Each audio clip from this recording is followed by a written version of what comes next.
Welcome in, ladies and gentlemen, to MBR, or as we like to call it around here, Nothing But Rants, the show where I find topics that I'm oddly passionate about and I pontificate upon them. These are not hot takes, but rather takes that I'm hot about.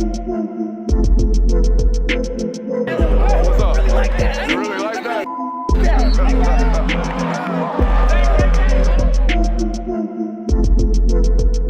Let's shut up and grind some tape. What is up, ladies and gentlemen? Welcome into the Film Guy Network on a terrific Thursday evening, a very unique Thursday evening as it is NFL Draft Day. That's right, the first round of the NFL Draft kicks off in about 10 minutes. We get the real first pick. I would imagine they put the Chicago Bears on the clock in about 10 minutes, and then we got to buy another 10 minutes before we actually see Caleb Williams come off the board. But it is a very unique show for us. It is a Thursday typical, live stream for us kicking off at 8 o'clock, but we are going to super stream this thing. We're going to be here for as long as the first round draft takes. I got my boy Jonathan sitting in today. Unfortunately, the boy Kirby has some car trouble, so it'll just be me and JWill tonight.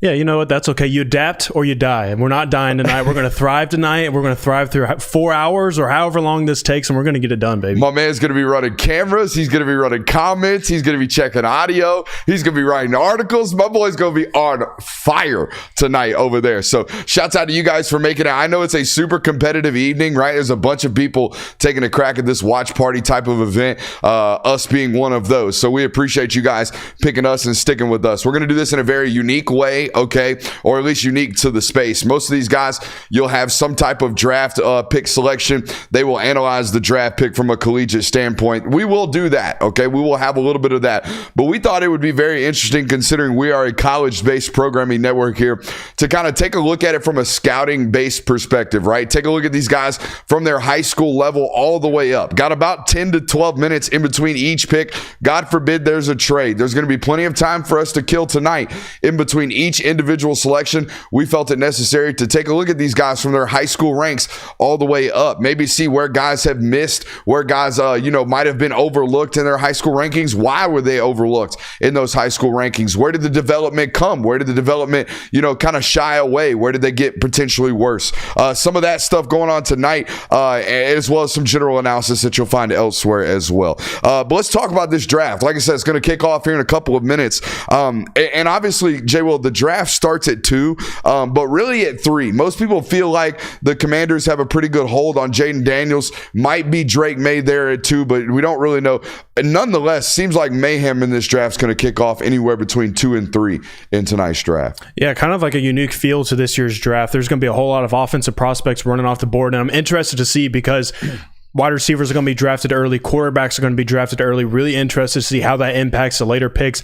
Already talks of teams all the way back in like 25 through 32 wanting to move up a spot, trying to get guys like maybe Brock Bowers or even a QB. We'll see when Michael Penix comes off the board. Like, really interested to see how that goes. And of course, wide receivers are super interesting to me as well. I don't know when this started, but I feel like, when I was watching the draft as a much younger observer of the sport, I felt like teams were more apropos to stick and pick. Mm-hmm. And nowadays, it's all about like moving. Everybody's trying to move and posture into a different selection and move up because we like this guy. We got to get ahead of this team because they want this and this. We want to draft down, so we want to move down so we can get more draft capital. And you're right. There's a bunch of posturing in this draft, mostly for quarterbacks and offensive tackles. It's historically deep offensive tackle group, but it's top end deep, right? There's like 7 or 8 first round caliber tackles. And after that, it's a tremendous fall off. So I think what you're going to see is whenever that tackle run starts tonight, you'll start seeing guys posture and move themselves up into the draft to try to get those guys. You mentioned this is an offensive-based draft. You are not lying. We could see potentially 6 quarterbacks taken tonight. I think it's much more safer that we're going to see 4, but we can see anywhere up to 6. All the way, Bo Nix and Michael Penix a chance to go tonight. We could see up to 10 offensive tackles drafted in this first round tonight, including a cat all the way from Arizona. I hadn't even really heard his name until I was doing my draft prep tonight. Could see anywhere from 6 to 7 wide receivers drafted in this first round. There are rumors and speculation that the first 8 to 10 picks could be all offensive players, okay, depending on what the Falcons choose to do at 8. So this is a very, like you said, offensive heavy draft, so much so that it is, historically offensive heavy on that. So like you said, still a bunch of teams still trying to leverage a trade. One of those players that they're trying to leverage a trade for, Brock Bowers. A lot of noise and a lot of speculation today that the Indianapolis Colts may be trying to get up ahead of the New York Jets right there at 10, potentially trying to make a move for the Brock Bowers and the team that they might need help from, the Atlanta Falcons here in the local area. Yeah, I mean, tight end is one of those positions on the offense side of the ball this class that it's not loaded. I mean, there's not a whole lot of prospects. It's Brock Bowers, and there's a pretty sizable drop-off. So if you are in need of a tight end or you want that game-changing tight end that a lot of NFL teams are searching after, I mean, that seems where the league gets a lot of its offensive success. If you have a high-end tight end like Brock Bowers, then you tend to get a lot of offensive production. So a lot of teams are trying to jump up there, maybe snag Brock Bowers, especially because they know these wide receivers are going to go quickly. So if you're looking for one of those offensive playmakers, and Malik Nabers is already off the board, Marvin Harrison's off the board, even guys like Brian Thomas, then you're really going to be wanting a guy like Brock Bowers. So really interested to see if the Falcons move to let a team up there. Even talks of the Chargers possibly wanting to move back as well and get teams involved. So he could go as early as 5, or it could be 8, or it could just be the Jets at 10. Now, the interesting pick right there with 5 is you mentioned the Chargers, right? Everyone in the NFL seems to believe that they are going to take an offensive lineman based off Jim Harbaugh's history. This is an offensive line of scrimmage, I should say, based football coach. It's kind of been his MO everywhere he's gone, from San Francisco, first starting at Stanford, right? From Stanford to San Francisco to Michigan to now the Chargers. You would imagine they're going to be drafting some type of offensive lineman, but they are in a position in this draft where if it is a guy like J.C. Latham, who kind of fits the mold for Harbaugh a little bit more than a Joe Alt might, even though some people might have Joe Alt rated a little higher. If it's going to be a J.C. Latham type of selection, why take him at 5? Why not proceed to get some draft capital and move back when you know that people are trying to posture and labor up to get ahead for maybe a wide receiver or a quarterback? All anticipations are that it's either a team like the Colts or maybe even the Rams, a team that is now starting to get some buzz with regards to drafting Brock Bowers, and I think that would be the Death Star. That would be something that would really, really terrify a lot of the league. You're going to give Sean McVay Brock Bowers like that. That's pretty scary. Yeah, no doubt. And I think too, with like teams that do need a wide receiver. By the way, I've lost my wide receiver rankings charts, so I have no idea. I got to find those. Well, that's right. I mean, the thing is too, like teams that are needing a wide receiver, like the teams that are looking to trade up potentially, they're the ones that are putting some of these wide receivers on the block. Like there's been mentioning of the Rams might move Cooper Kupp in order to move up in the draft. For the 49ers, it's Brendan Ayuk or maybe even Deebo Samuel. So maybe some of these teams higher up in the draft, if their guy goes quick off the board, then maybe they trade that pick. They get a top-end wide receiver in return. Now, you might have to eat some of that contract, but that's another reason for one of these back-end teams to move up is maybe we can get a team to eat one of these big-time contracts like Cooper Kupp's, and we get to move up in the draft, and we get to get a desirable prospect of our own. Would you trade, it would be a straight up with some posturing is my word tonight, with some movement and exchange of picks. Would you trade a rookie Brock Bowers for a Cooper Kupp straight up? I mean, essentially straight up. I think it kind of depends. For a team like the Rams, I think you absolutely could because you have Puka Nacua, and then you also have Brock Bowers. So you already have some offensive prowess with yourself there. But the thing is too, you're on the tail end of Matthew Stafford's career, and then you got another problem of filling the QB void. So it might be a little risky to go and move a guy like Cooper Kupp, who's proven a veteran guy, to have a 2-year guy of Puka Nacua and then a rookie Brock Bowers kind of being the two-headed monster of your offense, So Roger Goodell's currently getting the boos up on the stage in Detroit. Let's give Roger a good boo. Boo! Just joined in on the boos. Hope you did at home. Got the boy Eminem, Slim Shady, right next to him. Love it. Up there in Detroit. Eminem, one of the better. What do you think happened that night he was at that Michigan game where he went viral for looking like he was on drugs in the booth? Do you think the stadium just went dark? Have you seen these images? They're pretty hysterical. I think I vaguely remember it, but I don't have it burned into my mind where I can think of it. He's like looking at the monitor what? Like that the whole time while Kirk Herbstreit's trying to talk, and he's just like And I don't know what happened to him, but something happened to him. But anyways, hey, make sure you hit that like button. We got a bunch of people coming in here tonight to watch this. Again, it is a super competitive night for streaming. Okay, everyone is out here streaming some type of version of a watch along party. So the only way to make sure we get in front of the next group of people searching for a watch party's algorithm is to fire off in that chat. Make sure you're hitting that thumbs up button and all that good stuff. So let's talk about this first overall pick. It's going to be the Chicago Bears on the clock very soon. And it looks like we're going to have Lincoln Riley's third overall number one quarterback selection. Baker Mayfield, Kyler Murray, Caleb Williams. Before we just talk about, the actual selection, because we're going to have plenty of time to actually talk about that. Just a quick thought and a quick note on Lincoln Riley's development at the quarterback position. I mean, it's as verifiable as anybody. I mean, it's him and like Brian Hartline in these discussions of developing guys, putting them in the league, and then them actually doing stuff in the league. There's questions of Baker Mayfield, but I would say that's a hit. I mean, he's on his second NFL team, but he had a successful season with the Bucs. He led them to the playoffs. Every single box has been checked off. I'd say the biggest question is kind of Kyler Murray. That's been really the only one that I would say is like, I don't know if I would say that one was a hit, but I mean, talent is there. He gets them drafted. They get that big old signing bonus. He gets them the money. He delivers on his end of saying, I'm going to get you to the NFL. Yeah. You're going to be a first-round draft pick. In a lot of cases, you're the number one overall pick. I mean, my definition of a success rate and a hit rate at the quarterback position is, do you reach a second contract? And all of those guys are going to make a second contract. Yeah. Jalen Hurts is going to make a second contract. Now, some of those guys like Baker did it with another team, so you could say that he technically failed in Cleveland.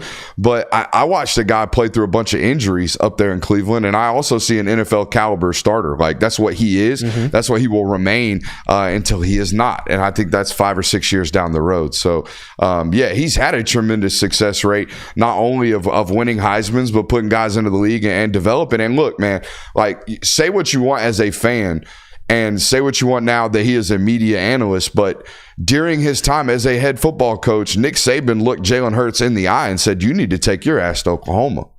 Like, you're a quarterback that needs a tremendous amount of development. You're not going to get it here because Tua is playing, and the only place in the country for you is that place. You need to go to Norman. So the smart minds in the sport really respect what Lincoln does. Say what you want about a defensive mind. Say what you want about how he's, stacked it and allocated resources as a head football coach.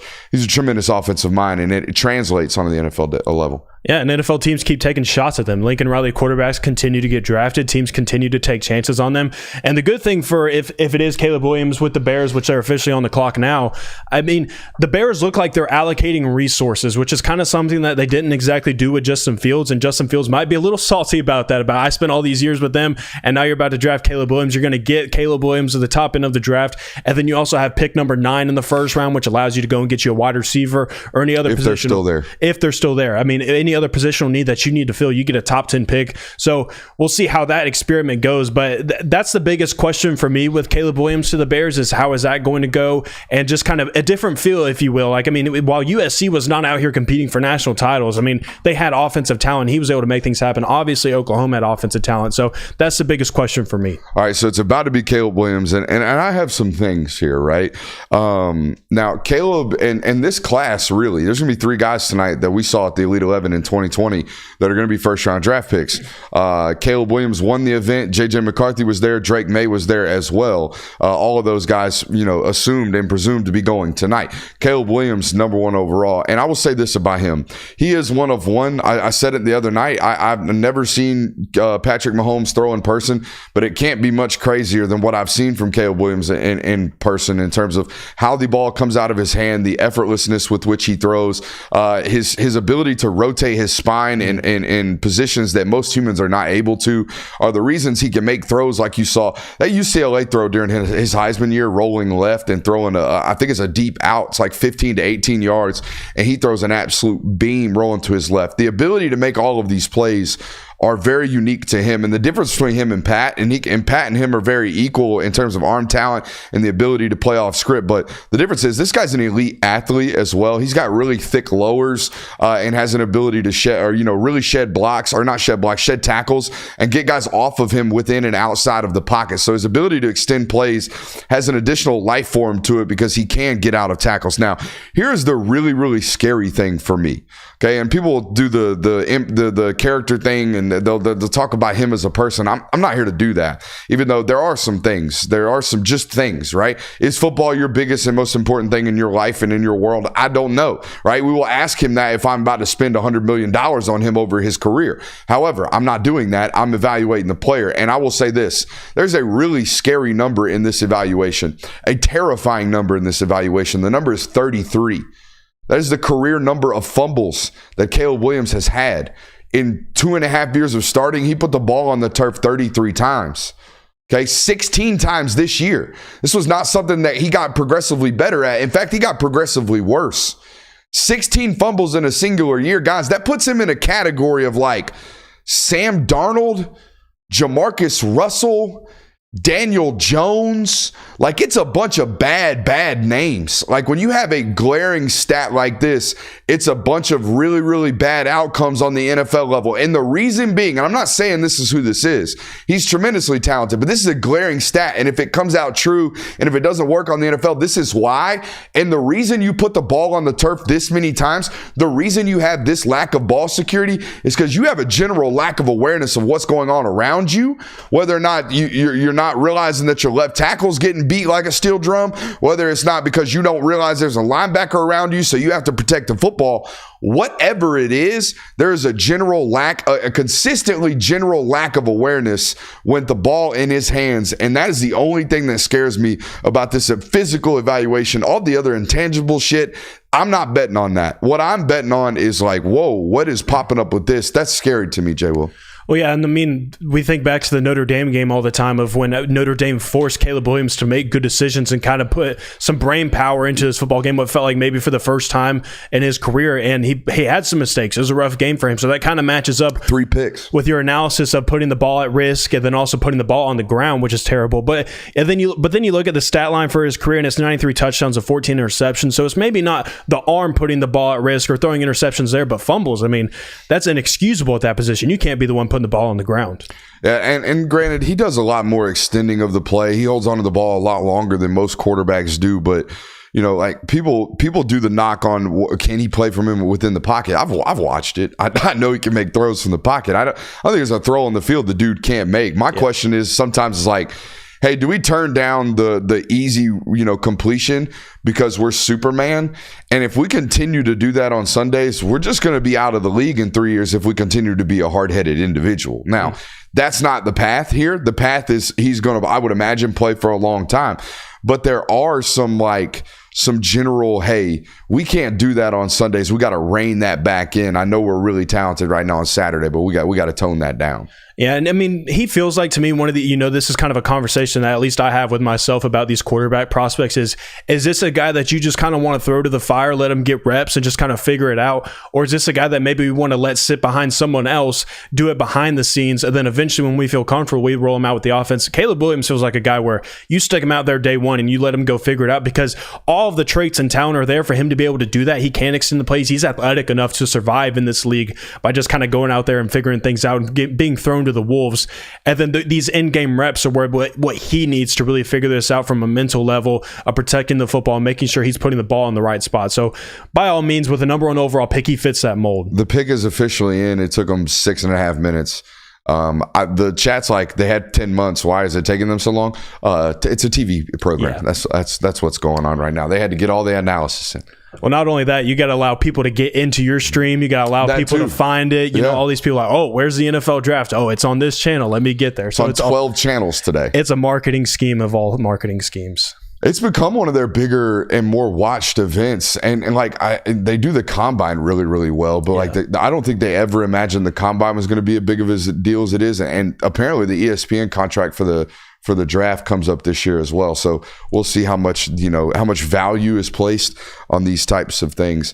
I want to get Christian Kirby involved in the show. He sent me team needs. His job was team needs. My job was player profiles. Your job was player stats. Kirby's was team needs. So we have the team needs for the Chicago Bears. You ready? Yeah. A commemorative patch for Justin Fields, because apparently he died. They obviously need a quarterback because Justin Fields died. They need a wide receiver. They need an edge. They need an offensive tackle, and they need a defensive tackle. So there's that. That's a lot of major positions that you need. Yeah, those are all high-value players. Yeah. Right? Mm-hmm. And good for them is that every single one of those player needs that you have outside of defensive tackle, it's relatively deep at those spots. And again, you have the first overall pick, you have the 9th overall pick, so you have an ability to access those needs. All right, so we're just going to go ahead and assume it is indeed Caleb Williams, okay? And we're going to go ahead and go to the board right now and watch some tape. Okay, now, for those of you who don't remember, Caleb Williams was kind of like a toss-up between Oklahoma and Georgia coming out of high school.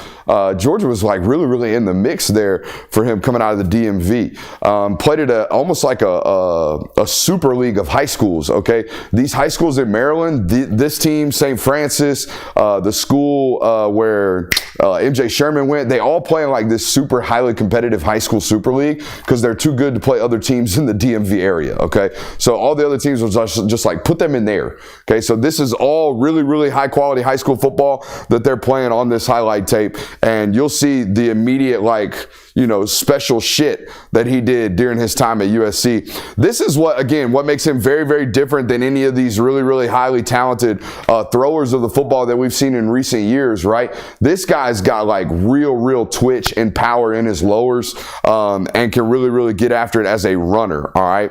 Now, Lincoln has been the only guy in the evaluation process I've heard talk about this, his ability to just like shed guys off of him, just throw dudes off of his body. And he looked like this, basically as soon as he touched the field in college. His very first play was a 4th and 1, rushed for a 65-yard touchdown. You'll see the arm strength right here. That ball leaves the screen and comes back down like a rocket from hell, okay, right there in a dropped bucket spot right there. Now, this is the stuff that you saw at USC, right? This ability to stop momentum and get the ball out. He's got somebody right in his face right here and never gets his full body into that and throws a deep out clear across from the left hash to the right. I think we get a good look at it right there. Okay. That ball is out early and that ball is spinning. Okay. Now, I could understand, oh my God. I could understand why Buddy has never really had an ability to play in a clean pocket, or we don't know if he can quote unquote do it, because he's never really played in one. Oh my God. Yeah, that's what I was just oh my God about. That's some crazy shit right there. Okay. Again, the legs on this guy, I think if he ran a 40, I think he's like a 4.56 runner. Legitimately. He can get after it. Okay. He's got a good open gait. Now, I can't remember who the number 1 quarterback it was in 2021, but somebody got ranked ahead of this guy. What? Yeah. Somebody got ranked ahead of this guy. And I don't want to say it was Brock Vandagriff, but somebody got ranked ahead of this guy. Will you look that up for me? 2020 class? 2021. That is a rainbow dime right there, son. It's crazy because like most high school tapes we watch and we're like, yeah, we'll see if that translates. Almost all of this translated when he got to college. Quinn Ewers. Oh. So, wait a minute. He reclassed. Quinn Ewers reclassed and they ranked him ahead. Number 1 player in the country. Bro, that's some late class rankings clickbait bullshit right there. I'm sorry. But you know what that is? That's Quinn Ewers reclassing and it being a major story right before the stuff going on, and everybody like, oh, we got to put him number 1 so we can talk about it. That's some nonsense right there. All right, Washington is on the clock now. Apparently they need a new team name, says Kirby. They need a quarterback, an offensive tackle, a defensive tackle, cornerback, wide receiver, tight end. We all believe it's going to be a quarterback right here, right? Yeah, absolutely. It seems like Jayden Daniels fits the mold for them to get here, or there's been some debate of maybe Drake Maye, and then a late push also of maybe JJ McCarthy being one of these quarterbacks that teams kind of jump on. But it seems like throughout the entire process, it's been Caleb Williams and Jayden Daniels right behind him. Now, my question to you, Jonathan, and to the chat really is, I understand how good 2023 was for Jayden Daniels. We all watched it. It was almost 400,000. It was almost 4,000. It was almost 4,000 yards passing. I think it was 3,800 yards. It was 1,100 yards rushing. It was 50 some odd total touchdowns. But this wasn't a smooth progression of an athlete. Okay, this was not. I mean, he got incrementally better during his 3 years at Arizona State, really 2 as a starter. And then he got a little bit better his first year at LSU. And then it was like he jumped over the goddamn Atlantic Ocean and became this brand new player.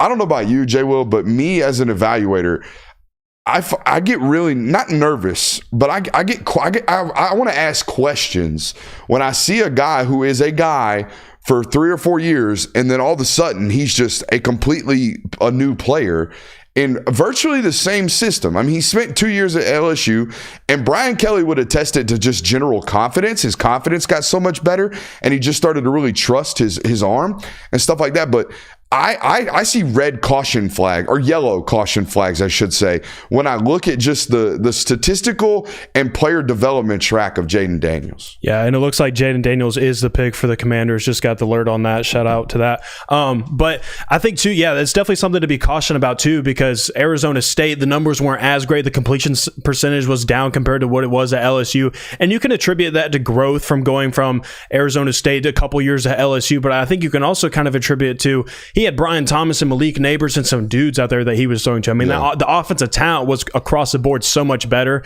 And I don't know that it's going to be interesting to see now that he is with the Commanders. Like, you have Terry McLaurin, but I don't know how much the talent is going to be, and like it's going to be an adjustment, I think, for him. Yeah, first 3 years as a starter, 2,700 yards on 65% completion percentage, 14 touchdowns, 5 interceptions.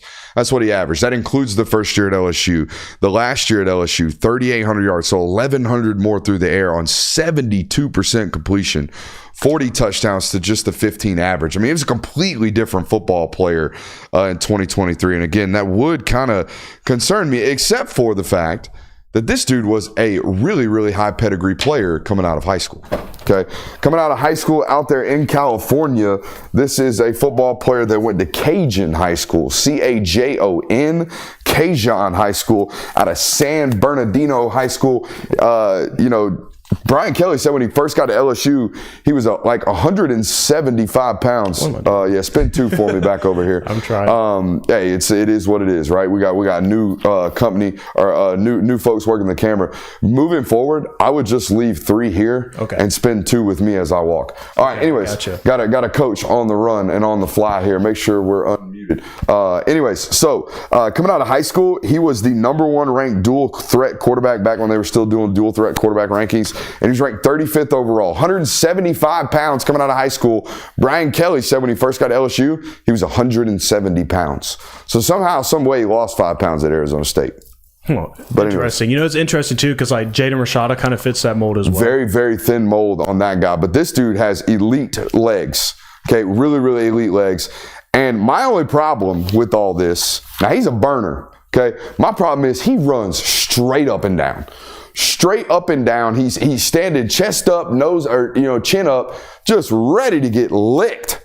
Okay, there's that life on that football. He does get it out really quickly, dude. It's a really efficient stroke on this guy, and something that you need to have. I don't want you super long and inefficient once you get to that Sunday league, man. I want you quick and in and out. Who is this receiver he's playing with? I have no idea. But it's like a guy. Saw a lot of this. It's so funny when you watch something on their high school tape that they basically won a Heisman doing. Yeah. Right? It's the last 2 guys we've seen that happen. Yeah, it's just being the best player on the football field. That's all he's doing, man.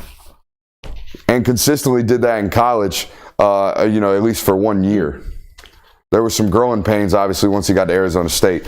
But you see, like, the deep ball accuracy was something that I think won him the Heisman this year. The ability to, that's extending of the plays. He did that as well. But some of this stuff we're seeing on tape is like real deep ball accuracy, real deep ball touch.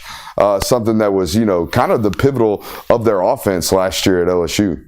Yeah, there's a reason why he ranked first for 30-plus yard passing plays and 40-plus yard passing plays this last year at LSU. That play right there, getting his feet back into the ground. And throwing this backside post. That's really, really clean and efficient. What a good deep ball. Yeah. And I think outside of his ability to extend the play with his legs, I think that's his best attribute right now is his ability to throw the deep ball. But you mentioned it, like going to Washington, not a ton of options right there right now for him in terms of receiver corps. But, hey, it's a whole hell of a lot better than what Drake May's about to end up in, we presume, in New England. Because New England ain't got jack shit up there. At least there are some, options, it seems like, down there with them Washington commies. Yeah, interested too what's coming up next in this NFL draft order, because it's the Patriots, but there's been talk of them possibly moving, possibly trading. So interested to see here, but it seems like maybe they do need a quarterback. They want to move on from the other experiments that they've been going through. So another draft pick where things might get a little interesting. I mean, if it's going to be one guy to go to New England behind that offensive line with no weapons, it would be Drake Maye for me. I mean, that's the biggest, sturdiest guy in this draft, in my opinion. And by the way, has played with the most, shit the last 3 years or 2 years as a starter. Yeah. The North Carolina roster is not very good. I think what would be intriguing for me for Drake Maye as a prospect, and if I'm an NFL team, especially someone like the Patriots, is that he had 40 or more passing attempts in 8 games over the last 2 years. I mean, this dude has gotten a lot of reps, in-game reps, and in a probably not so desirable situation as you're mentioning. Yeah, I mean, we can continue to talk about the eval. It's Drake Maye. It is Drake Maye, so it is indeed Drake Maye. We are way early here, but that's okay. Hope we're not pissing you guys off with giving you this a little bit early. But anyways, he was an Elite 11 participant like we talked about earlier in the show. My concern right now when I just watched it and looked at it, and I understand why it is, but 63% completion percentage is a red flag, especially with nowadays how offense is played in college football. That being said, I know what personnel he was playing with, and I know this guy's style of play. This dude will see a 20-yard dig, or excuse me, a 20-yard out that may get open at the last second, and he will just hold, throw it in the one spot his guy can make the play, and the guy don't make the play, or it's just a knockdown or whatever. But this is a football player that will constantly pass up the vegetables to chase the protein every single time this guy's playing. And you can see it in the stats, man. It shows up in his completion percentage. It shows up in just his willingness to take shots, okay, both in the pocket, like from defenders, and downfield. I would imagine if you just watch, especially when Josh Downs was there, I remember watching him because Stacey Searles had just gotten the job at Georgia, and I'm studying North Carolina. I'm studying. And I'm like, God dang, no wonder they gave up 75 sacks, because these some bitches don't throw a single route underneath 10 yards. Like nothing. It's like, hey, Josh Downs, go try to beat that safety. If he can't, Drake, throw that 12-yard comeback 98 miles an hour in the second window. Like, just absolutely piss on one right quick and see if you can get it completed. That was basically their game plan for several years with Drake Maye. Accuracy and recklessness are my two biggest concerns. He tends to put the ball at risk because he is a little bit of a gambler. I think the term would be gunslinger. Sounds like UNC runs their offense the same way I run my offense on Madden. Basically. Just chunk it, baby. Let's get after it. All right, let's take a look at the tape. Man, it's a goofy-looking kid in high school, isn't he? Yeah. Hard to look swaggy with that green on, though. I ain't going to lie to you. That was a beautiful touch ball right there. I think, was the video of him throwing the ball and hitting the crossbar at 70 yards fake? Because it sure as shit looked fake. Yeah, it seemed like it was fake. But apparently he could throw it like that. I mean, you see the easy life right here all day. This is a kid that was originally committed to Alabama and flipped to North Carolina. You know, his brother is the Maye that hit the big game-winning shot for North Carolina back in the day. And he wanted to go to North Carolina because it's a family school. And there was multiple opportunities for him to leave that program. He stuck it out. I think that says a lot about his, willingness to compete and willingness to stick it out and win where he's at. And you see it, man. The ability to layer footballs, I think, is probably his best trait right now. He doesn't throw with 100% gas every time. He has the ability to kind of play with some finesse. Yeah, I think for me as an NFL prospect for Drake Maye, the fact that he is already comfortable playing off of script and having to do those types of things, being a bottom team like the Patriots who are kind of rebuild a little bit, I'm perfectly fine with having Drake Maye in that type of situation. And I think my favorite part about watching him play, right, is he's been getting fired up. Put me in one. He's been getting fired up as a quarterback for so long that, like, for example, when he's got 6 guys walked up on the line of scrimmage and he knows he only has 5 people in protection, right, and he knows the free guys coming off the left, he will take the snap, and instead of taking his 3-step drop, Jonathan, he'll just kind of float to his right because he knows that guy's about to be free. So he'll wait until whatever comes open, and then he'll hit the guy off stride and off as he's getting blown up in the pocket. And like that kind of stuff, man, like that's how we survive. That's how we survive on Sundays, okay, when we're able to do that kind of stuff.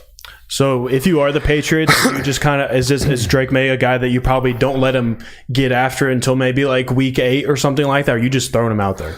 I mean, he's big. He's 6'6". He's 220 pounds. I mean, he's going to be able to take some of these shots. That being said, I don't want him to. If I'm Drake Maye, I heard somebody say this the other day. If I'm Drake Maye, I'm taking Jacoby Brissett to a real nice dinner, and I'm making sure his masseuse is really, really well paid, and I'm making sure Jacoby Brissett can get at least 8 or 9 games in before I get thrown into whatever mess is up there in New England right now. I like that. Yeah.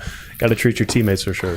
Yeah, got to treat your teammates and the vet, the OG in the room. That guy needs to be real healthy this year. You got any more inside intel on what's up next for us?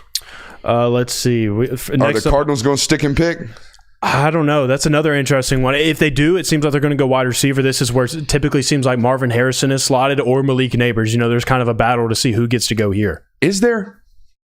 I mean, I don't know. I really don't. We had this debate of like, are you wanting the electricity that Malik Nabers provides you? Or if I'm the Cardinals, I want Marvin Harrison because that dude is walk-in. He's our starter, and he's going to be our guy from day one. Like, there is no, like, we got to give him time. We got to let him get accustomed to the NFL league. Like, this dude is about as pro-ready as anybody ever has been. And by the way, there's no pressure to win now in Arizona, I wouldn't imagine, right? Yeah. Is there? I guess the pressure is Kyler Murray and that team needs to. The debate in that room right now would be, do we think Marvin Harrison is more likely to be a great pro? Well, hold on, how I say this. Marvin Harrison has potential to maybe one day be like a top 5 receiver, but I don't think anybody evaluating him right now thinks he's going to be the best receiver in the NFL. At least that's the word from the NFL right now, is they think he's just going to be a really, really great, high-quality starter and will not miss. Like, he's going to walk in day one, like you said, be a 1,000-yard receiver.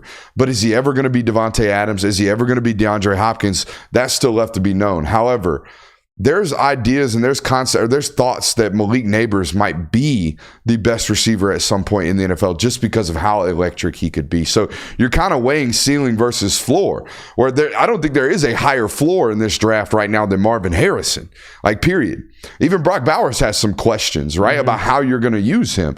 You could slap Marvin Harrison at the X and you got a day one starter in the NFL. So if you're a floor-based eval team, you take Marvin Harrison here. If you're a ceiling-based eval team, you take Malik Nabers. Yeah, I think it was Mel Kiper that said Marvin Harrison is a guy that he's going to finish his career with probably 8 Pro Bowls. He's going to be that good, but we don't know if he's going to finish his career with like 2 Offensive Player of the Year awards or something like that. I mean, he has he's going to be good enough to where he's always going to be in that realm of receiving rewards, be good enough to be one of the better players at his position. But what you're talking about is we don't know exactly if he's going to be one of these guys that just continues to rise, and then just dominates the league for 10 years in his career.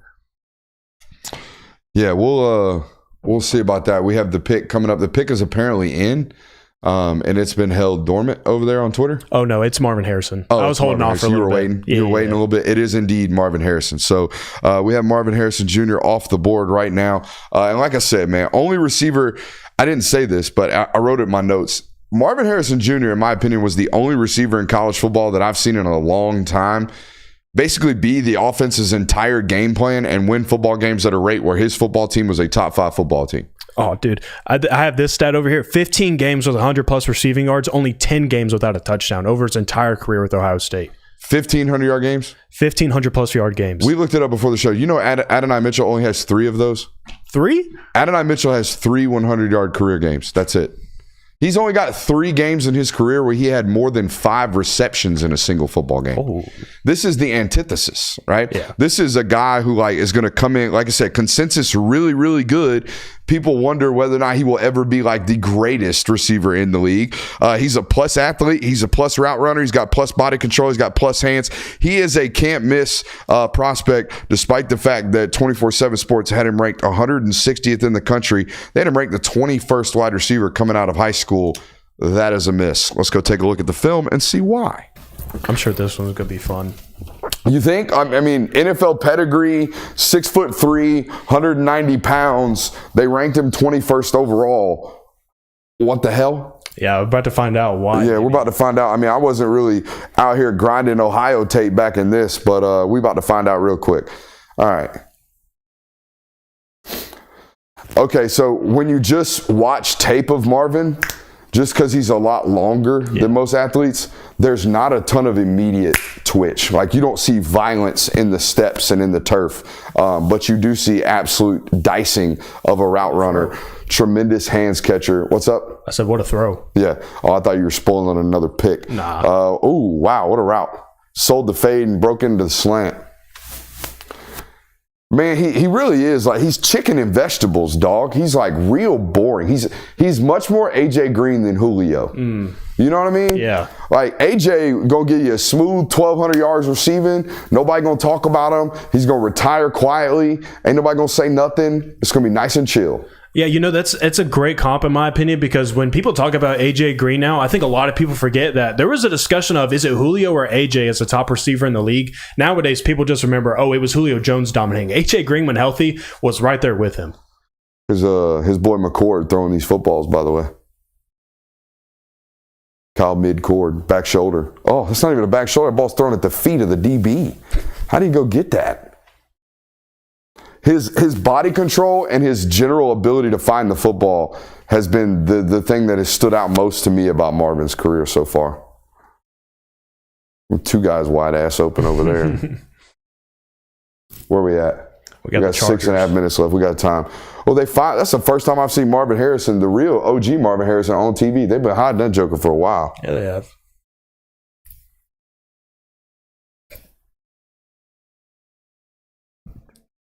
About it.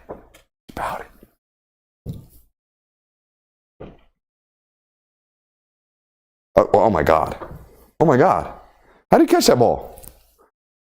Watch this, Jay. How did he catch this ball?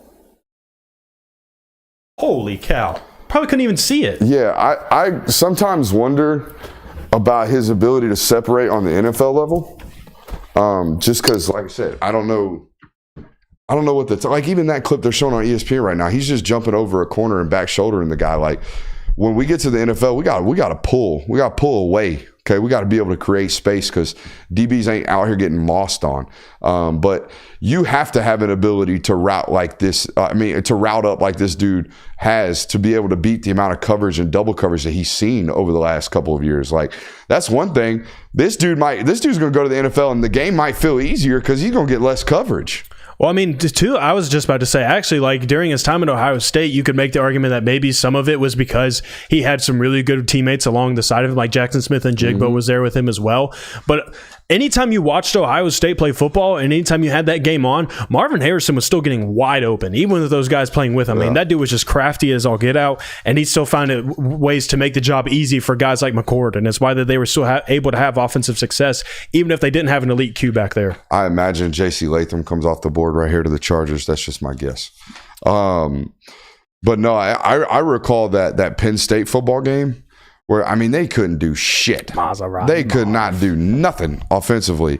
And the second half, Ryan Day, and give the guy credit, Ryan Day found ways to get Buddy open. Now, it's a lot of drag routes. It was a lot of, hey, just run away from man coverage and make sure you get the ball to him before the linebacker hits him. Like, it was a lot of that, but they still found ways to get that dude the rock, and he still basically won that game single-handedly. I name me a receiver in the last several years that has won games by himself. It was basically the entire game plan. Him and can Travion Henderson get to 100 yards? If we do that, we win today. I don't know. I have to go back a long way before that. I don't know. Maybe some of those Bama receivers can kind of maybe be put in that category, but they were all there together at the same time. So it's hard to know if they had the ability to do that. So it is a great comp. I mean, I might go all the way back to like Michael Crabtree. Ooh, digging deep. You know what I mean? Yeah. Or like even like Justin Blackmon. I was just about to say that one. Yeah, but they won at a high rate, but that was, I think they had another receiver that went for like 800 yards in that year. So yeah, it's been a while since just one guy was like, all right, y'all can game plan for me all day today. I'm still going to give y'all 28 points by myself. Like, that's wild. We got some more team needs from our boy Kirby. We got the Chargers, a house for Jim Harbaugh. Yeah, still in the minivan, or still in the RV. Playing some incognito from the NCAA, maybe. And then he also has offensive line, which is the link to J.C. Latham that Brooks was mentioning. Defensive tackle, offensive tackle specifically, edge and tight end. I mean, all of those positions they have been linked to throughout this draft process. But it seems like they are going to hold on to the pick, and so offensive line might look like the direction they're going to. Get that boy Justin Herbert some more protection. A little high for J.C. Latham for me, but they have Rashawn Slater over at the left side. Now, I know Georgia fans will remember Jamari Sawyer getting some run this year at left tackle for the Chargers. It's because Rashawn Slater was injured.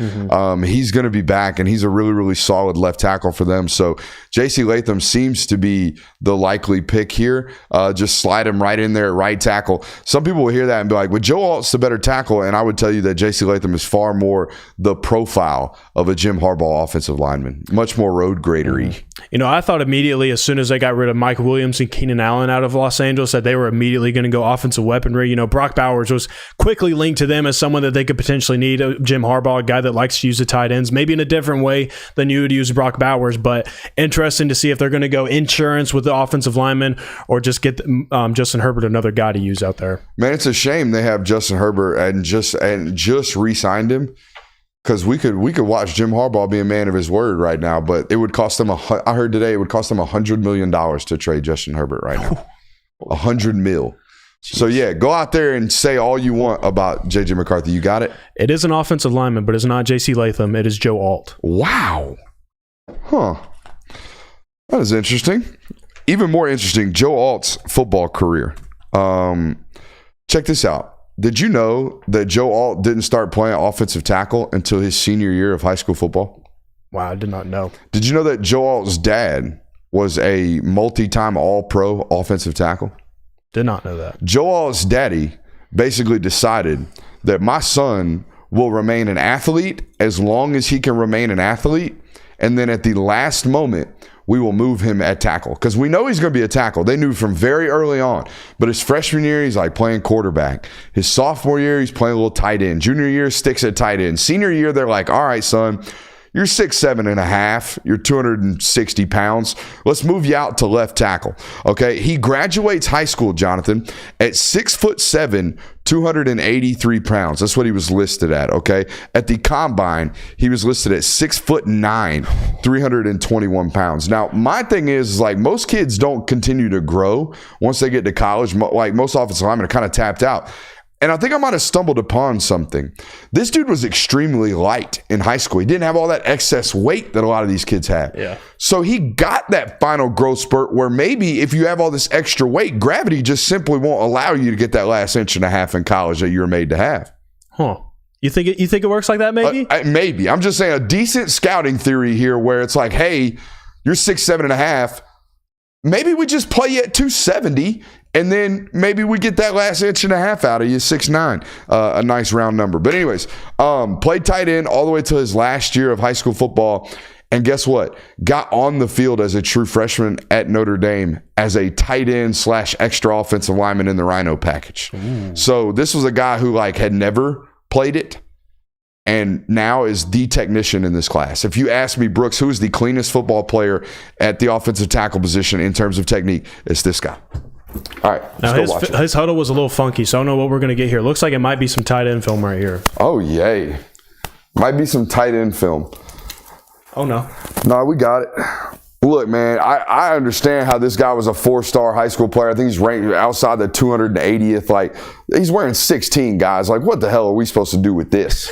You know what I mean? Played field hockey and shit. I think he was a lacrosse player for a little while as well. I don't know what to do with this tape. There's no way in hell I would ever said he was the number one tackle off the board in 7 years or in 4 years. But here we are watching Joe Alt. Yeah, I think some sites even had him as a 3-star coming out. Look at that. He is a good athlete, though, isn't he? It's weird to see. He is not built like a tackle on this film. He's still not. No. We saw him at the NFL Combine. He still does not look like he has a tremendous amount of muscle mass on him. You see him right there on the TV copy. Look at him in that TV shot right there. Jonathan, he looks like a tight end. Yeah, you're right. Holy cow. Now he's 6'9", still got a baby face too. There's still growth. There's still growth to be had right here from a physical nature. You would imagine, all right, I've watched enough of big lumbering, bumbling, stumbling bullshit, playing tight end. Like, yeah, cool, man. You're a legacy, so you get to do that shit. But anybody else down here, you can't do that. You can't just play tight end because you want to play tight end and then we're going to kick you to tackle and know you're still going to end up at Notre Dame. That only happens for a legacy, I would imagine. But good on him, man. Good on him, man. The question for me is the anchor, okay? He is big. He is 6'9". He is 320 pounds. He is a really, really good athlete. My question remains, can you play with the elite pad level required to stop some of these speed to bull rushers in the NFL? Can you keep your hips underneath theirs? And can you uproot anybody in the run game? I know you did in college. You did it relatively well in college, but when you're this tall, this thin, and you lack a little bit of muscle mass like some of these guys, I question whether or not you can blow guys off the ball. Yeah, and I think, the risky thing too, or I shouldn't say the risky thing about drafting tackles, is that the big question drafting tackles is if you miss on a tackle, I mean, it shows up every single Sunday and you hurt from it for a very, very long time. The Falcons were notorious for missing on some offensive linemen, interior guys really, and it was a big old problem for the majority of Matt Ryan's career. So, I mean, if you miss on a tackle, I mean, you're set back a whole nother year and you're just waiting and waiting. It's not like an immediate solution or much you can do after that. And the other thing about, and I don't think he's going to be a miss, but the other thing about this draft selection is there is no guard projection. You're never going to be able to slide this guy into guard if he just doesn't survive out at tackle. He's just, I don't think he's ever going to have the body mass and the weight in the ass to be playing interior offensive line. Whereas if you would have taken J.C. Latham right here, you'd have been fine. If he doesn't survive at right tackle, you'd have kicked him in at right guard and moved on and done away with it. But right now, the New York Giants on the clock. Let's go to the team needs for those guys. Apparently, per Christian Kirby, the New York Giants need Arch Manning, a wide receiver, a corner, a running back, a safety, and a quarterback. I would assume that's a shout out to Eli Manning bringing 2 Super Bowl rings. Yeah, probably. Maybe. But Arch Manning is not available. Arch Manning is not available. However, a quarterback is. This team and this history of drafting has J.J. McCarthy written all over it. Yeah, I don't know if they're going to do it, but it's got J.J. McCarthy written all over it. Well, I have it if you want it. You want me to give it to you right now? Who is it? It's Malik Nabers. Oh, wow. That's not a bad pick. All right. Let's talk Malik Nabers. Where is my ball catcher pile? Right here. Here we go. Ball catcher pile. Do they have an X? That's been the one thing that team has been missing. Like, they tried the Darius Slayton experiment for a little bit, and they just kind of, ever since Odell left that team and kind of teetered off, they haven't exactly been able to fill that need. So I would say this is a great pick for them, trying to get a wide receiver, some explosiveness in that offense, especially because you don't have Saquon anymore. He's the closest thing this draft has to Tyreek Hill. That's my opinion of Malik Nabers. And it's because he's not this like efficient route runner. He's not like this great route guy. Like most LSU guys that have come out have been really, really clean route runners. You think of Jarvis Landry, a guy who led the league in receptions despite the fact he's a 4.7 runner. You think of guys like OBJ who made a living off the great catch, but he's really primarily a route specialist. That's what he was. Justin Jefferson, the same exact way. These are route specialists. Malik Nabers is not that. Yeah. Malik Nabers is, okay, I got a dig. Well, what if I run that dig and just round it off and get to grass really, really quickly so my quarterback finds me and gets me the ball? And then boom, once the ball's in my hand, holy shit, watch out. This dude is absolutely electric with the ball in his hands and creates space. Okay, this is a space creator, not a route runner. And for what he might lack in like one-of-one speed that Tyreek has, I think he's a little bit more well-rounded. I think he's a better hands catcher. I think he's tougher at the catch point than maybe Tyreek is, but doesn't have that, oh my God, God touched you with speed. Yeah, my favorite stat nugget that I found on Malik Nabers was he led all of college football in 20-plus yard and 30-plus yard receptions, and he was the only receiver in all of college football last year to average over 17 yards per reception with more than 80 total receptions. Bro, the 14 tuds is nuts. Yeah. You get in the zone 14 times, you are a guy. Yeah, and he only had 7 prior to that in his career. So he had 14 of those out of 21 in his career. That's pretty insane. 15.9 yards per reception in his career. I mean, it's dynamite. Do we have the tape? Yeah, we have the tape. Oh, let's go watch it. I wonder how the chat feels about this little rotation of like, hey, here's what he looked like as a high school player. Let's give you some legitimate analysis, all that good stuff. Fire off in that chat. Let us know what you think. Oh, we got a wishbone offense right here out in Louisiana, huh? Ooh. There's that toughness at the catch point that we're talking about right there. That's a guy. Holy shit. Who is that running back? Whoa. That's a big boy. We got a little fade ball.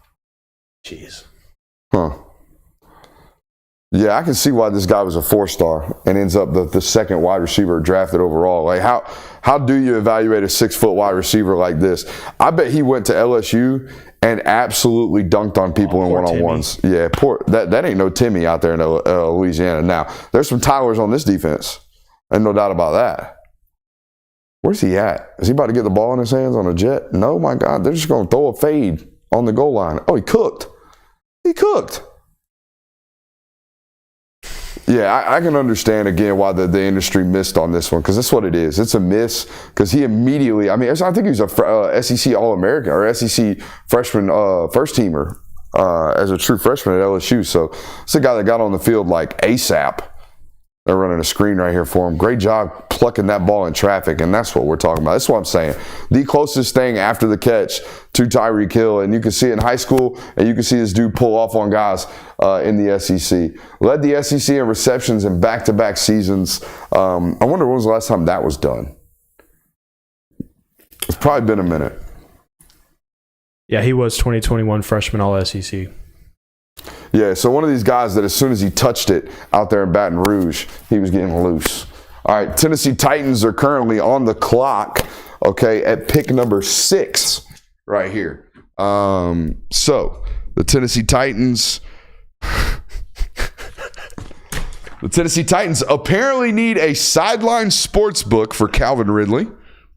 Makes sense. That one cuts a little deep. An offensive tackle, an edge, a deep tackle, a wide receiver, a linebacker. Odunze still on the board here. J.C. Latham, very Tennessee Titan-y as a tackle right there. I don't believe we see an edge rusher picked off the board just yet. What do you think the Tennessee Titans do right here, JWill? Well, I already have it, but I don't want to keep spoiling it so soon. But who is it?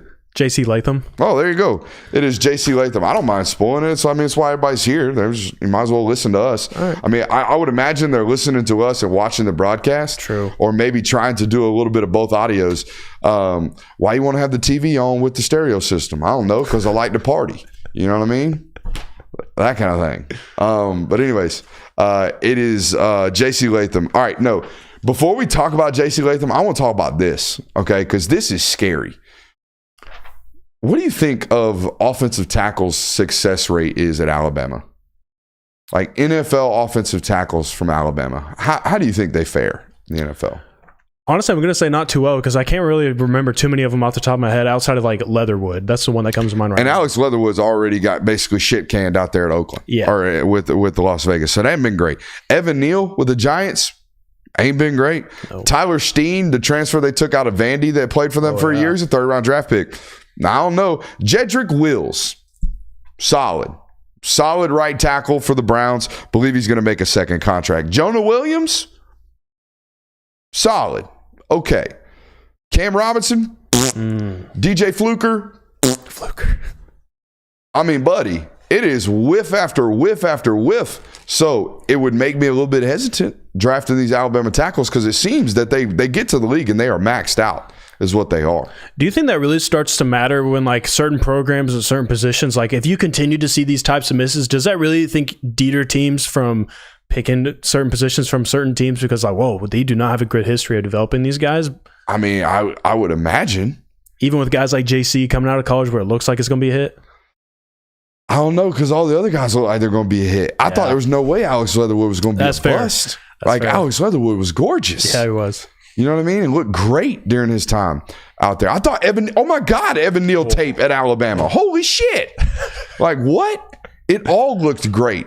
And then you get there and it's like, ugh. You know what I mean? So, like, I don't think that's going to be the case here. However, I do think there's some, like, general bad weight on J.C. Latham. Like, he in high school, he's 305, and it looked like, even in high school at IMG, it kind of looked like a sloppy 305. Then he gets to Alabama and he's playing at like 350.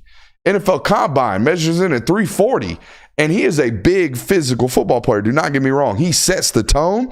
He is an absolute mauler. He is a brawler. He is a guy you do not want to see for 4 quarters. However, I think you can run by this guy. I think you can. I think you can speed rush this dude. I think he will be susceptible to speed rush on Sundays. And I think he was susceptible and lacked a little bit of twitch, even in high school, if I remember correctly. And he was the number 1 overall offensive tackle coming out in 2021. Let's take a look. If my memory serves me correctly, I think I remember seeing some lumbersome feet here. I don't remember watching an offensive line tape right here that connoted, holy shit, that guy's the number 1 tackle in this class. I held that right for Amarius Mims during this class. Okay, so let's take a look at it. There he is there at left tackle. Again, being a mauler and a brawler. All right. No, he's 54. Or is that Tyler Booker? It says left tackle. Okay, he's the left tackle over here. Let's see here again.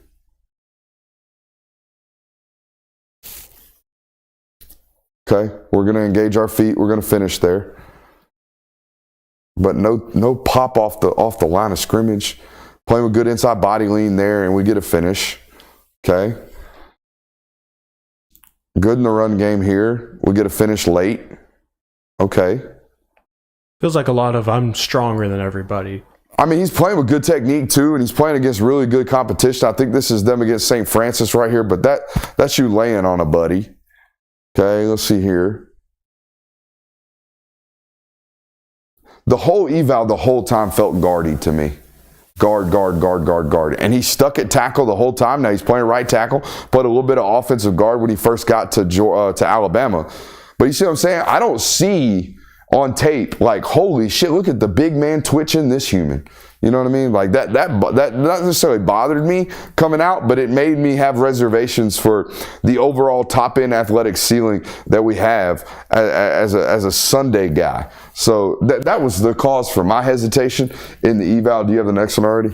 Oh no, I was helping out Christian with something. That was the hesitation in my eval, and I still have some in the college to pro eval. Okay, I still have some hesitations about what the overall athleticism looks like. Like, you compare his tape to a guy like Paris Johnson, and you're going to come away having two different ideals of what a college right tackle looks like, in my opinion. You know, you mentioned maybe some bad weight still being on him. You know, coming into college, it seems like that's okay to have because we feel like we can fix that. In the NFL, do you feel like it's probably not as likely because at this point it's on you? Like, it's not a requirement. You're just sitting on campus and like you got to go to workouts every day. Do you want to show up to optional workouts? Is this something that you want to commit to, like that sort of thing? Yeah, you're left more to your own devices once you get to pro ball. Except for the difference in pro ball is they'll just start fining your ass. You know what I mean? You come in heavy, you come in overweight, and it's like the first thing they do when you get in the building is put you on a scale. It's like, oh, well, your goal weight's 335. You're 337 today? All right, that's $1,000 a pound. We'll see you tomorrow type shit. You know, like, you're going to lose weight really quickly at that rate. So there is that. All right, so who's up after the Titans? You have the Falcons on the board right after that. Do you want to hear the needs? Yeah, let's hear them. Our boy Kirby says that the Falcons need an abundance of Coles cash. I would presume that's for their starting quarterback, Mr. Cousins. Oh, yeah, big Coles cash guy. You know, I like how Kirby, you know, he's not necessarily the joker on the show. He's not. But he laid some wood on these jokes right here on these team needs. They need an edge. They need a cornerback. They need a defensive tackle, a safety, and a quarterback if need be late in the round or late in the draft, you would imagine, for some backup and some depth, maybe some future calls. But I would imagine they go defense here. You can't take another offensive weapon. Rome Odunze is there, though. He is there, but I think for the Falcons, like, if you're going to stay at number 8, it's either got to be Laiatu Latu or it's got to be Dallas Turner, in my opinion. Like, those need to be your two guys. If you're going to be at 8, there's a whole lot of value in drafting those two guys. If you were to trade back, that's where I think maybe you could go a route of I'd be okay with you going wide receiver at that point, or if you want to snag one of these DBs when you trade back, or even like there's been talk of if they trade back, maybe they hunt after Michael Penix, you know, those types of things. But if you're sitting at 8, again, it's either got to be Dallas Turner or it's got to be Laiatu Latu, because you haven't had that as for the Atlanta Falcons in years. I mean, outside of one season from Vic Beasley, you have not had a dominant edge rusher. You could almost bet your ass that the New York Jets will be taking either Rome Odunze or Brock Bowers if you don't get ahead of them right here, right? Yeah. If you're a football team that needs offensive weaponry, you better get your ass in gear right now and come up for this Falcons pick. You keep looking at your phone. Every time you do, I keep wondering if you got it. I don't know. I think a trade might have happened. I'm not sure. Okay. A bunch of no ways happening. I see a bunch of no ways in the chat already. What's going on with the no ways? I don't know. Huh. Interesting. Let me know if you figure out what happened with the no way. All right. That has to be some massive trade. JJ McCarthy, what's up? That's why. It's Michael Penix. The Tennessee Titans just drafted Michael Penix? No, the Atlanta Falcons just drafted Michael Penix? drafted Michael Penix. Oh, wow. I did not see that one coming. Hey, my number 2 quarterback on the board in this draft. Now, I have a real conundrum because I don't know why I can get over the Indiana tape, even though it wasn't that bad. And I love the Washington tape, but I can't get over the Auburn tape from Bo Nix. But I like the Oregon tape. But anyways, Michael Penix, wow, what a selection here. It goes above JJ McCarthy, and he is indeed an Atlanta Falcon. You talking about keeping it close to the vest? I don't think anybody had that. No, I mean, every single mock draft, if it was the Falcons picking at 8, again, it was either Laiatu Latu or it was Dallas Turner. So, again, there was some talk of them maybe going quarterback, but that was if they were in the back end of the round. So, I'm not sure where this came from, but obviously they're looking to get a replacement. Maybe Kirk Cousins, they won him for 2 years and working in Michael Penix, which, if that's the case, I guess I don't mind it. But, I mean, Michael Penix, not exactly the young pup in this class. Maybe you got a bad first update on Cousins' Achilles rehab, maybe. But I got it right here on the notes. He's the guy! ! Number 2 quarterback on my board. He's accurate. He's smart with the football. He's got an absolute beam attached to his left shoulder. He's plenty of athletic enough to extend plays, and he is an absolute dude. Okay, you talking about like the intangible stuff. You talking about do guys gravitate toward him. This is exactly that type of football player, and he's overcome a shit ton, man. This is a guy who was completely unranked coming out of high school. He doesn't even have a player profile photo. This is how unranked and off the board this human being was. But without further ado, let's go watch this high school tape. I'm excited to see this. I have no idea what high school Penix looked like, but I bet he's still spinning it. Somebody who loves football, by the way. You can tell when he talks it, this guy loves football. He's from Garden City, Florida. Is that what we found out a couple weeks back? Yeah. Or last night, and he is a dude's dude, okay? Football player right here. And he is indeed dropping it into dots. This is what he did at Washington last year. Like 35-yard balls that were just like you could walk out there and place them. Like you can just hand them to receivers is what Buddy was doing all year last year at Washington. I would imagine at this point in time during this tape, he is a Tennessee commit. Mm-hmm. Jeremy Pruitt told him he wasn't good enough, that he didn't want him when he took the job. He immediately has to decommit the day, like the week before National Signing Day. 3 days, I believe. 3 days before National Signing Day. What a shitty human being. But anyways, so you have that going on, right? And he ends up in Indiana. And I think I know the physical development on this human has been tremendous because the life on these footballs is not quite anything near what we saw during his time at Washington. No. So, yeah, there's been a tremendous amount of development over the last 6 years. You see some athleticism right there and his general playmaking ability. I fell in love with Penix during the season this past year, watching the first couple of games. There you see athleticism again. During the first couple of games, he seems like he's gotten taller and thicker, too, during his high school career. He came out of high school at 6'1", 190. Will you get me the NFL Combine measurements? Because I think he's like 6'3", 210 right about now. But that's interesting to spend $100 million on Kirk Cousins, then turn right around and draft his replacement in the same draft. Yeah, I think it's very interesting. I thought for sure they would go defense, a necessity that they've been having to assess for the last 10 years, it feels like. Michael Penix measuring at 6'2", 216 pounds, and his hand size was 10.5 inches. Yeah, that's the other thing. Massive hands on this dude. Yeah. For reference, J.C. Latham, the guard that just, or the tackle that's going to be a guard, I imagine, just got drafted. He's got 11-inch hands. So this dude's got a half inch smaller hands than perhaps the biggest and thickest offensive lineman in the draft. And he has dripped out. Look at them glasses. Everybody's saying that they look like they all got 3D glasses on. That's kind of been the vibe tonight. Bro, he's going to fit in Atlanta. You know, he's going to have a good time in Atlanta. Oh, my God, we finally saw him without a do-rag. Holy shit. No do-rag. Did you notice? No do-rag. He actually has hair. There was a theory on the internet that he might be bald. I just assumed he was. I just assumed he was going bald. I just assumed he was coming home. We didn't even make fun of it. We didn't ask questions about it. I think he's got real waves. We just saw the wave check for the first time on Michael Penix. This whole time, he was just getting him right for draft night. That's what he was doing. He was scheming for it. Them things was cooking for an eternity, dog. Them waves was overcooked to shit. I hope they look good, though. I hope they look good. That is a super accurate football player, man. I loved watching that tape. Loved his pocket mobility, pocket management more than anything. And definitely his accuracy and decision-making with the football. If we're going to ask NFL quarterbacks to throw it 35 times a game, I'm down with that. You know what I mean? Yeah. It looks like we have another wide receiver off the board, Odunze to the Chicago Bears. Ooh. That's a good draft haul so far for the Bears. Caleb Williams and Rome that could not have fallen any better for them with regards to Odunze falling here.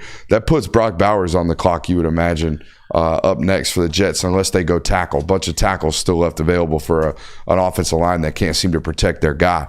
Rome Odunze, coming out of high school, ranked 225th overall in the consensus rankings. The 41st ranked wide receiver. He goes third in the wide receiver rankings this year. I found this guy watching Pac-12 After Dark, not this year, but last year. The NFL was very aware of who this football player was coming into this year. 6'3", 205. He is an extremely fluid mover, like never in a bad spot.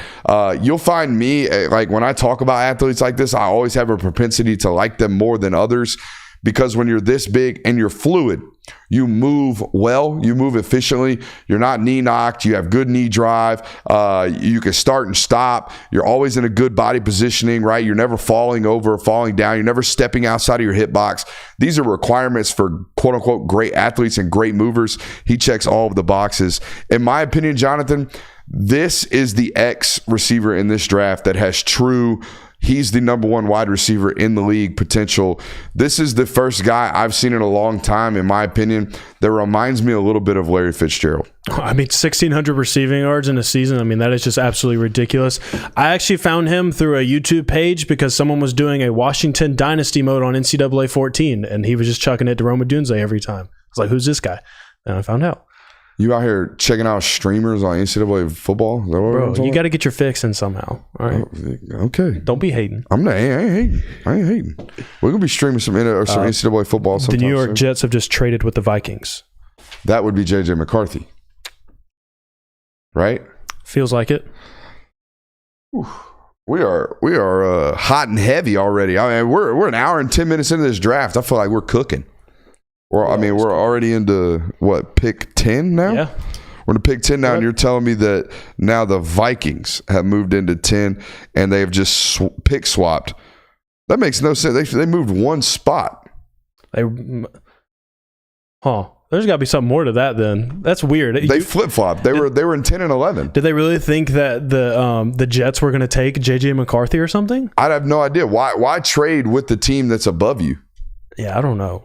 That's really weird. At this point, I wish I could listen to the broadcast almost. Yeah. That's a very weird trade to have executed right there. All right, the Vikings need.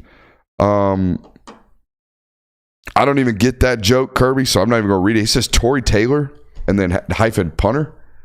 I guess he wants them to draft a punter. I guess. I don't know what you're doing there, they're going to be like Iowa this year where they're just going to be punting the football a lot? I guess. A quarterback, interior offensive line, edge, wide receiver, defensive tackle. We all believe they're coming up right now. It's for a quarterback. All the receivers are off the board. They're in desperate need of a future at the quarterback position. You imagine this is JJ McCarthy. Yeah, and if you're keeping the same thing with the Vikings, I don't mind putting JJ McCarthy in a Kirk Cousins type role. I mean, have him throw it 26 times, 30 times a game and see what happens. But again, there's still just a whole lot of questions about sample size with him throwing the football. So interesting to trade up, but probably some good value if you're getting JJ McCarthy, a really traitsy guy at the 10 slot. Not too bad. Let's go ahead and ask you guys real quick to go ahead and hit that thumbs up button. Make sure you're liking the broadcast and subscribing to the channel. If you have found us tonight for any reason, the algorithm has thrust us upon you. Make sure you're subscribing, man. If you like anything revolving around college football, we talk college football Monday, Tuesday, and Thursday live every single night, 8 o'clock to 10 o'clock p.m. right here on the channel. And it is in our humble opinion that we do it better than anybody else. I love that. Humble opinion, we're the best.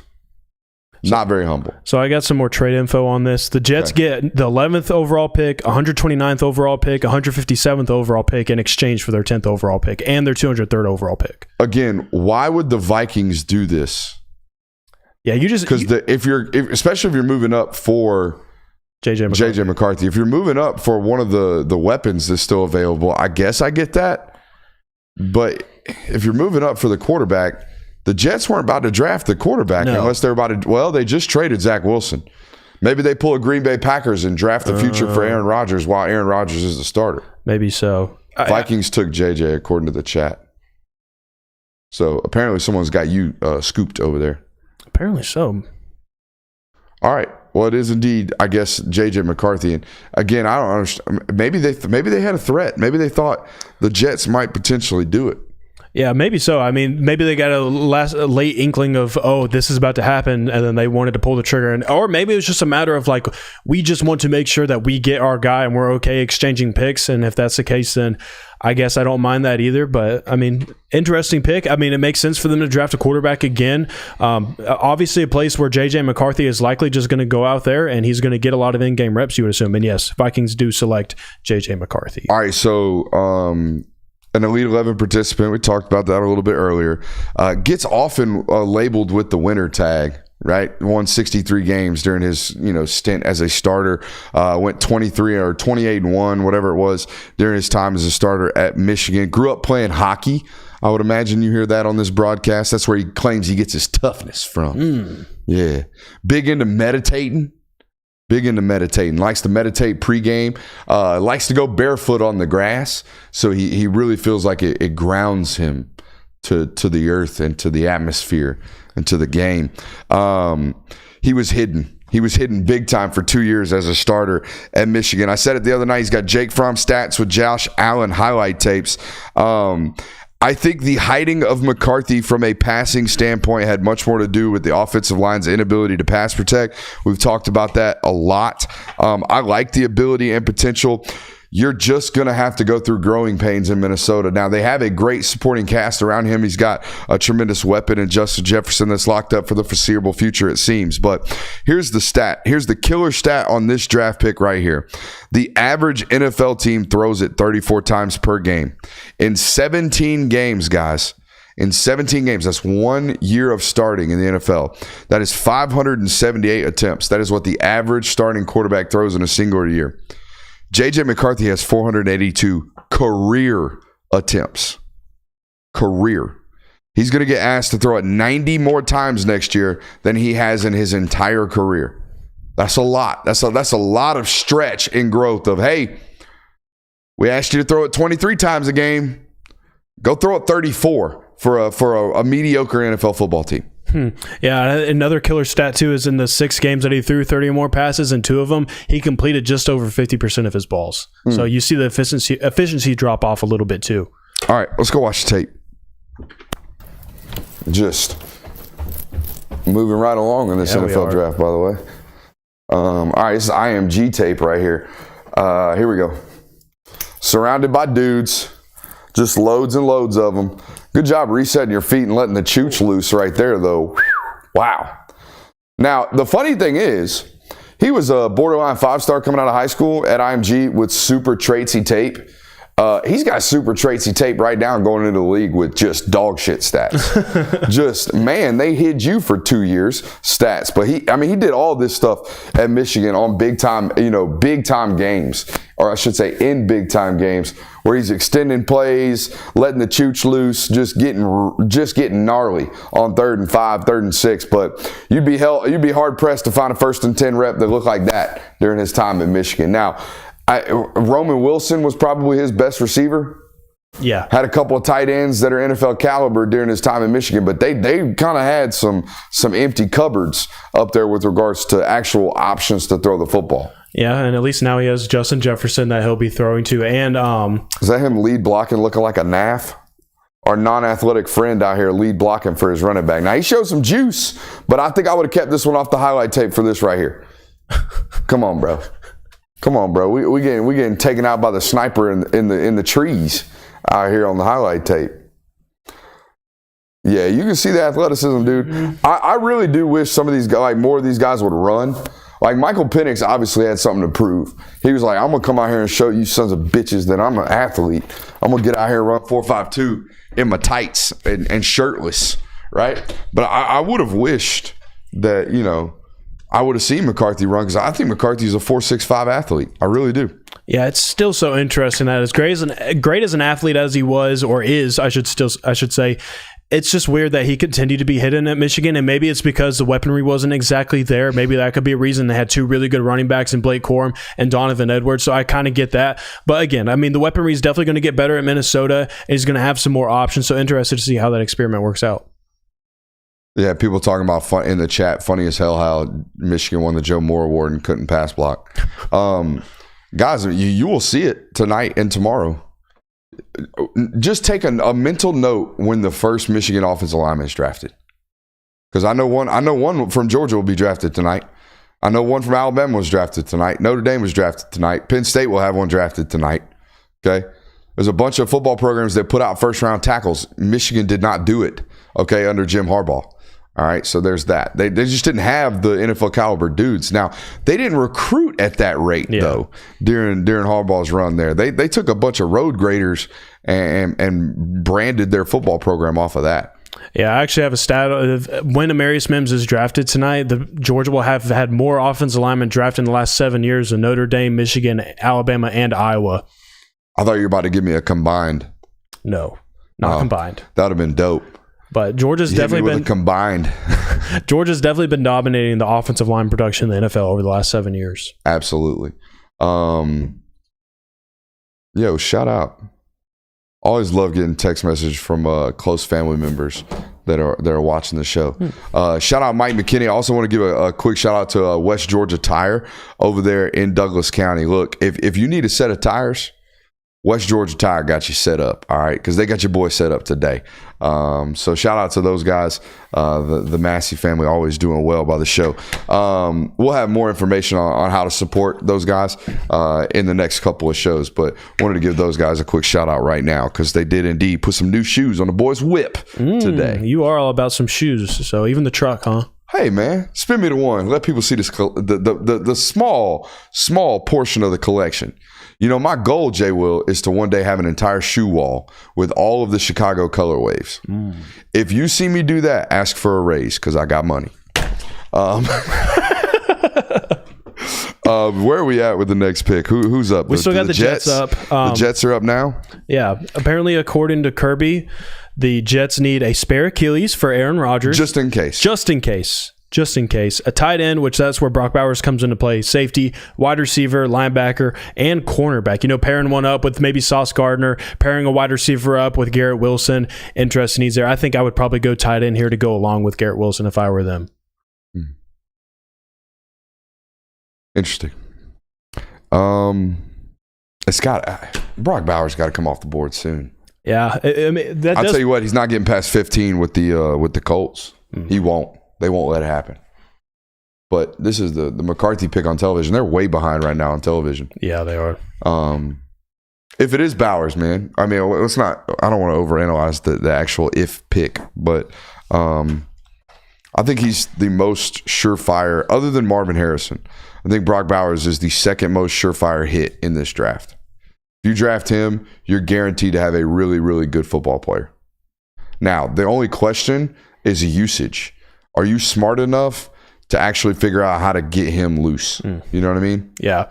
And that's why the Jets the pick is in. Oh, wow. New York Jets go with Olu Fashanu. Oh, they did need a tackle then, huh? Yeah, they did. Guess what? What? Olu Fashanu. Where do you think he's from? I have no idea. That boy got no Nigerian bloodlines, dog. You should have already known. Olu Fashanu. By the way, Penn State, one thing you will learn when you cover recruiting like me, the DMV area, right? Baltimore on down to Washington, D.C. and back up. Penn State owns that region. They plant flags, you don't get out, okay, except for Caleb Williams. But Olu Fashanu played with Caleb Williams. He was the left tackle in that highlight tape we watched to start the show. Olu Fashanu is 6'5", 320 pounds in high school, And he didn't start playing football until his freshman year. He was a basketball player and was 6'6" as a true freshman. And every basketball game that they went to, everybody's like, you need to play football, you need to play football, you need to play football. Eventually started to play football. And I'm going to tell you what, you see the athleticism all over the tape from his time during Penn State of a former basketball player. That's exactly what you see. I'll also tell you from having seen this individual in Indianapolis, he's the closest thing physically to Amarius Mims in this draft that is provided. Okay, now he went higher than Amarius Mims because he has a larger sample size and a little bit safer of a projection, you would imagine, based off that sample size. So, you know me, I'm a proponent of Nigerian football players because, as I've always told you, they can look at a 45-pound plate and boom, gain muscle mass. They just got to stare at it. That's it. Just, woo, look at that. Swole immediately. All right, let's take a look at it. 27-1. I had 28-1 him as a starter. It's 27-1 garbage. Okay, here we go. Oh, finish. 77. I like a big man in a 7-7. Now this might be some first round tape inklings of it. Okay, we're still leaning on folks. Yeah. Still playing with some outward elbows. I want to see them elbows in. I want to see elbows tight. Okay, or we're watching offensive line play. There's a false step there as well. This is Caleb ripping the chooch right here. God, he's big though. Look at the thighs on this joker, man. Bow-legged too. You know how I am. I'll be looking. It's got the duo. Yeah, gotta have it. I gotta have them thick lowers and them bow-legged knees. And I'm all on you, brother. I'm all on you. And some fight to finish. That's what I like to see. I like to see this dude fighting to finish. Now, here's my concern. When you got big, thick lowers like this, and then I turn on the tape and watch you have very limited anchor and pass protection, that scares me. That scares me. It's like this dude should be able to stop bull rushes. Okay? He gets a little bit susceptible to that, during Saturday or on Saturday so far throughout his career. It's a good job digging that guy out. Good patient set right there. I think that was against MJ Sherman. All right, watch enough. I don't watch too much of that stuff because they've progressed so far since those tapes. But what do you think, man? Passing up on Bowers here to take the offensive tackle. I guess that kind of tells you what they think of their room so far right now in New York. Well, I mentioned missing on offensive tackles. That really hurts you. And, they tried out Mekhi Becton. That one had some issues. Didn't really exactly hit on that one, I would say. And then again, Aaron Rodgers coming off an Achilles injury. That's your most coveted, valuable piece in that room. So you want to make sure that you protect him. So going offensive tackle in this class, it kind of makes sense. You want to make sure that you protect your quarterback first because it doesn't matter if you have a guy like Brock Bowers if you can't keep Aaron Rodgers off the ground. And to be honest, based off what's left in the tackle pool right now, I think Fashanu is probably the most ready to play in terms of pick and stick. Like he can just play there. We don't have to worry about him. He'll be a quality starter for us. Whereas some of these other guys might have some questions about him, like Fuaga, my boy from Washington, and Tyler Guyton, and obviously Amarius Mims' general availability concerns have probably caused for some concerns for some NFL teams. Yeah, no doubt. Well. So now we got the Broncos up on deck, and according to the team needs for the Broncos, I was wondering if you're going to read this. Some older women out there in Denver. Zach Wilson. Yeah, Zach Wilson. A proponent of said older women. They also need a cornerback, a defensive tackle, edge, and offensive tackle. Rhymes with milk. There you go. If they go Bo Nix here, I might shit myself. Dude, Bo Nix in the first round in general to me is just not for me. Not for my liking. There's been so much smoke that they've been connected to Bo Nix, that they like him. Bo Nix to me feels very Drew Lockey. I don't, and you already tried to figure that experiment out a little bit, and it did not work out for you. So, and there you go. It is Bo Nix. What? Holy cow. Bro, set it on fire if you're a Broncos fan. Jeez. Now, here's the thing. Okay, I got over the Washington. By the way, that's all 6 quarterbacks, right? Yeah. That's all 6 in the first round. By pick 16? No, pick 12. Pick 12. 6 quarterbacks in the first 12 picks. All right, so Bo Nix, our second 5-star of the night at the quarterback position. Caleb Williams, obviously a 5-star, and now Bo Nix, the number 1 dual threat quarterback in the 2019 class. Jeez. I was just getting ready to start a media career. It's been a minute, but he'd been playing for a while. Broke the career record for amount of starts, didn't he? Started 5 straight years. Yeah, he didn't miss a start. 50-something starts, I think. That's pretty crazy. I said it earlier, and I don't know why, but I know why, because I watched so much of it. Right, this is a guy who played against Georgia dozens of times. It felt like, and I cannot get out of my brain and out of my perception and out of my opinion what he put on tape at Auburn, and it was really, really bad, guys. It was 2,400 yards a season for a 59% completion percentage, 13 touchdowns and 5 interceptions, with about 250 yards a season rushing. Okay, that's what it was during his 3 years at Auburn. He goes to Oregon, and it's like it's not even a new, it's a different football player entirely. Goes for 4,000 yards passing on 75% completion percentage. We go from completing less than 60% of our balls to our final year at Oregon completing 77% of our balls. And people are like, yeah, well, he's throwing a bunch of screen passes. And I would say, yeah, he is. But if you look at the yards per attempt, he's chunking it, man. He's got like 9.5 yards per attempt during his time at Oregon. Like, 2 totally different football players. What would you do? And now, obviously, Denver bought in on that. And probably some other off the field intangible stuff, because how else do you buy into this at 12? This is really, really high. I mean, it's an even more dramatic version of what Jayden Daniels did between Arizona State and then going to LSU. I mean, it was not great against when he was with Auburn. There was a reason why when Auburn came up on the schedule for Georgia fans, they were glad to face Bo Nix, because they just knew, Georgia fans knew and felt like Bo Nix was never going to be able to get the job done. But then you go out to Pac-12 and you go out to Oregon and you just light it all on fire. You're a Heisman finalist. It's a much different version of Bo Nix, but it never felt like Bo Nix became any different than he was at Auburn. I just felt like maybe the overall talent in his room got better, and maybe the defenses that he faced got a little worse. So it's very polarizing to me. I think it's good to see that there was some type of development over his college career that can be promising.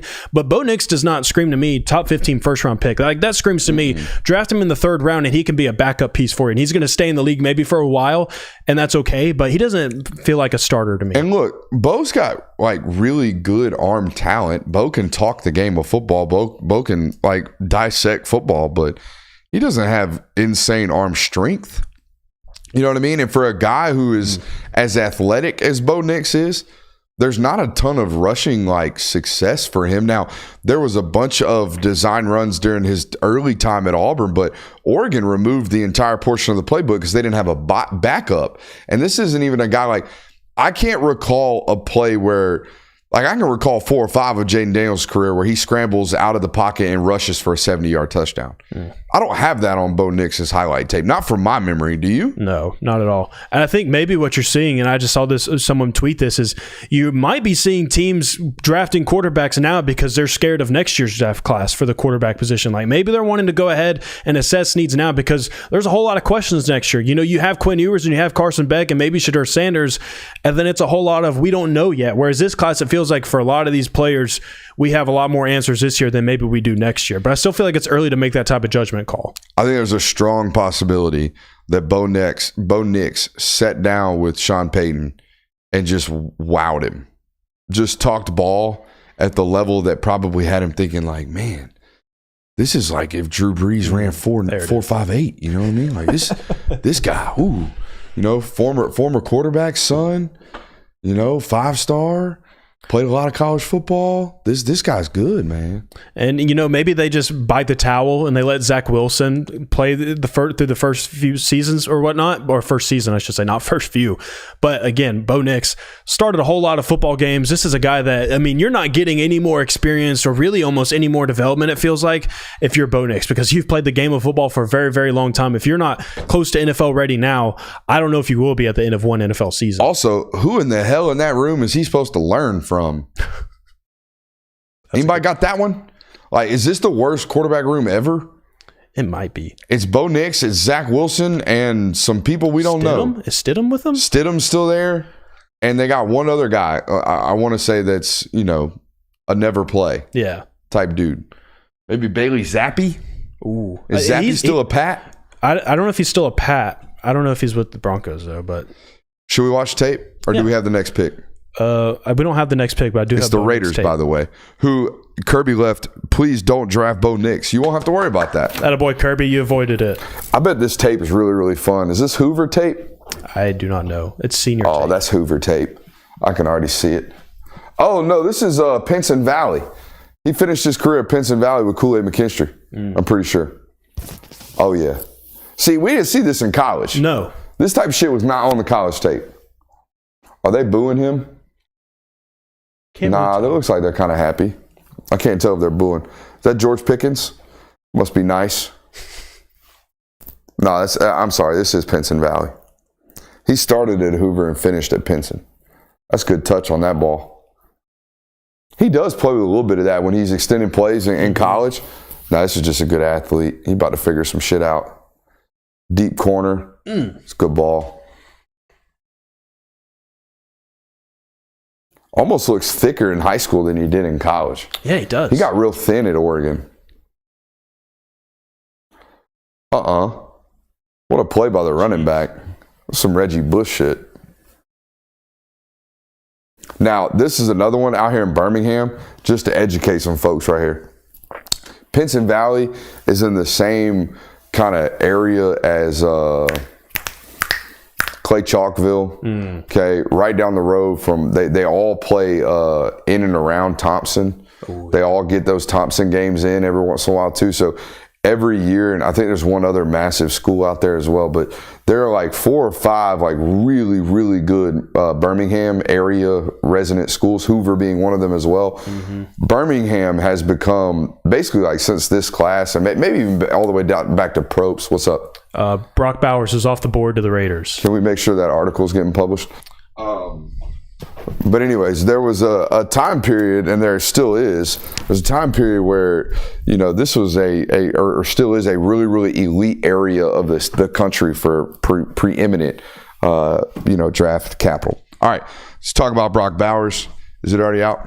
Working with Christian on it right now. Let's talk about Brock Bowers getting drafted by the Raiders. Who is their head coach? It's old buddy, the linebacker. Shit. I'm sorry.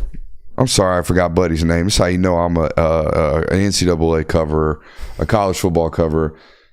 Anyways, they hired the interim. Don't know who their offensive coordinator is or what they have in store, but that guy's got a task on his hand, and the task being getting Brock Bowers loose every single Sunday. I have all these extensive notes on all these players, right? And my note for Brock, I don't know if y'all can see that right there. It just says dude. That's all it says, because that's exactly what this guy is. This guy is an absolute dude.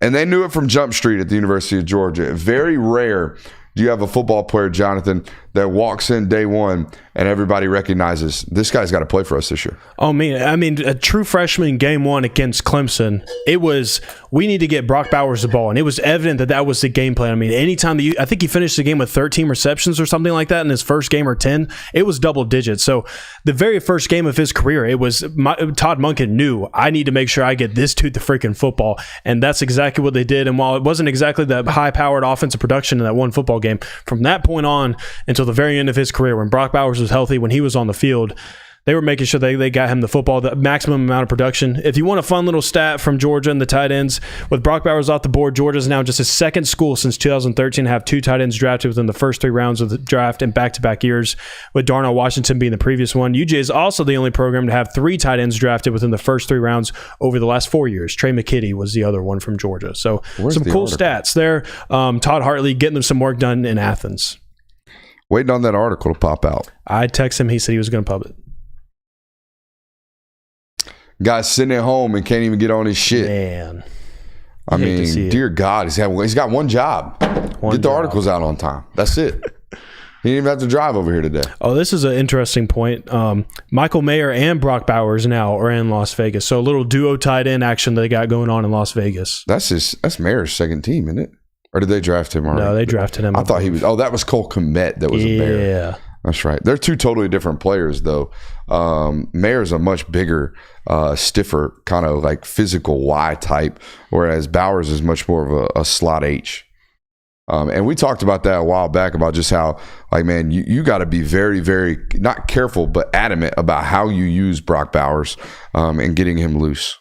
Yeah, absolutely. And that was the fun part about him being at Georgia is they used him in all facets of the game, especially there towards the tail end of his career. Like, Brock Bowers. Shit, dude. Brock Bowers is in the running back room. Sometimes he's back there taking reps there. They moved him all around the field. And I think that's exactly what had NFL teams so excited about him, is that you could put him at X, you could put him at Z, you could put him at Y. And then with him and Darnell Washington, and that's maybe why the Las Vegas Raiders wanted to snack him here, is that they saw what him and a duo tight end offense looked like.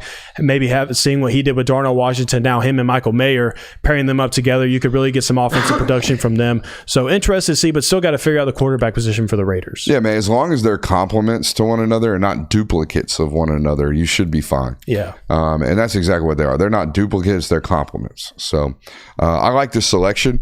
And I think he was definitely the best player available there for the Las Vegas Raiders. Someone was going to do it. What's up? No, I was the commenting Oakland thing? on you, yeah. Yeah. All right, so that is our first dog of the night. Will not be the last. Do you think we get 3 dogs? I don't think we do, based off the rate at which the wide receivers are coming off the board. Yeah, I don't think so either. Definitely going to see Amarius Mims come off the board at some point. Another team that needs some offensive line help, but Latham McCarthy coming off the board, which is the other one that we're kind of watching for. Unless it is just like Kansas City Chiefs really, really like him and they really, really want him, I don't know that you'll see. Or the Buffalo Bills. I guess you could throw them in the mix as well. But yeah, the rate of the wide receivers coming off, it doesn't seem like Latham McCarthy will sneak in here. Yeah, we haven't even seen Brian Thomas come off the board yet, have we? No. No Brian Thomas, no A.D. Mitchell, no Xavier Worthy. You would imagine those 3 players, maybe not Worthy, but those 3 players probably carrying a little bit higher draft capital right now than Ladd. Yeah, maybe that's a room where you're going to start seeing some. Amarius 18 to the Bengals, so said the chat. I guess that's a prediction. Yeah. What was I going to say? Oh, maybe that's some of the names in the wide receiver room. Maybe that's a position where you're going to see some names falling. You know, you typically see that in every single draft class. Maybe Brian Thomas is one of these names that was projected as maybe a top 10 pick, and then he kind of creeps on back. So interested to see what happens there. But yeah, really expected wide receivers to just go bang, bang, bang, bang, bang, bang, and they really haven't done that so far. Well, they did. The first 3 of them kind of did, right? It was 3, 5, and 9, or 3, 6, and 9, right? And then after that, we're kind of seeing this lull, which was kind of the expected, deal. You know, they kind of expected it to be top end heavy, and then to see kind of a waiting period. Still haven't seen our first defensive player taken, have we? No, we don't, because I'm still sitting here looking at Dallas Turner, Terry, and Arnold, all kinds of names. We have no defensive players taken in the first 14 picks. Yeah. Which would be a record. The record previously going into this was 10. Yeah, and I don't know that you're going to get it from the Saints either. I mean, their needs are offensive tackle, wide receiver. Maybe a defensive back comes off the board right here. That could be one that they look into. A defensive tackle as well, and a linebacker. And then, according to Kirby, Christmas Alvin Kamara every day. Is Christmas Alvin Kamara that salty? Yeah. Yeah. I mean, I've had him in fantasy for quite a few years. And Christmas Day, I think one year he put up like 60 points by himself. Say less. So, Christmas Day, Alvin Kamara. And then a bunch of offensive weapons is what it sounds like. Do you have the pick? Not yet. Still waiting on that one to come in. All right. So a bunch of offensive tackles still available. Talise Fuaga, Amarius Mims, our guy Fashanu from Washington, and then Tyler Guyton, I would say, are still the offensive linemen with first-round grades. Dallas Turner still on the board. Byron Murphy still on the board. Laiatu still on the board. Jared Verse still on the board. A lot of defensive linemen, Jonathan, that have lost some money so far with all these quarterbacks, particularly going off. Yeah, they may not be too happy, but these back-end first-round draft picks, these teams, I'm sure they're certainly happy because with the run that went at quarterback, I mean, there's a lot of really good defensive names still on this list, and you're going to be able to do a lot of best player available here. And again, another defensive player is not off the board. It is Talise Fuaga, the offensive tackle for the New Orleans Saints. I don't love this. I'm going to be honest with you. Of all the tackles that, like the Fashanu guy from Washington, everybody tells me he's a guard. He's the most athletic tackle in this draft. Okay, watch him move. Tell me he's not an athlete. He's like Penei Sewell if Penei Sewell were 6'3". That's what that Fashanu guy is. Now, this Fuaga kid is built like a barrel. I shit you not. He's 340 pounds now and coming out of college. and he carries 270 of it from his nips to his knees. I mean, he is as wide around in the mids as can possibly be. He's built like a barrel. He wins with aggression and strength, has really, really stiff lowers. Guys, this guy plays with tremendously high pad level, and he wins with aggression and just pure physicality, things that I don't know if are going to be available to him on Sundays. I think he doesn't survive as a right tackle. I think he kicks into guard and is a road grader, a really, really good NFL guard. I don't think he survives at tackle. Let's go watch the high school tape. This guy was ranked 1,600th. Wow. In the composite. Okay. Now, 24/7 had the leg up on this one. They must have had the drop because they ranked him 100. Oh, excuse me. That was. Oh my God. That was total tackles. Never mind. 24/7 didn't even have him inside the top 2,000. All right. So this was a guy who way outperformed any high school projection. You got to love these, right? A guy who's a relatively unknown football player and then becomes a first-round draft pick. Got to love it. Big Samoan power here from Fuaga. I'm guessing this is him at left tackle. He put on a lot of weight in college. Nope, that's him at defensive line. Huh. We're getting a defensive line to, oh no, here's a high school guard. He just jumped into that. Yeah, this is raw as raw can get right here, boys. This is big, ugly raw. And he plays big, ugly raw on college games as well. I mean, he's jumping. Yeah. He's jumping into his stance. I don't even really want to watch. I mean, that's a jump again. We're not watching that. That's so much progression. That's give the damn Oregon State offensive line coach a freaking raise. Mm-hmm. Holy shit.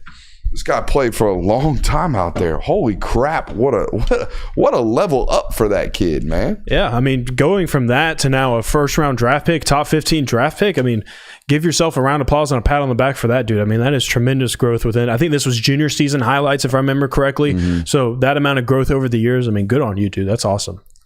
Still would have taken probably Mims there if you're going to take a tackle, but that's me. Really shocked that no defensive backs have come off the board. I mean, we don't have a defensive player off the board yet. I know, but a lot of these DBs tested really well. The NFL come on, like Nate Wiggins, Quinyon Mitchell, then the two Alabama DBs. Both of them look really, really solid. Like a lot of guys in that defensive position group that they could walk in and play immediately for you, and they'd probably play really, really well. Colts still on the clock. I would imagine Colts go offense here, but maybe with their pick of the litter at corner, maybe they take Terry and Arnold. Yeah, maybe so. I mean, again, it's getting to the point where best player available is going to be one of these defensive guys. I mean, Dallas Turner and Laiatu Latu certainly feel like best player available picks right here in this range. Let's see here. The Colts needs, according to our boy Kirby, apparently they still need Andrew Luck. That checks out. We all. A corner, wide receiver, running back, interior offensive line, and safety. You want to hear a funny story about Andrew Luck? So the year that he retired, I drafted him in fantasy football. It'd be like that. And then 24 hours later, he announced he was retiring. Yeah, I would imagine hundreds and thousands of people shared that exact story. Yeah, it was really rough. I think what was really, really rough was the NFL insiders releasing that story while he was on the field during that preseason game. It's a preseason game. That's like, I understand it's your job. Yeah. But let's let that one slide, bud. Let's let someone else break that one. You know what I mean? That's kind of my opinion there. I mean, you can see it right there. That's a barrel. Yeah, it is. That is a barreled human. Okay. How about the Bowers family getting to stay out west? Oh yeah, that's true. I didn't even think about that. Good on them. Las Vegas.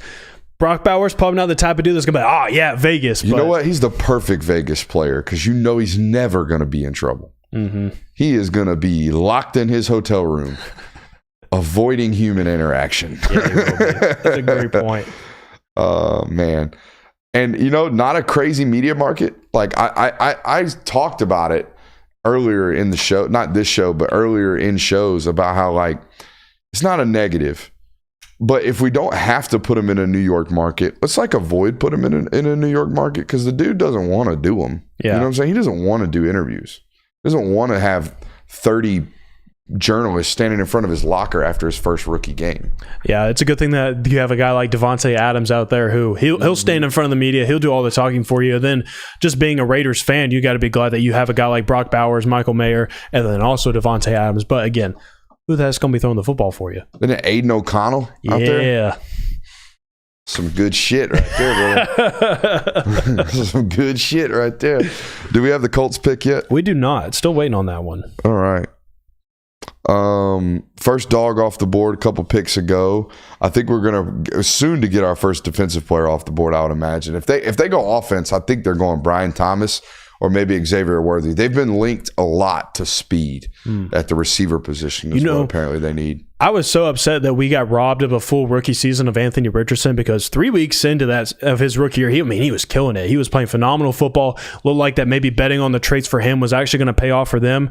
So I was really bummed that we didn't get to see that. So interested to see how that goes this year. Get him another weapon out there. Maybe you can make some things shake if you're the Colts. He's going to have to learn to stop trying to play like a superhero. Yeah. You know what I mean? Like, even as big as he is, and he is massive, 6'6", 240. Like, he's the closest thing to Cam Newton, like size-wise, that we've had in the league. But even Cam, by the end of his career, was cooked. Like, his shoulder was messed up. He had a car crash that jacked his back up, but the shoulder injury was the main issue, and he got that trying to run somebody over in a football, like in an NFL Sunday game. So you have to be very, very careful about this stuff because you're no longer the biggest, fastest, strongest dude on the turf. Yeah, you mentioned Xavier Worthy. How do you feel about players like that? Because if you look at the track record, history says no go. History of these players that just are uber speed wise, like they just can go. They don't have a great track record in the NFL draft, and so it kind of makes me a little hesitant to draft someone like that. But I mean, all throughout his college career, Quinn Ewers, even someone that doesn't have a great deep ball, he made it work with him, and he still put up good numbers at Texas. The thing that made me a little more cautious about Xavier Worthy, I watched, a Texas fan did everyone thinks he's just a deep threat. Look at this highlight tape. They did that thing. Yeah. And, dude, I would say every other ball on that tape, he body catches. He lets in on his stomach. He catches it off of his breastplate. And every body catcher I've ever seen dies in the league. They just die. Because, first of all, harder ball to catch. It doesn't have a stripe on it. Okay? So it's a harder ball to catch from an eyesight standpoint. Secondly, if you let a ball in on your body, more than likely in the NFL, it's getting broken up. Well, yeah, especially if you're a deep threat ball guy like Xavier Worthy. It's not like you're going to have these 5 yard, 10 yards of separation in the NFL. You're going to have guys up on you, so you got to be able to catch 50. You got your first defensive guy off the board, Laiatu Latu from UCLA to the Indianapolis Colts. I'm glad it was him, man. I think that's a solid football player, a really, really good football player. And here's the deal now. I think Indianapolis's coaching staff is one of the very few, or at least GM staff. I think they're one of the very few that has a really, really long career ahead of themselves. Like, I don't see that GM staff getting flipped over anytime soon. They have a really, really high PR rate, if you will. Their approval rate is extremely high.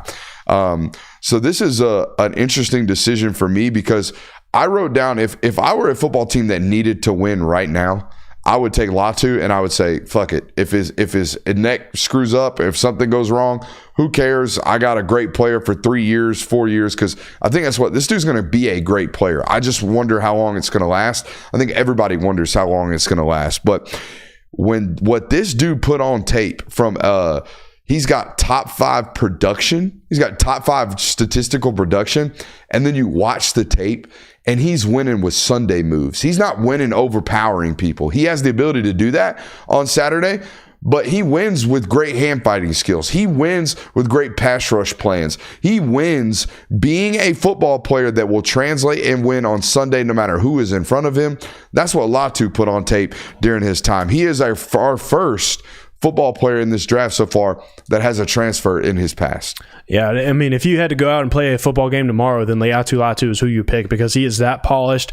And I think that was the biggest discrepancy between him and Dallas Turner. If you were deciding between those two guys, Laiatu Latu is definitely the guy that is ready to go right now. Dallas Turner, still some room to grow, so that's maybe why you would bet on him because there is some more room to go where Laiatu Latu, that guy, he's ready to go for you today. It just may not be like he keeps on pushing forward like some of these other guys in the class. I think our audience base has heard this fun fact, but obviously this is a football player who the NFL draft commentators are telling you right now had to sit out a year of football because he was medically retired by the entire Washington medical staff. And it was multiple, doctors from what the reports are that medically retired him due to a neck fusion or something going on with his neck. During his year off of football, do you know what he did? No. He played rugby and was like a guy, like a real rugby player. Whatever a guy in rugby is. Yeah, a Samoan rugby player. What 'twas Laiatu Latu during his time not playing football. So not safe enough for you to play football. Go get in a scrum out there on the rugby field. Goes back to UCLA, gets medically cleared, and puts some crazy shit on tape. Let's go watch the high school tape, because this was a really, really high-ranked high school football player that Washington landed. This was a top 100 football player, was ranked the 5th defensive end in his class. Let's go take a look at it. He's from California. I would presume Northern California. That's how Washington ended up landing this cat, I would presume. Oh, my God, he's huge. He is huge on tape. Wearing 42, that's some ugly shit. Oh, he's playing off-ball linebacker? Stop playing with me. Stop playing. Dude, he looks like he's 270 in this tape. Looks like he's lost. He played wide receiver? Jonathan, I know you're going to the bathroom, but you can't miss this, dude. My God. What on earth? How is this dude not a 5-star coming out of high school? Bro, what? Bro, hold on. Watch these 2 clips right here, Jonathan. Yeah, I want to see this. Watch this. So this ain't even the crazy one. This is wild. That's stupid. This right here, this shit right here is deaf. Look at this. Oh my gosh. Dude, what? And tell me he ain't 265, 270 walker. Look at the ass on that dude. Dang. Good Lord. This is awesome. Where was the industry at, bro? Where were y'all at? Is he about to pick? Nuh-uh. You about to crib? Bro, if you crib, I'm taking it. He cribbed that? No, he didn't. Thank God. Geez. Thank God. I was about to quit watching football for a year. Punting too? Oh, it's fake punt. You know it. Oh, my God. Jeez. You know what it looks like?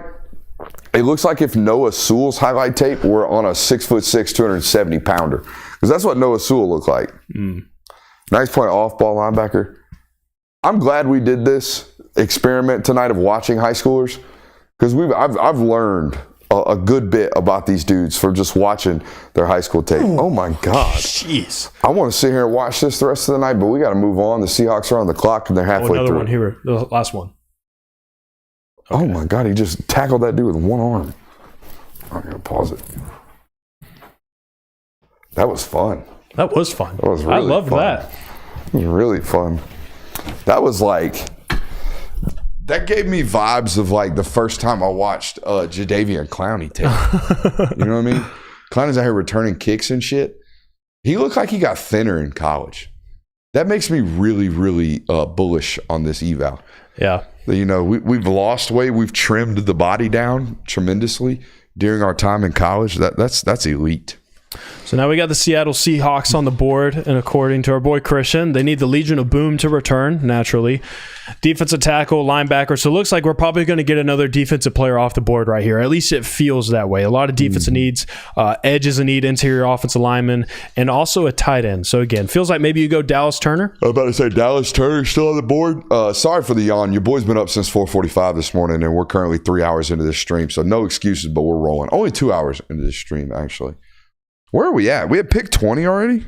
Is it 20? No, it ain't 20. Where are we at? We are at pick 16. Pick 16. So we're almost halfway through. Almost. Jeez. My God.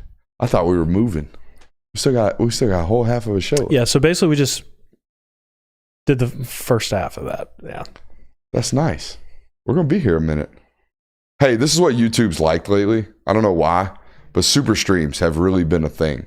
People out here streaming for like 24 hours. I don't know what the play is there, but it's some kind of play. Do you got a pick for me? No, I thought I did. Just a bunch of retweets. Don't need the retweets, man. I just need the pick. That's all I want.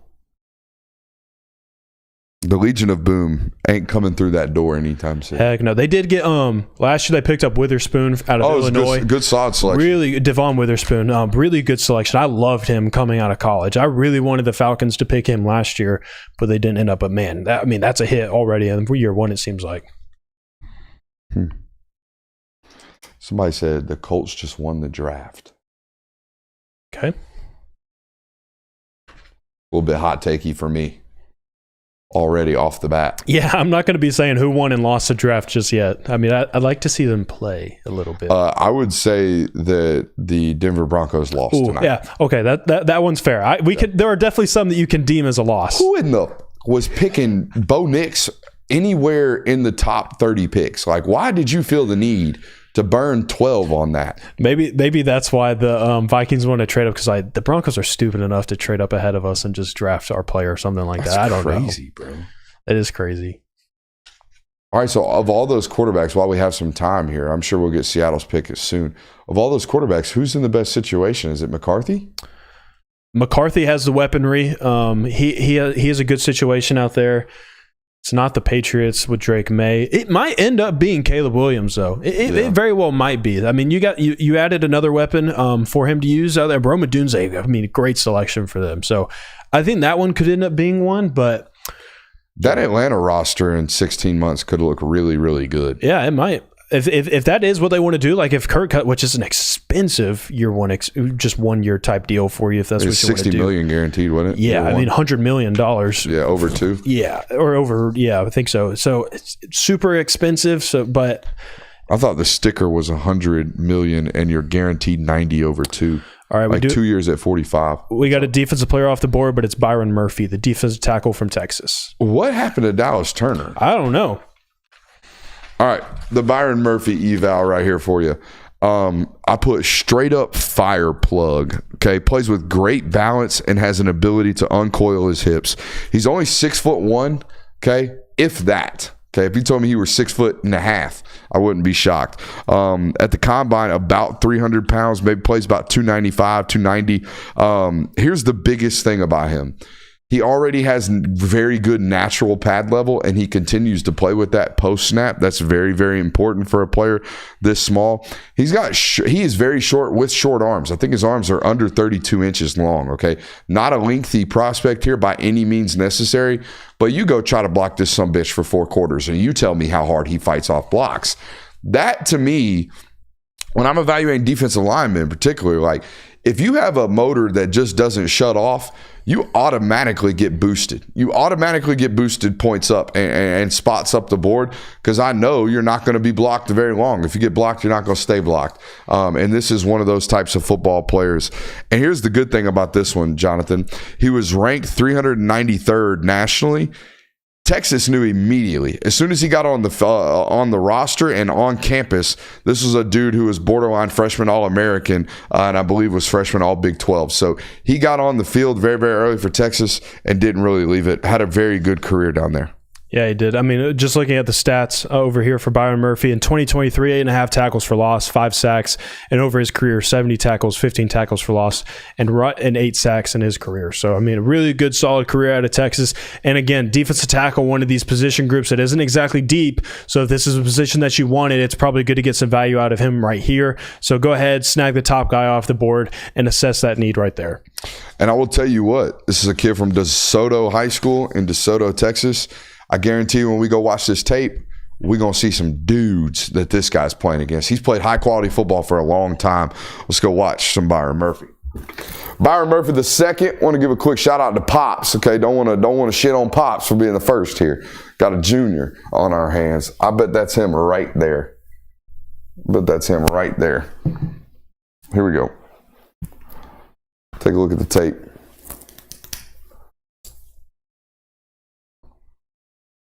Oh, see what we got. Playing in there at a little shade tech. Got too much weight on his hands. He lost weight in college. There's no doubt about that. I think we also highlighted the wrong guy. Let's go back here. He's out here. That's him. Yeah. No? He's in there at 3 tech. Huh. That's a defensive line I wouldn't want to see on Friday night. So I'm going to tell you that right now. High school defensive line looking like that. Get out of here. Contemplate facing in math class that day. Yeah, for real. Got too much weight on your hand right there. Got to get your feet up underneath you. I bet he fixed that when he got to college. See how his feet are way behind him in his stance? Yeah. Yeah, we can't play with feet that far behind us. That's what he does great for how small he is or how compact his frame is. His ability to two-gap and really hold double teams at the line of scrimmage really played out in his college career, okay? Violent football player as well. I kind of see why he was 393. Okay, we're not big, we're not tall, we're not long, we're not super twitchy on tape. Like, this doesn't look like Peter Woods, right? If you're going to be a 5-star out of high school and this size, you got to look like Peter Woods on tape. All right, this was a true developer when he got to Texas. So that's a good implication of a football program who obviously his strength and conditioning coordinator over at Texas must have done a good job, because he moves much better now coming out of college than he did anywhere near in high school. Yes, he did. Let's see. Who do we got next up on the clock? Jags are on the board. Jags are on the clock. The Jags need Barber for Trevor Lawrence. I guess Christian is not a fan of the flow. Yeah. Not a fan of the long hair for Trevor Lawrence. But Haters again, going to hate. A shocker. Can't grow it. You hate on those who can. Probably one of these teams that is happy that these defensive players have started to fall down the draft, because this might be where we see a DB get drafted. They need another defensive back. Still no Terrion Arnold. Defensive tackle, interior offensive line, and edge. Well, never mind. Jaguars trade with the Vikings. So the Vikings, again, are getting themselves another draft pick. Maybe they – what do you think they go here? I don't know. Apparently, according to Kirby, they need interior offensive line, edge, wide receiver, and defensive tackle. Maybe they're coming up for Dallas Turner. Maybe. Dallas Turner doesn't really. I don't. Historically, though, they don't have Dallas Turner edge rushers. Historically, their edge rushers look like 6'5", 270-pounders. Yeah, maybe you see them go with some extra protection for JJ. Might see them do that, get an interior offensive lineman. That might be where they go. Interested to see where this one ends up. Didn't expect a trade right here, especially the Vikings. Very aggressive in this draft, trading up twice now. So we're going to mark out the Jags here and put the Vikings. I wonder why the Jags are so much in need of a corner right now. It's so shocking with all the corners on the board for them to just not sit here and pick. Yeah, so here's the draft information. Jaguars acquire picks 23 and 167 for the Vikings in exchange for the 17th overall pick. I don't even see the Vikings down here at 23. Yeah, they're on there. There was another trade that the Vikings had traded for this pick, I guess, in a different. Oh, here you go. Dallas Turner is off the board. Okay, so it is indeed Dallas Turner. I'm surprised he fell this far. I can get it, though, because he's just not as polished. And that's the main error. By the way, this high school tape's going to make you shit yourself, I would imagine.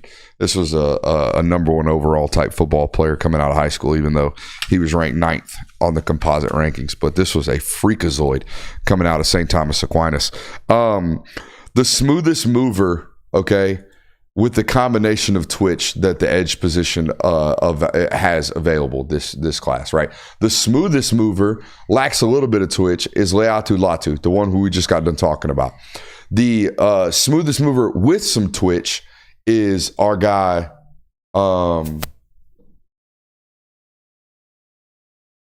Dallas Turner. Okay, the most violent and probably pound for pound strongest edge rusher we have in this class, Jared Verse. All three very different football players. I think Dallas's lack of finesse and lack of ability to fight with his hands is the reason why he quote unquote fell here. And his general size, 6'4", 245. I think he measured in at about 250 at the NFL Combine. He doesn't play that heavy. He plays a little bit underneath that. But I was really, really impressed with the development of Dallas in the run game. Okay, his ability to play physical and play tough against the run is something that he did really, really well in college. Like I said, kind of just a high effort sack guy. Has like very akin to Will Anderson coming out. Like Will Anderson didn't have a bag full of pass rush moves. Will Anderson got after you with a relentless effort, very similar to Aiden Hutchinson almost, where, you know, Dallas has the ability to have the athletic traits to become a really, really high-end pass rusher if he figures out all these, moves, if he develops a pass rush plan, that kind of stuff. And he plays so hard, almost too hard. Like, I'm pretty sure Dallas led the Alabama roster in personal fouls, late hits, things like that. Yeah. Okay. Maybe even bordering on the quote unquote dirty end of things. But if I'm going to lean anywhere as a defensive player, you better lean dirty. You know what I mean? Yeah. I think a refreshing thing to see, too, from Dallas Turner is that he had a phenomenal true freshman year with Alabama, but even then, when Will Anderson went away, maybe you thought some extra attention would be put his way, production would go down. He was still very productive this last year for the Alabama Crimson Tide, so great to see that as well. All right. Still don't understand why Jacksonville moved out of that when they need a corner and they have the best corners available right now on the draft board. Makes no sense to me. Let's watch the tape. Here we go. Far side over there. I bet we're going to see some mad twitch first play. I guarantee it. Bet he shoots out of like a rocket. Yep. That checks out. Big violent hit on the far side here. Oh my God. Oh my God. Oh my God. Oh my God. Sheesh. Yeah, get flat. He looked more athletic in an Alabama uniform than he does right now in this St. Thomas Aquinas uniform. He looked like I could play him an inside linebacker or a Willie if I really asked him to at Alabama. Look at that knockback. Oh, my God. That's a 4.4 speed showing up. Yeah, for sure. Did he 4.48 at the combine? 4.46, I believe. Goofy. Absolutely goofy, the humans they make Marius nowadays. Mims is off the board now to the Cincinnati Bengals. All right. We'll see if Christian can get that one up. Oh, there's the violence. There is the violence. Are you doing it? No, I'm texting him to make sure. Watch this one, JWill. You're dead. Ooh. You're dead. And a pick on the back end. Oh, and he's gonna drive the quarter. Oh, I thought he was gonna bury the quarterback with a pancake. That's tragic because the quarterback tried to avoid the hit and he still got hit flat in his face after trying to get rid of the ball and was like, "Oh, thank goodness I saved myself." Nope. He's one of those players you're gonna have to be like, "Hey, cuidado, papi.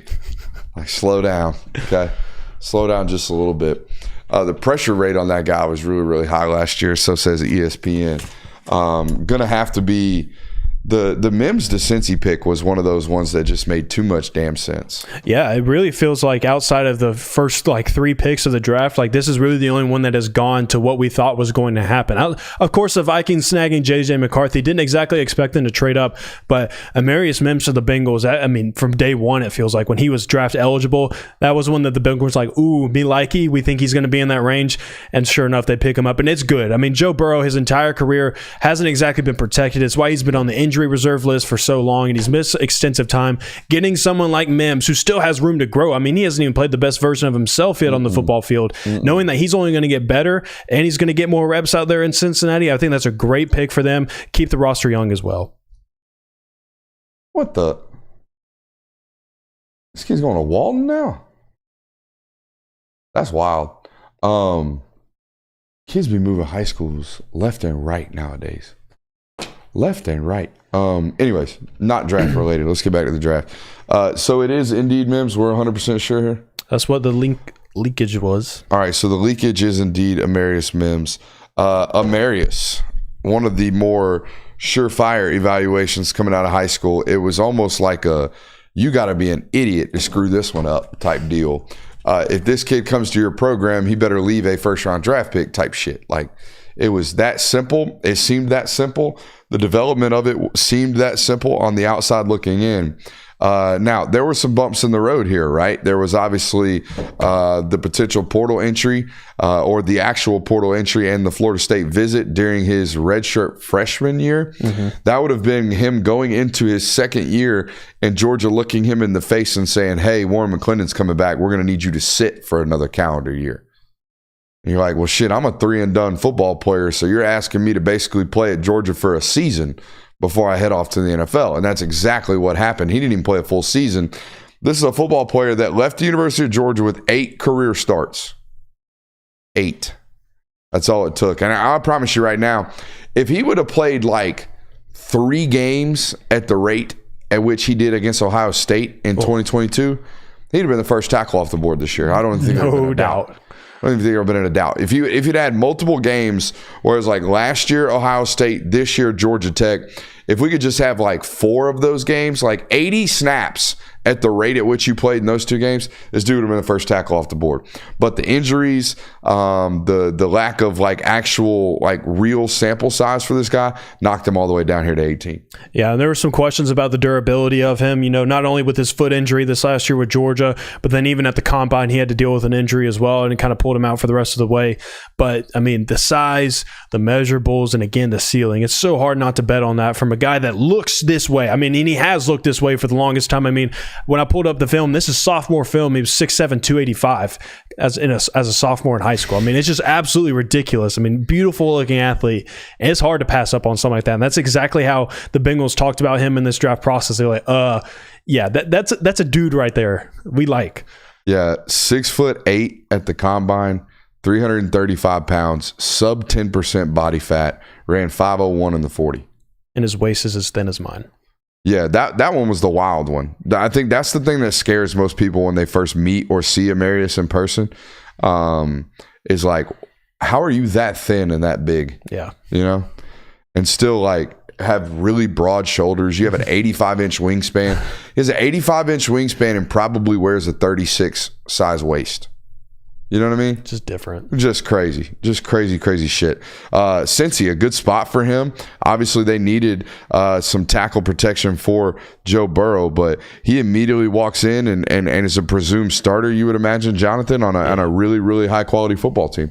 Yeah, absolutely. Going to get immediate playing time. And again, on a good roster. I mean, a good offensive roster, going to get some production out of them and a really good piece. I think this is a great pick by the Bengals because again, you're assessing an immediate need for yourself and looks like you're going to get immediate production out of your pick as well. And that's what you're looking for. You got to hit on your first round picks. This one early on, it feels like it may not look like it at first, but it's going to get there. We are just now going into our second page of draft team needs here as the Rams are on the clock. Very rare to see the Los Angeles Rams actually have a first-round draft pick. I know. They haven't had one since 2016, I think I want to say. It's been a minute. And they've done a really, really good job in years past of drafting. They have. So it'll be an interesting selection here to see where they go. Still a lot of really good defensive players on the board. They need a corner. Obviously spent some draft capital trying to get getting Jalen Ramsey, I should say, a couple years back during their Super Bowl run. But, right now, drafted Darren Kendrick in the 3rd or 4th round a couple years back, and he's been one of their primary starters and been a good little selection for them. But they need a blue chipper, I would imagine, in that defensive backcourt. Maybe they go with it with all the DBs still on the board. Yeah, you had Jalen Ramsey there for a little bit, but definitely needs a different type of face in that secondary, someone that can be that type of dog that you're always looking for there. But I mean, you hit the nail on the head though. This team has drafted extremely well, hitting on Puka Nacua. You got Cooper Kupp. I mean, every single year. Dude, they had the rookie leader in sacks last year as well. Yeah, and so the biggest thing for them that everybody's kind of looking to see is Aaron Donald obviously retiring. That's the big centerpiece that they will not have moving forward. But again, I mean, this team has nailed almost every single draft pick, and to draft that well without a first-round pick, you would assume that they're going to get themselves another great player here. That's a good question here or a good statement here from the chat. With the way the wide receiver kind of pickings have gone, it's not looking like it's going to be a Ladd McConkey first-round draft pick night, is it? No, it doesn't look like it's shaping up like that. We haven't seen it's definitely been now a defensive run, kind of like we expected. I mean, we were talking about it of it's getting to the point where the best available is the defensive players in this draft, and now you've seen a run at those with Laiatu Latu and then also Dallas Turner. So interested to see if it'll continue to be that, and it looks like it will at this pick as well. So I mean, you had Mims go there, but defense looks like to be the priority right here, but should make for a fun second round if it continues this way. That boy iced up. That's a big man shedding some big tears right there. That's awesome. That is awesome, man. I couldn't imagine. In Bethlehem, Georgia, down there in Bleckley County. Down there. I've never been to Bleckley County. I don't know if I'll ever have to go back. I've driven through it. That's it, though. I never went and saw Amarius in high school. I wish I would have, but it was very early on in my coverage career. But it was a joy to watch other people tweet out videos of him at practice because it was like, hey, which one's the NFL player? Well, I don't know. Oh, never mind. Never mind. Don't need to ask that question anymore. Yeah, right now they're showing the Georgia Tech tape on the ESPN broadcast, and it is good. I do wish that we would have seen more of him. Oh yeah. And I wonder how hard he was playing sometimes. Like, did we ever get 100% of Amarius Mims? And if we got 90% of Amarius Mims and he looked like that, God, what is he going to look like on Sunday? Yeah, oof. You know what I mean? Like, this is one of the higher ceilings in the entire draft, in my opinion. Oh yeah, absolutely. Just because there is so much still quote unquote unknown about him that you know for a fact that the ceiling is there. There's the notes right there. Fewest career starts for a first round draft pick since Kyle Long out of Michigan several years back. So there's that. All right. The Los Angeles Rams are on the clock. Do we have the pick? Not yet. Still waiting on that one. All right. Kind of getting a little slow there with the picks. Apparently Saban's dissing Mims on the broadcast. What? Yeah, I don't know. Would have liked to see what the Alabama game looks like if Mims finishes that. Yeah, I mean, Georgia fans feel that way about multiple players. If that Georgia, which that's at that point in the season, everybody's saying that about their team. Like, oh man, if we're fully healthy, then I think that game goes differently. I mean, when it's game 13 of the season, everybody's hurt. I mean, you got injuries on both sides of the football. You're going to have guys banged up. So that's just the nature of college football. But yeah, having guys like Mims healthy in that football game, you do wonder, like, does that make any type of difference? Do some of those third and short situations go a little differently? Certainly a question to ask. I think they were questioning maybe his toughness, is what it sounds like in the chat. Saban acting like Mims hadn't had tightrope surgery during season. Yeah, that's fair. We have another defensive player off the board. It is Jared Verse. Mr. Bullrush, Jared Verse. Do you know he was at Albany? He played tight end. That's what he was recruited to play. Really? Yeah, he's recruited. I heard this on a podcast today with Mel Kiper and a bunch of other draft analysts. He was recruited to play at Albany as a tight end, and then he got moved Albany, and then moved to defensive end. Yeah, no, that's a tremendous story of development. He went back to Florida State this year, even after the NFL was very aware of this guy. After his first year as a transfer at Florida State, I mean, he probably had a second or third round grade last year in the draft. He would have been selected. He made himself some money going back to Florida State. And I'm really, really intrigued to see this high school tape because, as you can imagine, this kid out of Central Columbia High School in Dayton, Ohio in 2019 was completely unranked. I mean, not even anywhere to be found. Would imagine Albany was probably one of his only offers in high school. So super intrigued to see this tape. Do we have it? Yeah, we have it. Just waiting for an ad to cut out. It's tight end tape? I don't know if it's tight end tape. That's what he was recruited to play. That was the only thing that they mentioned. By the way, while we're waiting for those ads to kick up, hey, shout out to the Jays tonight, okay? Super big fan of these. They actually have leopard print on them. Yeah, it looks like we are going to get some tight end tape. All right, some tight end tape from Jared Verse. I bet this looks stiff as shit. He looks stiff as a tight end. Or, excuse me, he looks stiff as a defensive end. Can't imagine how stiff he looks as a tight end. Nah, he got some juice. Ooh, good hands. Yeah, he's gained a tremendous amount of weight since college, or in college.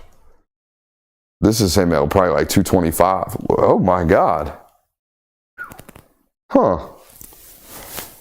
The after the catch stuff's elite. Wow. Good. Yeah, there's the power. And he stiff armed the last guy, wearing 2-3. Yeah, if you're putting your weightlifting stats. You think he's a LeBron fan? Probably. If you're putting your weightlifting stats before the highlight reel, you better have some power on here. Yeah. I bet he's a 350-pound cleaner now that he's left college. I bet he moves weight like that. Probably. The FSU tape, like I said, is I'm 250 pounds. I'm about to run through your effing soul right here on third down. That's what the whole tape is. So my question about this player, Jonathan, my question about any player that's this size, because he's not huge, okay? This guy's 6'5", 240 pounds. And I know that's big, but this is not, or it might be 6'4", 240 pounds. He's not huge. And when you're not the biggest human in the world and you win over and over again on the college level with power, I wonder how much that's going to translate to an NFL world where, guess what, buddy? Everybody's powerful out here. Yeah, he measured in at 6'4", 254, so around that range. But yeah, I mean, had I think the combine highest in the defensive line for bench press reps. So yeah, strong dude. Over 30 reps, I think it was. 31. Yeah. Yeah, I mean, that's always a conversation that you kind of get into with some of these edge rushers is you typically have maybe one or two guys, I mean, clean as a whistle. Everything looks good. They got the bag with it. They are very polished coming out of college. But then you have some of these guys where you take the size, you take the strength, and you're just kind of hoping like, we can teach you some moves. We can't teach you how to be strong and how to move like that. So this is definitely one of those picks. Sometimes you end up seeing these guys picked a whole lot earlier in the draft, though. This one they were able to get in the 19th overall pick, I believe it was. So interesting to see these guys fall, and interesting to see if we're going to continue to see a run at defensive players here.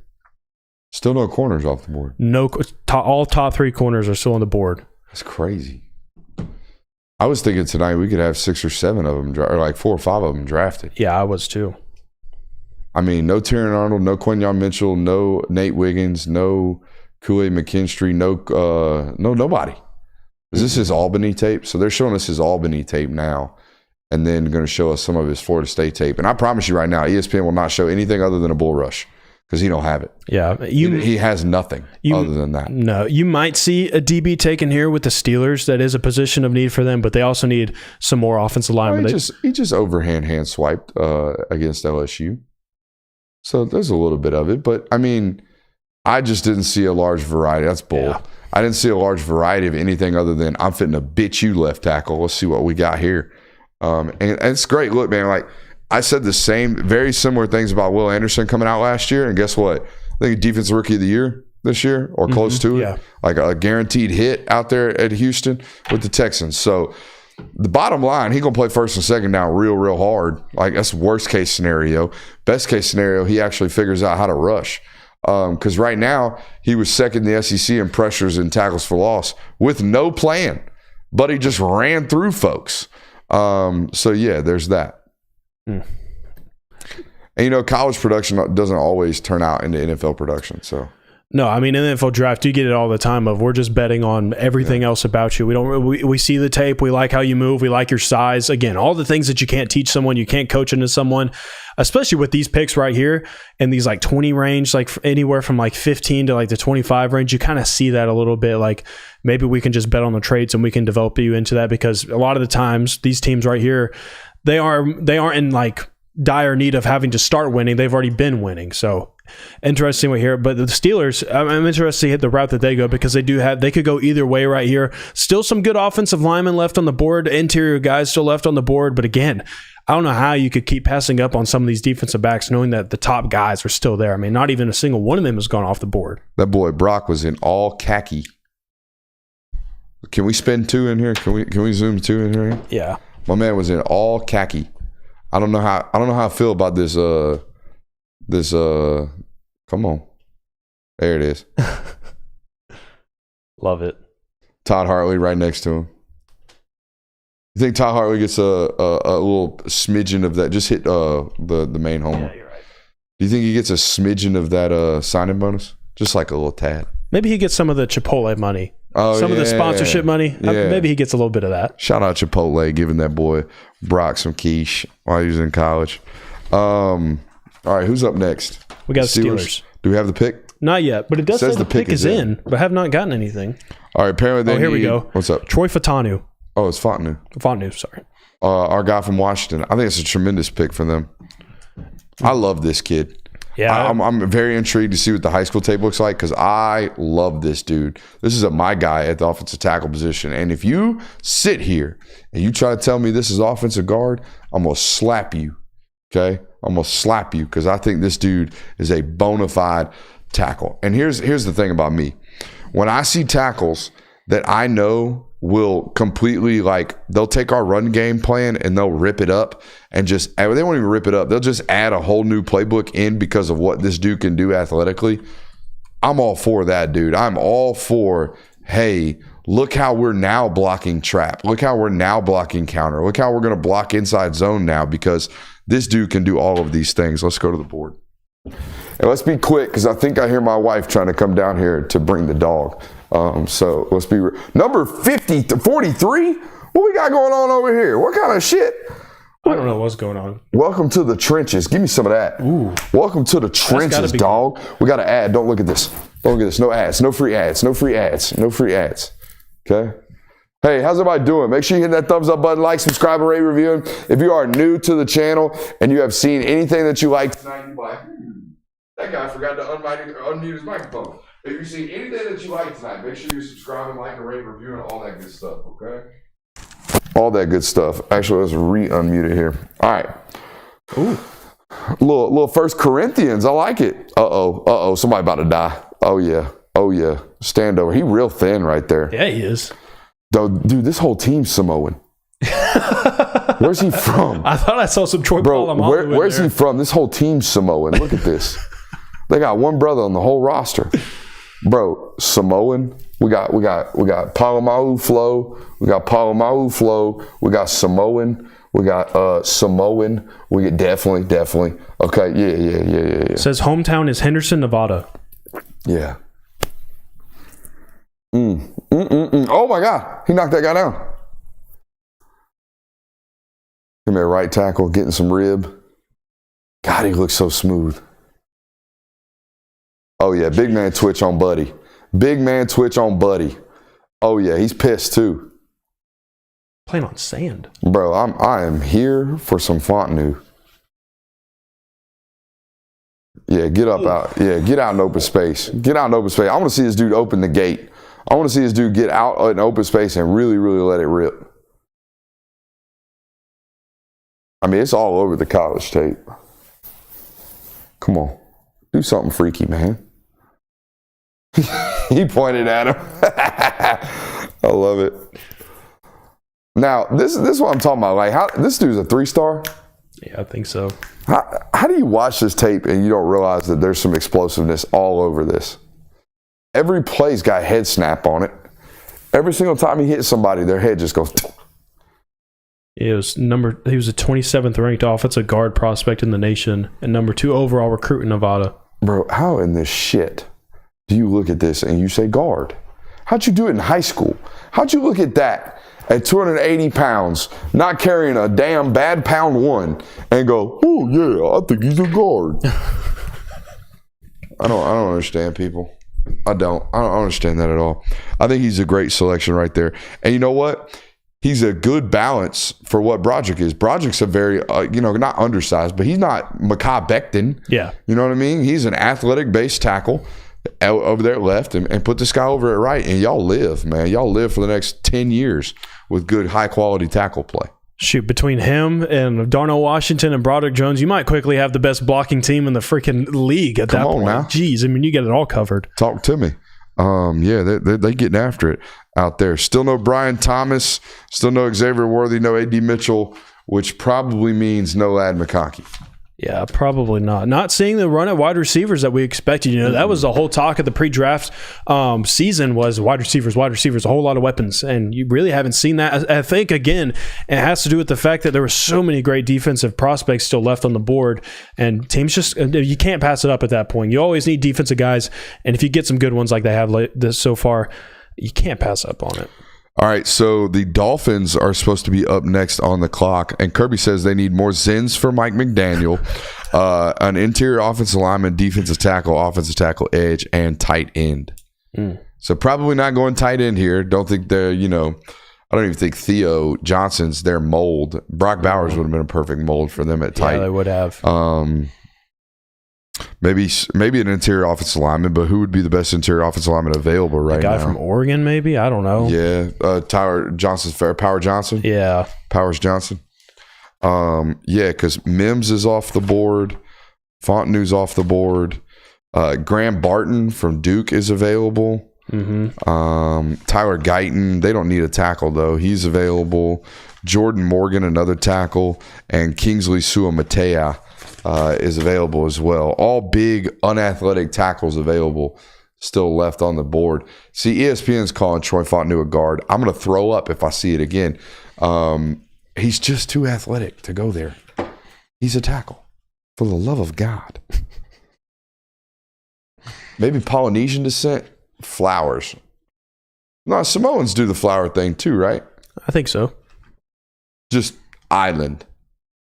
Oh, played some volleyball. Shaka Brada. Yeah, no doubt. Gave up 2 sacks during his entire career, 31 starts. Yeah, he's a guard. Fuck are y'all talking about? It's so gross. Guard. He's not a guard. Sorry. I don't think he's a guard, guys. Yeah, I don't think he's a guard, guys. Watch this tape. We're just going to sit here and watch this. Oh, just get out of here. Kick out block. Get out of here. Just eat your lunch. This is one of my favorite guys in this draft. I can't overstate it. I remember how excited you were about him coming back from the combine. Look at that. Oh, my God. Just getting out in space. Again, 6'3" Penix Sewell. That's my comp. Oh, and you know what's funny about Penix? There were idiots saying Penix needed to play guard too. I'm like, what? Y'all can piss off. That dude just got $110 million playing tackle. You can absolutely piss off. All right.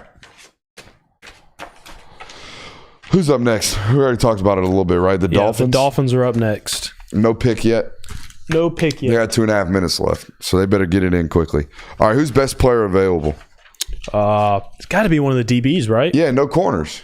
Still no corners. What? I mean, dude, I'm shocked that, knowing what Nate Wiggins did, knowing what, again, the kid from Toledo did, I'm blanking on his Mitchell. Quinyon Mitchell, knowing what he did, again, how polished the Alabama corners are. Cooper DeJean, that's a dude that's traitsy as well. Like, yeah, Great White Hope. None of them. Cooper DeJean's a corner, by the way. Yeah. They tried to doubt my man in high school. I looked at his profile today. Said Cooper DeJean, safety. Y'all some haters. The Hooper's mixtape is pretty nasty too. Oh, the Hooper mixtape is crazy. Disgusting. You know, he went viral recently for saying he'd give Caitlin Clark buckets. Bro, he would wax Caitlin Clark's ass. I don't know, man. I don't know if I'm here for that. Stop, bro. You saw that tape. I know, but let's not. That boy like White Dante. Let's not act like DiVincenzo. Let's not act like Caitlin Clark's like most women's basketball players. But we have the pick, Chop Robinson, Penn State. That's early. It's really early. But it is what it is. He's best edge rusher available. That's what I was about to say. Is they've kind of had a run there, so I'm not sure that you really had a choice if that's what you wanted. Yeah, that's it. This is the last first round caliber edge rusher in this class, really. All right, Chop Robinson, our second transfer to be a first round draft pick, originally committed to Maryland and enrolled at Maryland before transferring to Penn State. He was a 5-star defensive end, or 5-star edge rusher coming out of Quince Orchard High School in Maryland. Again, the DMV area, even if you end up at Maryland at first, Penn State gonna get your ass. All right, DMV is owned by Penn State. Okay, he may be a better pro than a college football player. He honestly may be, and we see this a lot, or not a lot. We've seen this multiple times from Penn State. The Ofe guy, Adafe Ofe, or whatever. Mm-hmm. He was Rookie of the Year in the NFL after having like 4 career sacks at Penn State. So let's go watch this tape. I bet it's really, really good. If you're a 5-star coming out of the DMV, you got to have good tape. Okay. Ends up at Maryland, transfers to Penn State quickly after, I believe, a singular year. So, oh yeah, we finna see some twitch. Oh yeah, he's violent. Really, really quick. Really quick. And you saw it on the college tape too. He can bend an edge now. He can turn an edge. Feet up underneath him. Oh, good dip. Ooh. Yeah, buddy. Now, the scary thing about Chop is that, like I said, with a similar thing to Ofe, just zero, like very little production. Very little production. Now, granted, I mean, who led the Big Ten in sacks last year, and how many did he have? Probably like 7.5. They just don't throw the football as much in that conference as others. Ooh, how did he get his pads that low? Nah, he maintained every bit of twitch that made him a 5-star when he transferred to Penn State. He plays with this on tape. But again, there's very, very little production. That scares me. What do you do, Jonathan, when you see somebody who's obviously this gifted but has very little production? I mean, if you're going to take him, it's going to be you're just betting on the traits again. This is typically a position where you see that where you may not. He's a 4.42 guy. Yeah, I mean, the good thing for Chop is that he comes from a program where this is typically the case with him, is that people draft Penn State edge rushers without having a whole lot of production at the college level, and a lot of times they end up having a lot of success in the NFL. So he has that going for him. But I mean, knowing that this is what he was in high school, and then he developed even more. I mean, I like it. But yeah, lack of production is a little scary. It is. I mean, he's not the only edge rusher left. He's just the best and only first-round caliber edge rusher left on the board. So if that's what you needed, then you had to take it. Whoa! Then you had to take it. That would have been some good clippage right there, right? That would have been great. Just, it didn't look that bad watching it on the replay right there. You know, it was a little smooth little gather. I guarantee you we might see a defensive back here because it's the Philadelphia Eagles up, and we know that they have the propensity to draft best player available. What say you? Or they might just take a dog. They don't need a dog. No. They got enough dogs. Too high for Lad right here. Now, if they took Lad McConkey right here, it would just be for the fuck of it. Or like, if they, we're really doing it. Kamari Lassiter. Yeah, I was about to say, or if they just jump the whole entire board and like, Kamari Lassiter. Nah, if they need a corner, this better be Terrion Arnold. Oh, yeah. I think we're doing well. We're 2.5 hours in, almost 3 hours in to our broadcast here. I would like to see bigger numbers, but there's a lot of people streaming tonight. Yeah, know? I mean, it's really competitive. And the people have hung out. I mean, familiar faces sticking in since the 0 minute mark. So love seeing that people are engaged. Absolutely. Appreciate you guys being here. We have a super sub as well from Mark Blanton. Says, still surreal to see Nick Saban on game day set instead of in the green room. You are 100% right there, brother. And get used to it because you're going to see a lot of Nick Saban. They're going to squeeze that money out of that, buddy. Yeah, man. You know, what do you think they gave him? Like $6 million? $7 million for the calendar year? Probably so. Yeah, probably. All right, this is the Dolphins selection, which we already have, correct? Yep. That's Chop Robinson. That's Chop Robinson right there. So, I know we haven't been paying attention to the cast a whole lot, but have we been seeing any of the hasn't been picked yet, still waiting around? Probably one of the defensive backs I'm sure has been shown on here of like. Yeah, Darius Robinson's up there from Missouri. He hasn't been picked. Who else did I see pre-draft that hasn't gone yet? If there's a corner there, he's still sitting in the green room. Yeah. But other than that, I think everybody's kind of gone already. Given name is Demian, nicknamed Pork Chop due to his size as a baby. He's still got a round baby face, despite the fact that he's probably shred meal. Shred meal. But yeah, yeah. He was born 14 pounds. That was a big baby. Golly. That was a big baby. But yeah, if you're nicknamed Pork Chop, you got to go by Chop pretty quickly. Yeah. Yeah, you don't want to go by Pork Chop very long. Can't be walking around campus, people calling you Pork Chop. No. Only seen one defensive tackle taken in this draft so far. Yeah, I mean, that wasn't exactly a deep class to begin with. So that's why when they picked Byron Murphy, I was like, that makes sense. Like, if that's what you wanted, if that's a position that you wanted to fill in the first round and Byron Murphy's on the board, then you better take it because there's a big the after that. The next highest rated defensive tackle is Jerzon Newton out of Illinois. Tells you how thin it is. Yeah. It's really thin at defensive tackle. Unless Braden Fisk comes off the board anytime soon. It sounds like he's a solid day 2 guy. Mm-hmm. So, any news on what Philly's doing right now? No, I haven't seen anything, not much. According to Kirby, their needs are a Georgia Bulldog, a corner, an interior offensive lineman, offensive tackle, a wide receiver, or a safety. So they got to be going corner then. You would think so. I'm really interested to see what happens. I don't know if there's all that's left really in terms of first round grades are Brian Thomas Jr. and all the corners. Yeah, and then you're getting into the realm of like Tyler Guyton, A.D. Mitchell if you want him in the first round, but still, like that's not like everybody has him first round grade, you know? Yeah. Only got about 10 picks left, so we're kind of motoring through them. Yeah, we are. This is the Dolphins. So yeah, apparently had a really Chop Robinson had a really high pressure rate. Just couldn't get to home and sack the quarterback. 4.48, man. Yeah, that's moving at 6'3", 249 pounds. I called that one, by the way. Remember? Mm-hmm. I do remember Pretty that. Good stuff. I do remember that. I'm trying to wonder if any of these prize picks posted notes hit that I got up here on the wall. Oh, I know mine didn't. I was hurt so bad. Mine didn't either. Quinn Ewers cost me a whole lot of money. Really? Yeah, he cost me a whole lot of money. I'm very bitter. Just busting some balls. All right. Come on now. How do we not have this from the spoiler alert yet? I don't know. If they trade and start a new 10-minute clock, I'm going to be chapped. Yeah.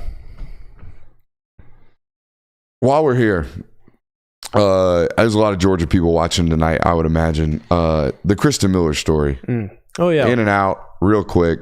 Spent about 18 hours in the portal, which means he didn't actually officially enter the portal. Yeah. Highly doubt he finished the paperwork. Because there's that 24-hour window where Georgia still technically has an opportunity to keep you around.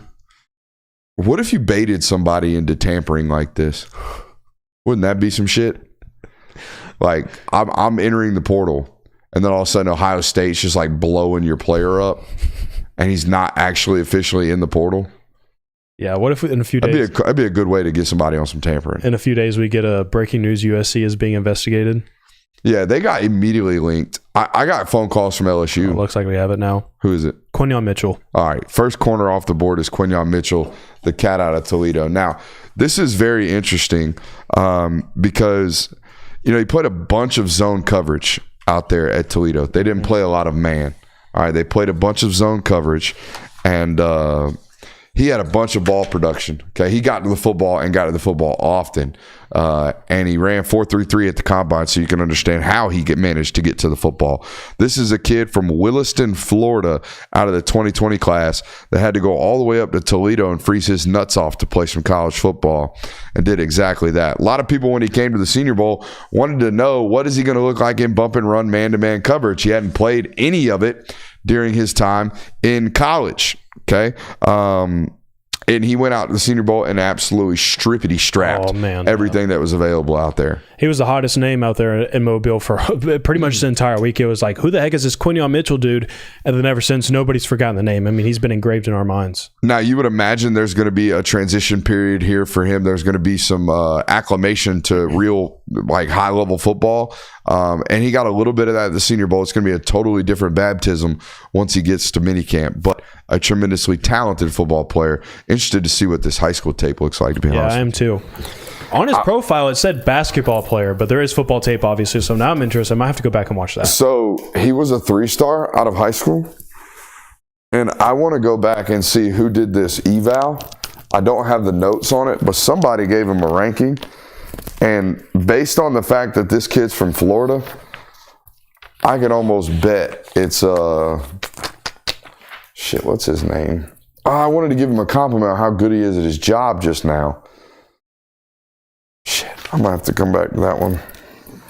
Andrew Ivins. I guarantee you Andrew Ivins did this eval. For this kid to be a Toledo commit out of the state of Florida and be ranked 114th in 24/7's board, 114th, guys. Okay? They had the drop. They knew something. Excuse me, that's 114th at the corner position, so maybe they didn't have the drop. Oh, golly. Yeah, buddy, he's a mover. Off the bounce. He must have shit for hands because he's got offensive tape. So if he went out and played DB at Toledo, he must have shit for hands. Jeez. Nah, he's a guy with the ball in his hand. He's gassed right now, still pulling away from folks, jogging. Did he play quarterback or running back?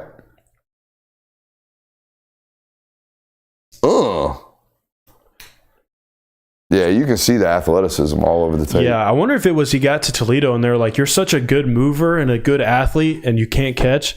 Let's just try it out at defensive back. Here you go. There's some DB tape. There's a zone drop.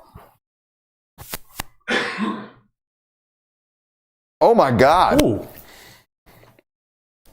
I think he had 6 career interceptions. Yeah, 4 in 1 or 5 in 1 season.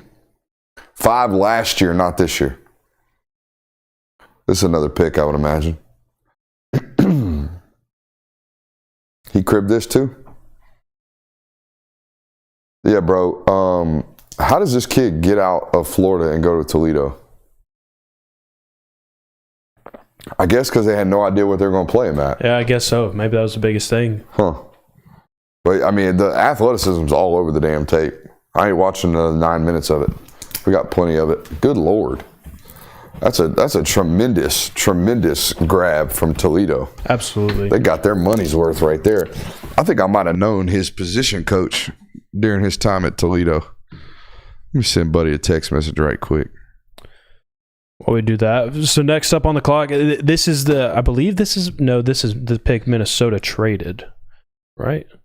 I believe so. Want to get this right. Yeah, so now Jacksonville is on the clock. And according to the team needs for Jacksonville, I think we probably already talked about it, but we'll resurface back to it. Again, a barber for Trevor Lawrence, according to Christian, a DB, defensive tackle, OT, interior offensive lineman, and an edge. So very defensive heavy. Maybe you see another defensive back come off the board again. Terrion Arnold still available. Kool-Aid McKinstry still available. Cooper DeJean still available. A lot of good DBs still left on the for them to snag. So could imagine that they would go here. So be watching that. Another, again, defensive, because if you don't go defensive back, you can't really get a defensive tackle in the first round right now that is marks or is measures up to a first round pick. So really interested to see the direction that the Jags go here, or maybe they just strictly go wide receiver here, best player available in the wide receiver room. A lot of options here for the Jags. So maybe not a bad move to trade back here, because it seems like you really have everything available to yourself. They are, from everything I've read from people in Jacksonville, they were in dire need of a corner, and their preferred corner was Terrion Arnold, and he's still here. So if you could trade back and still get what we believe is to be your number one corner on the board, then you did it right. Yeah, absolutely. And the chat's saying it is indeed Terrion Arnold. I haven't gotten anything, so we'll see. Or I guess that's maybe a prediction, but I'll address this. How do we feel about Brock in Las Vegas? I think obviously Brock's gonna be a great NFL pro, a great pro in the NFL. I don't know, and this is my ignorance about the NFL. Okay, I don't know who Las Vegas's offensive coordinator is, but I know his job just got made more intriguing. I'm not going to say hard. It's much more intriguing now because you have to find ways to develop this guy touches. You can't just line him up at Y and say, all right, we got the next Travis Kelce. Like, that's not how this works. You're going to have to move him around. You're going to have to find ways to mismatch him, find ways to hide him, find ways to put him on guys that can't run with him. And then the next snap, find ways to put guys on him that can't physically match him. You're going to have to find ways like Todd Monken did, like Mike Bobo did, to kind of not necessarily design offense around him, but design offense for Brian him. Thomas. Oh, check this out. This comes from the coach I told you that was at Toledo at the time. Yeah. I said, did you land Quinyon Mitchell? He said, credit to the coach. He was a Minnesota commit who couldn't qualify, stood 10 toes down during the portal time. Absolute dude. So love that. What'd you say about the pick? Brian Thomas. Wow. So they did go wide receiver. Huh. I don't know if I love that for them. I think Brian Thomas is the most linear prospect in the wide receiver position group this class, and that class includes Xavier Worthy. Okay. Mm-hmm. Brian Thomas is 6'4", 200 pounds. He ran 4.33 at the combine. He jumped 38.5 inches in the vertical and jumped 10 foot 6 inches in the broad jump. Okay, he is extremely explosive. However, what I have come to find is that when you are this explosive, particularly at this size, right? When you're this explosive, you have a real tendency to be kind of tight. And I find Brian Thomas's game to be really tight. I find that when I watch him at LSU, he was asked to run deep and he was asked to run slants. About it. Now, not saying he can't do the other things. However, when I watched him at the combine in person, I think Kirby, if he were here, would attest to this. He seemed really, really tight at the combine too. Okay, a couple of routes where, we're running post corners and you look like you're running a post and then round into that corner. You know what I mean? Like, we can't get in and out of breaks. We can't stop ourselves and go. We can't do it with a turn. Okay, we can't do these types of things. However, if my system were that of like a Seattle Seahawks back in the day under Russell Wilson, where we are very vertically based, this would be my guy. Or if I had a real route specialist at the Z, like if the Jaguars would have gave Calvin Ridley his money, this would have been perfect. You got a guy to pair with a route specialist. I don't know if they still have that down there in Jacksonville. So this is a questionable pick to me. But then again, I just would have taken the best corner on my board, which is Terrion Arnold. Yeah, I think that you got to maybe a little too caught up in feeling like, oh, this is a steal to get. Like, what's the difference between, I know the stats are different, but what's the difference between the type of player Brian Thomas is and Xavier Leggett? Couldn't tell you. A 10th in the 40? Yeah. And Leggett's probably got 15 pounds on him. Mm-hmm. But both are linear, stiff athletes that are supposed to win 50-50 balls. That's who they both are to me. Yeah. So I would have gone the cheaper route there with Leggett and maybe the top of the second. But here we are. I definitely would have taken corner. I would too, man. I don't know why these teams that need corners are still passing up on them. I mean, freaking, it's a steal at this point. I mean, you're getting a steal of the draft, arguably. Like, if you could have got Terry and Arnold right there at that slot, dude, you won the first round almost. Most NFL draft experts expected the first corner to go inside the top 12, top 15. And here we are at pick 23. Mm-hmm. We're at pick 23, and we've had one corner go off the board, and it's the cat from Toledo. Shit, we're at pick 24 now. Yeah, pick 24 now. TV broadcasts at pick 23. I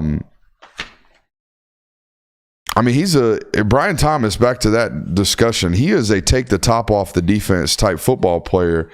He reminds me a lot of a 200-pound DK Metcalf.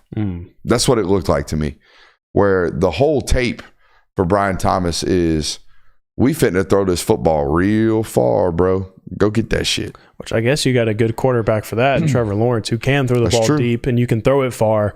But I don't think that really addresses the needs for the Jacksonville Jaguars, or even it doesn't really fit the mold of their play style to me either. I don't feel like the Jaguars are this type of team that just run and chunk it or anything like that. But maybe that's something that they're looking to move to. Maybe that's something you adapt with Brian Thomas coming in. Maybe they're looking to change things up a little bit. But I still would have been going defensive back here, especially knowing that that's something that you really need in the draft. So either we're going to see a run of defensive backs maybe at the end of this first round, or we're going to see a whole lot of steals in the second round picking up defensive backs. Now, this is the first time in this broadcast I felt like we have been dragging. It's been dragging some ass lately. Do we have Brian Thomas high school tape? We do. All right, let's watch it.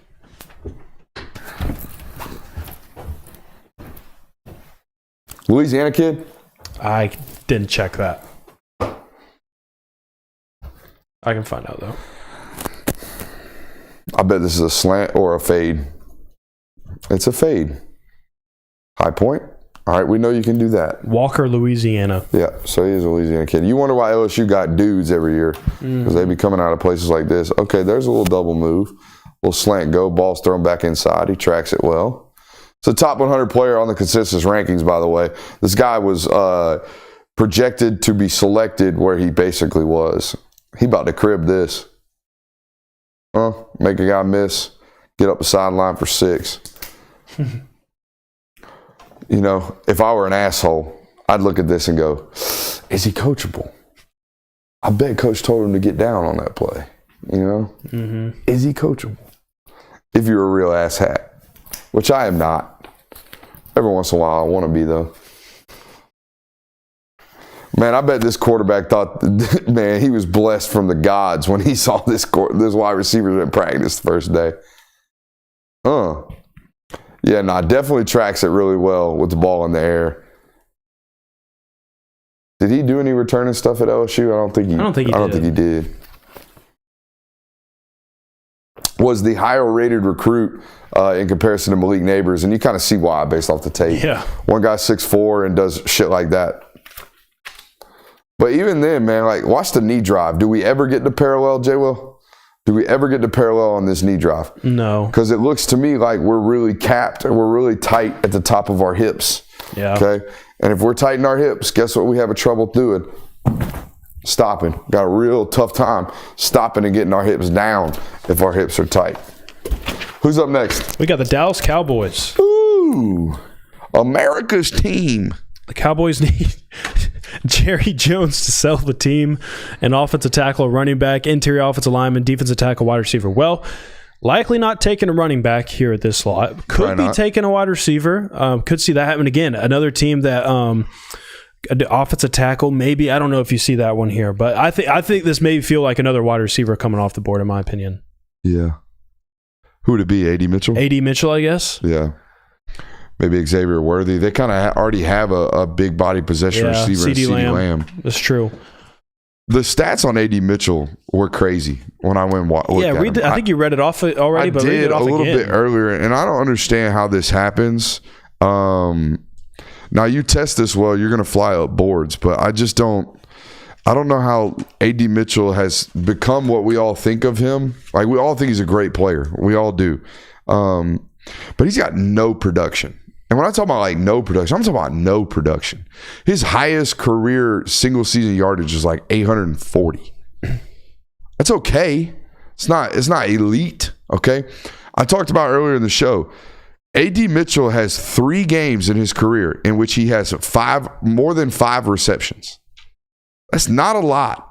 Okay, he's got 3 100-yard seasons or 100-yard games in his career, and they all came this year. Dallas traded the pick, by the way. I don't know who Cowards. Just says Dallas trade. So my question is, like, when you're not getting targeted, like he's not getting targeted. Yeah.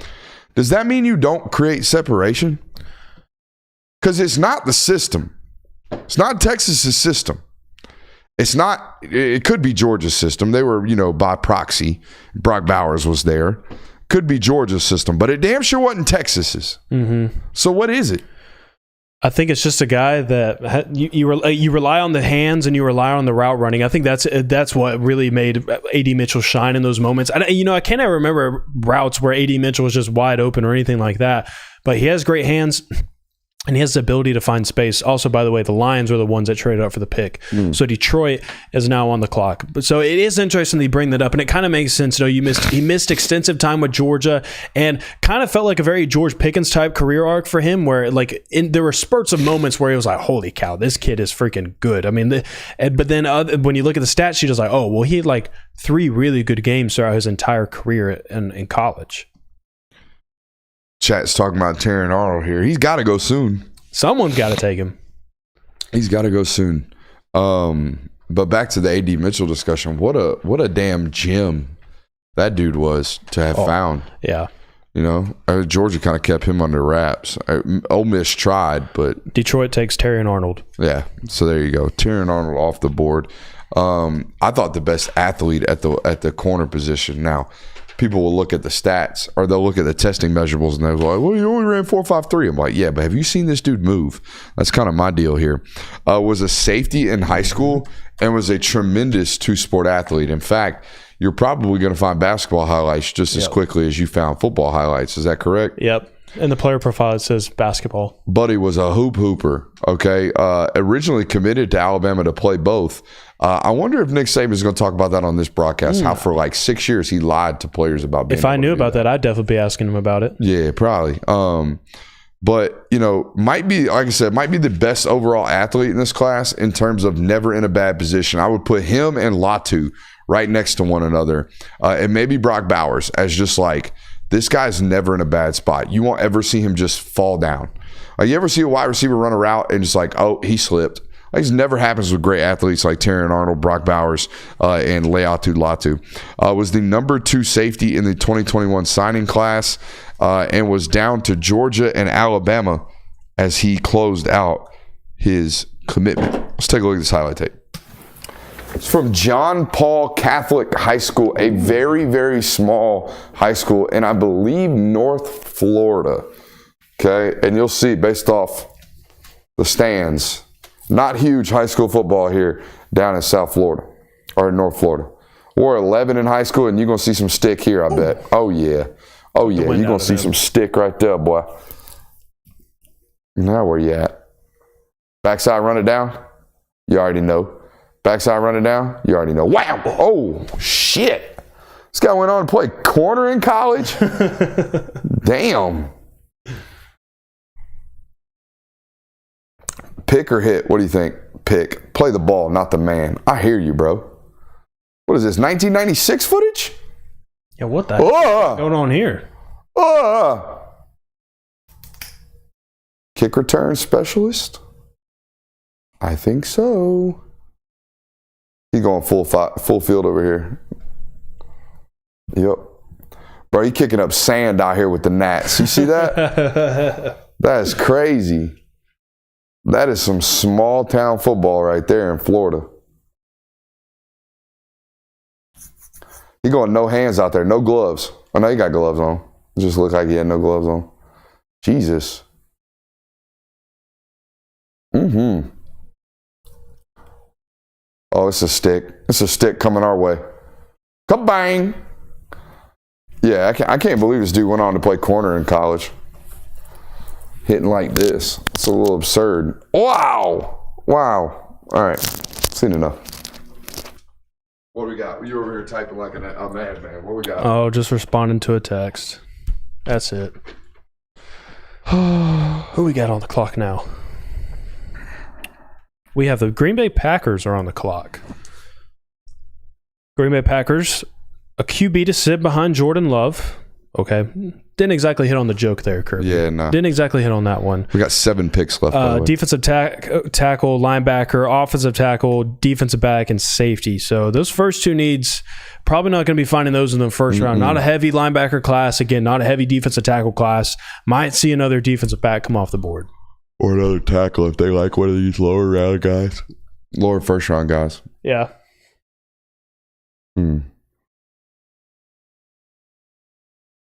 Trying to think, just looking at this, what's left, man. A couple offensive linemen with first round grades left. The Grant Barton kid from Duke, Tyler Guyton from Oklahoma, and then I like just at least the profile of the Kingsley Suamatea guy out of BYU. Other than that, there ain't much left in the first round eval. Quarterbacks are all cooked. A.D. Mitchell's still available in the wide receiver department, as is Xavier Worthy, as is Lad McConkey. We're getting to the point now in this draft, Jonathan, where there's not that many guaranteed first-round draft picks left. Like guys with guaranteed first-round grades, right? Someone's going to have to reach, quote-unquote, for somebody they think's a first-round football player. Yeah, and I mean, this is why you see the teams that hang around in this range in the draft, the teams that continue to win, it's because they nail on picks like these. When they're continuously in this 25 to 32 range, they continue to find first-round talent, and they hit on their first-round picks. I mean, it's the same reason why. Now, Kansas City hasn't exactly nailed on these picks in years past, but they've done a good enough job of drafting elsewhere. So interested to see who might get reached on, or who's going to continue to fall. Maybe we see another wide receiver come off the board. Those are all the things that I'm looking for at this point in the draft. People are in the chat are asking if that's Bryce Underwood on the stage. I don't believe so. And it is an offensive tackle, Jordan Morgan. The kid from Arizona. That's crazy. I haven't watched that much Arizona football this year, but this kid came out of nowhere the last 2 weeks to be a first-round draft pick. This was a former 3-star out of high school in the 2019 class. This kid's been playing football forever. Do we even have a tape? That's what I'm trying to find right now. Jordan Morgan from Arizona enrolled July 1st, 2019. Okay, that's West Virginia. That's not him. This dude been playing football for a minute. All right, here he is. Found it? I think so. Let's take a look. I'm intrigued. I don't know if I love the pick, to be honest with you.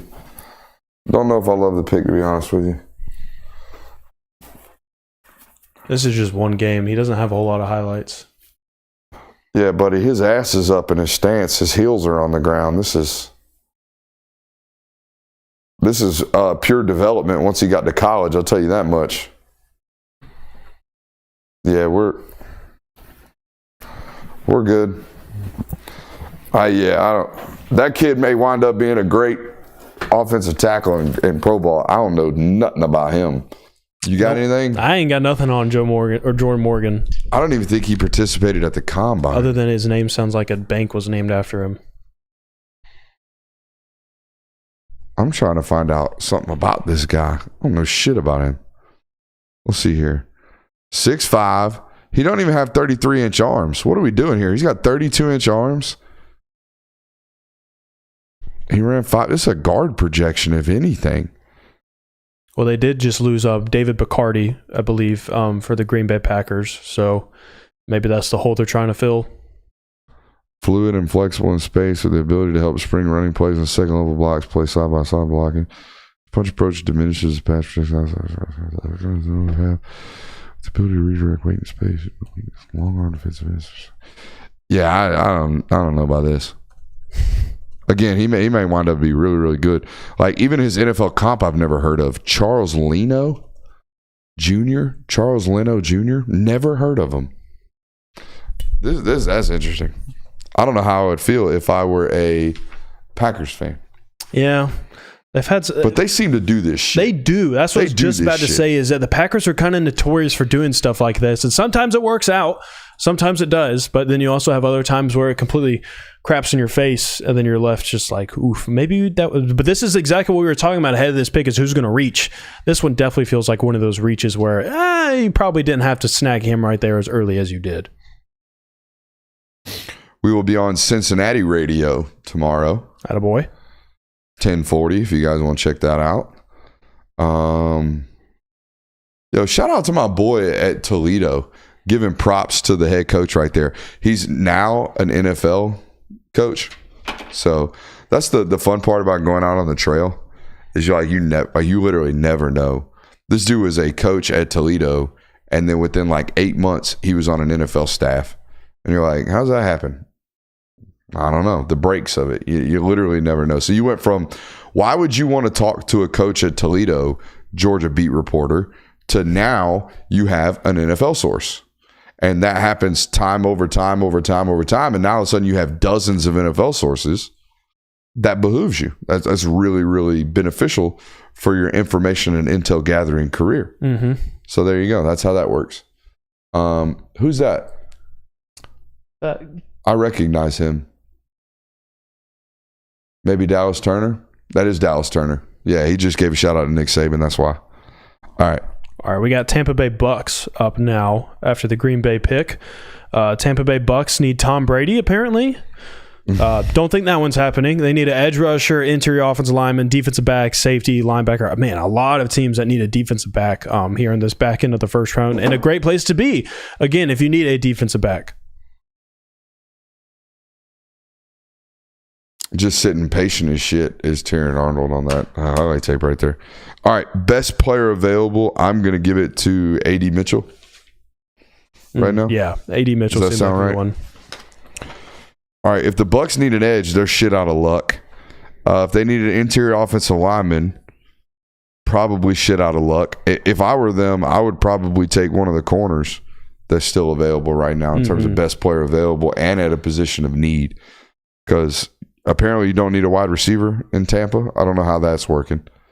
Yeah, Mike Evans is close to retiring, or at least getting out of there. Yeah, he's definitely on the down end. Climb. Yeah, the down end of his career. You still got Goodwin out there as well. So, I mean, they've had the guys that they've had for a while down there. So maybe getting a fresh guy out there might not be too bad of an idea. But I feel like the Buccaneers kind of still lack a future.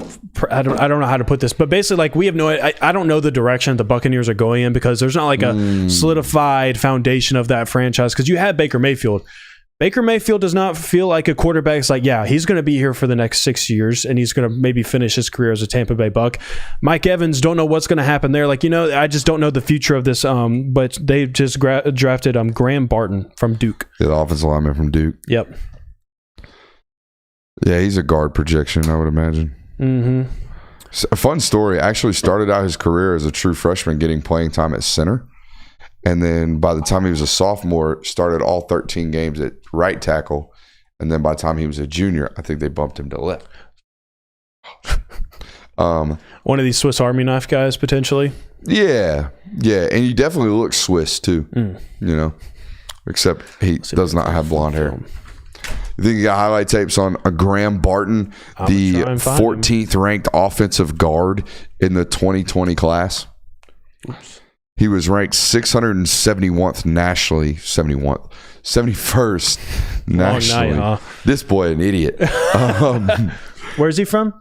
He is from Ravenwood High School in Brentwood, Tennessee. All right, yeah, I got him. This dude come from money. Okay? And I only say that. I don't know shit about you, Graham. But I know a little something about Brentwood, Tennessee, and ain't a broke joker one living in that county. So let's go watch this. Tennessee high school football.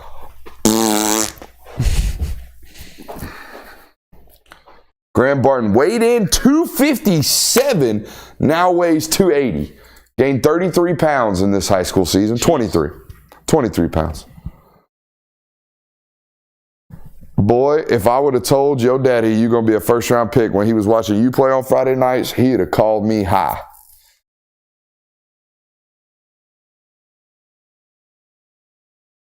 Okay, let's see you open it up. Oh. No way. No way. No way this body is a first-round draft pick. This is why you never count them out, folks. You never count them out because they might turn around and be Graham Barton. That dude looks like JAG, just another guy. 4 years of development in college football, you finna get yourself. Oh, you about to get a ball? You about to throw you a ball? No way. Oh, you're going to get hit. Okay. I thought he was going to throw you the ball. That would have been like, wicked. This is wild. Are you over there finishing? I'm good. I'm good to know that your coach did a great job with you and you did a great job at Duke developing, because that looks about the 700th player in the country. Yeah, it does. You know, that's about right. We've been giving some shit to some ranking systems tonight. We ain't giving you no shit on that one. It looks like you hit that one. Well, you missed in the long run, but it ain't your fault. You can't bet on development like that. Good God Almighty. Nope. All right, now we got the Arizona Cardinals up again in this draft. So they took Marvin Harrison earlier. So interested to see the direction they go in now. If we can go back to their needs. So they already addressed wide receiver. They're still in need of a tackle, interior offensive lineman, defensive back, and a defensive tackle. So probably would be eyeing defensive back right here. I would imagine this one's going to have us going, huh? In general, I think the next 6 or 7 picks are going to have us going, huh? Until the person that drafts A.D. Mitchell. And then you're going to be like, that makes sense. Not a whole lot of method to the madness anymore. Yeah, just take best player available at a position of need and let's get on out of here. Yeah. You know Chat's got a great point. You know who's sitting there just going, oh, please don't. The Buffalo Bills. Oh, yeah. The Buffalo Bills right now at 28 going into this draft could have sworn they were going to have to be trading up to get a good quality top-end talent. Yeah, I mean, if you could get A.D. Mitchell if you're the Buffalo Bills at that slot, I mean, that's a guy that... Shit. Oh. I didn't realize that's what he said. Nick Saban told America that Amarius Mims took himself out in the SEC championship game. Ooh. Saban has the balls to say that. I don't. Okay, I'm not going to do it. There are people, however, that I trust that believe that. So do with that what you will. But Saban's getting cooked right now by a bunch of people getting mad because he said something down on some Georgia folks. I'm just telling you, there's some Georgia folks that believe that to be true. So there's that. But then again, he did have tightrope surgery. Yeah, he did. Way before in the season. And he did kind of play. Darius Robinson, defensive lineman, is the pick. Hey, shout out to Missouri. A big tough dude, man. This guy is, just brutally evil. This dude is mean as shit. Here we go. Defensive players right here. Darius Robinson needs to be drug tested. I think he's on steroids. Because I don't know how you get this big and physical without being it. I'm joking. He's obviously not on some shit. But he is scary as hell, all right? This was the biggest, most physical freak I've seen on tape against Georgia in quite a while. Just in terms of, damn, look how big that guy is. Wow. He is physically brutal. 6'6", 250, coming out of high school. I bet he's listed at 285. I would be interested to see what the combine measurements were, but he probably played at 280 during his time at Missouri. The notes say, holy shit big, holy shit physical, holy shit experienced. Stiff, really stiff, but he's a violent football player. I guarantee you this violence pops up on the tape. He was the 689th player coming out of high school. Wow. 689. Into a first-round pick. Let's go see it. Whoop. All righty. I don't even look like him. Ooh. Did he wear 5 at Missouri? He wore 6 at Missouri. Yeah. Oh yeah. You can see a little bit of the stiffness. Yeah. But he's got it. You could also see how broad and how wide his biceps are. So the first thing I noticed about him in person was just how thick of a human this guy was in this area. You know, really long arms with really thick uppers. Good effort play.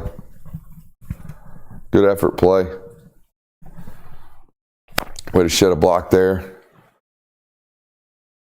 This dude played with like the type of violence and effort in the SEC where offensive line coaches had to like on Monday prepare their guys. Basically say like, hey, so-and-so is going to wear 6 this week, and his job is to get in a fight with y'all. Yeah, I remember watching Tate Ratledge's podcast, and they talked after the Missouri game. They talked about Darius Robinson. They're like, yeah, that dude is very, very strong, and he's very, very big, and he's very, very good. And he plays very, very hard. Those are the kind of guys I would draft in the first round, to be honest with you. Especially because he is one of these hybrid like 4-eye defensive ends / 3-tech guys. Well, he's Michigan State? I don't know what's going on there. I guess he committed. No, this is against the Michigan State commit. Okay. Damn, you calling blood out like that? That's cold. Oh, y'all getting in little fisticuffs. I hope you win on this rep because you didn't win on the last one. Oh, Buffalo just traded back. Why? I have no idea. They have every. This draft makes no sense. So weird. Makes no sense. So weird. Nothing about it has made sense to me. So they're out of 28. Yes. So who's Arizona's taking at 27? We don't know yet. No, Arizona just took. I don't know who traded. Let's see. Arizona just took Robinson, right? Yes. Okay. All right. All right, so apparently this Grant Barton dude competed in 7 different sports. Dang. He would be a lax, bro. I mean, he's some high school football mid. Focused only on football starting in his junior year. Yeah, he was some high school mid. Oh, they got him listed as a center. Okay. Played tackles last 2 years at Duke, and they're going to list him as a center.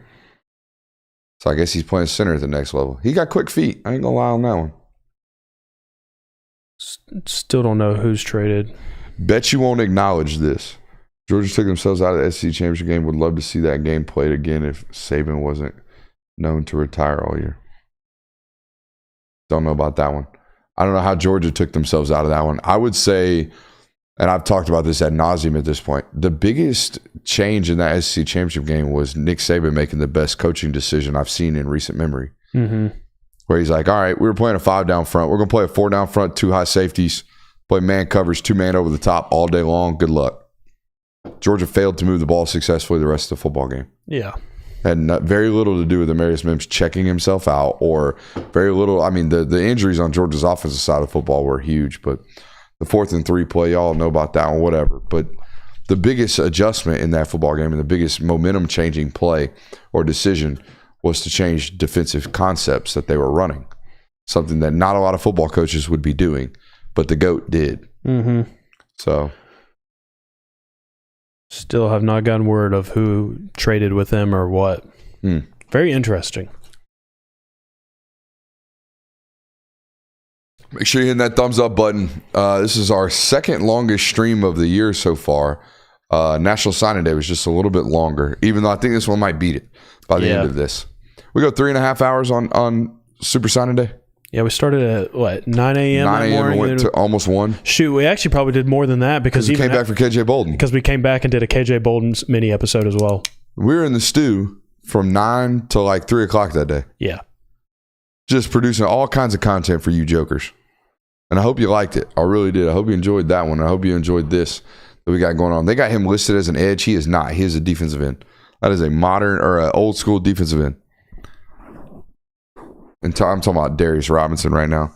Kid out of Missouri. Whole lot of sunglasses this year. Oh, yeah. Glasses. Big time. Always sunny in Doucheville, you know, that kind of thing. I would definitely rock some glasses too. Yeah. But I would be worried about not being able to see, you know? And people call me a D-bag, which it's kind of natural, you know? So. All right, so ESPN still hasn't announced that they've traded this pick. No, I mean, there's nothing, not even an update on the live updates on ESPN, or I haven't even got a Twitter notification or nothing about this. Chat asking who's your first running back drafted. I like Marshawn Lloyd out of USC. That's a good one. Yeah, he won't be the first running back drafted. I think he's my running back 1. I think I like Jonathan Brooks out of is it Jonathan Brooks? Jonathan Allen. Is it? You talking about the kid out of Wisconsin? I'm talking about the kid out of Texas. Oh, yeah, that's Jonathan Brooks. Jonathan Brooks, yeah. I like him a lot. I think that all right, Chiefs traded with the Bills. So Chiefs trying to trade up from maybe a wide receiver. What'd you say? That's A.D. Mitchell, right? Gotta be. It's definitely a wide receiver. Oh, dang. Fumble. Absolutely a fumble. No! We're getting to the point now where, like, your boy's gone like 3.5 hours without vices, and he's just, like, fiending for some vices. So we're getting to that point as I scratch my head. We can go to the Kansas City Chiefs needs real quick. How many hundreds of thousands of people you think are watching Pat McAfee right now? Is he live right now too? Oh, fuck yeah. Hell yeah. So Christians, I'm going to read this word for word. The Chiefs need, according to Christian Kirby, our local Raiders fan said, nothing, literally fuck this team. But they also need a wide receiver, an offensive tackle, a defensive back, a running back, and an interior offensive lineman. So there you go. Sorry, I'm watching Brian Thomas's family.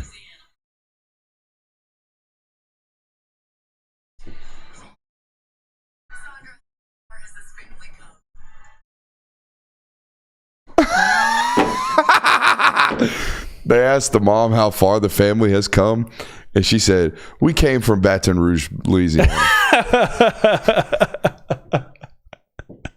We weren't talking literally, Mom. That's awesome. Talking figuratively. Dang, this was It's got to be a receiver. Yeah, it's got to be. All right, here's the trade breakdown real quick. So the Bills trade pick 28, pick 133, and pick 248, and the Chiefs trade pick 32, 95, and 221. So the Bills moved down 4 spots in the first round to move up a handful of spots in the second and third. Yeah. That doesn't make sense to me. You're helping out Kansas City here. It feels like the team. Why would you want to help out Kansas City? Yeah, why would you want to help them out? And again, like, if you're going to end up drafting a wide receiver at 32 anyways, you know Kansas City's probably targeting a wide receiver too. Why are you moving out of that position to then just upgrade your spots in the later rounds? Like, why not just take the guys that you want at this position? I don't know. The chat said they were over 375,000 over on McAfee at one point. Must be nice. We'll get there one day. The Kansas City Chiefs have selected Xavier Worthy. Ooh. Trying to get that Tyreek Hill mold back, I guess. He ain't that though. No, Tyreek Hill's like muscle. He's thick. Xavier Worthy's not. He's like 175 pounds. 165 pounds. 165 pounds. He was 167 at the combine. And here's the weird thing about Xavier. Xavier was 160 pounds coming out of high school. So 160 pounds coming out of high school and gained 7 pounds in 3 years of college. That to me is I'm not gonna say a red flag. It's just, man, we don't have a history of people this small doing anything in the league. Nothing. Who's the smallest great receiver?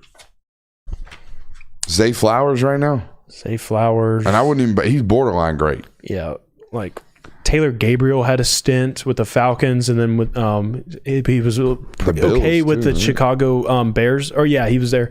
The Bills as well. Yeah, there's not many of them. There's some Jalen Waddle in here, but Jalen Waddle was a big guy. Jalen Waddle's like 5'11", 190, 5'11", 185. This is really small. This is 6 foot, 167 pounds, soaking wet. All gas.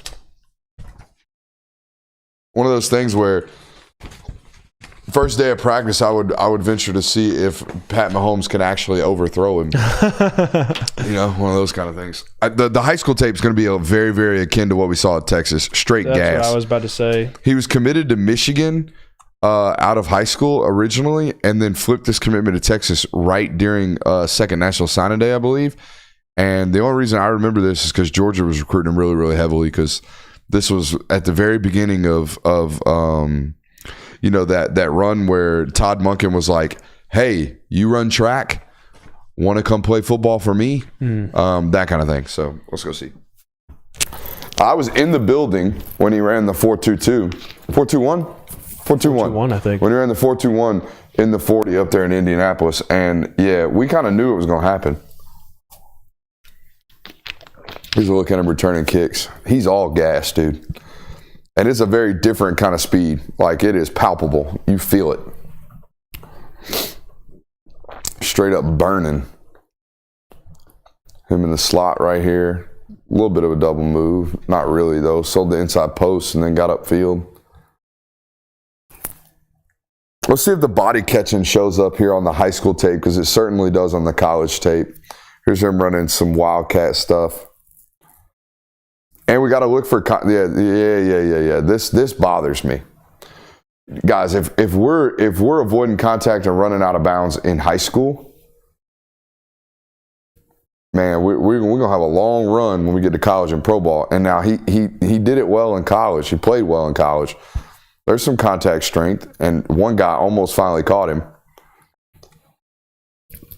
I really worry about the size. We've already talked about it. But there's just no history for this.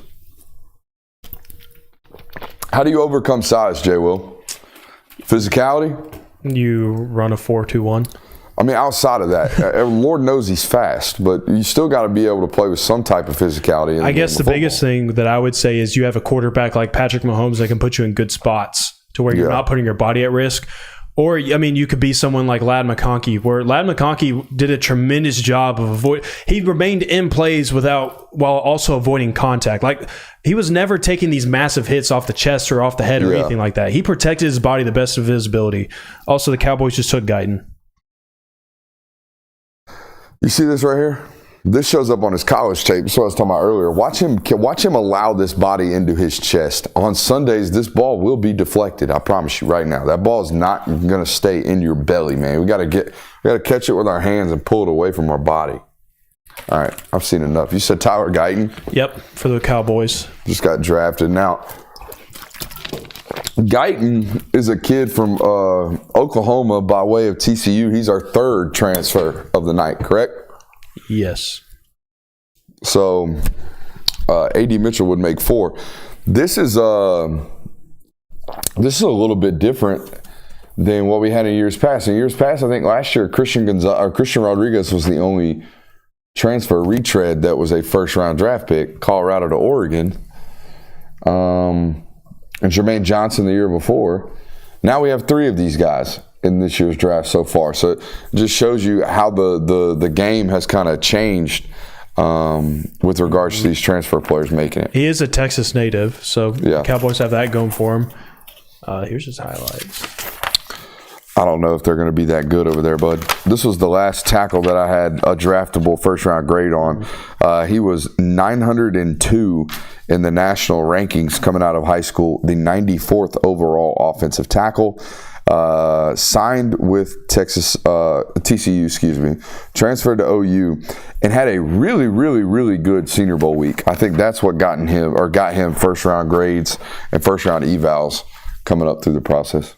Yeah, there's quite a few success stories out of the Senior Bowl, and I think we're going to continue to see that in the later rounds, like second and third rounds as well, with some of these DBs like Javon Bullard, one of these guys that was a great success story out of the Senior Bowl. Great success.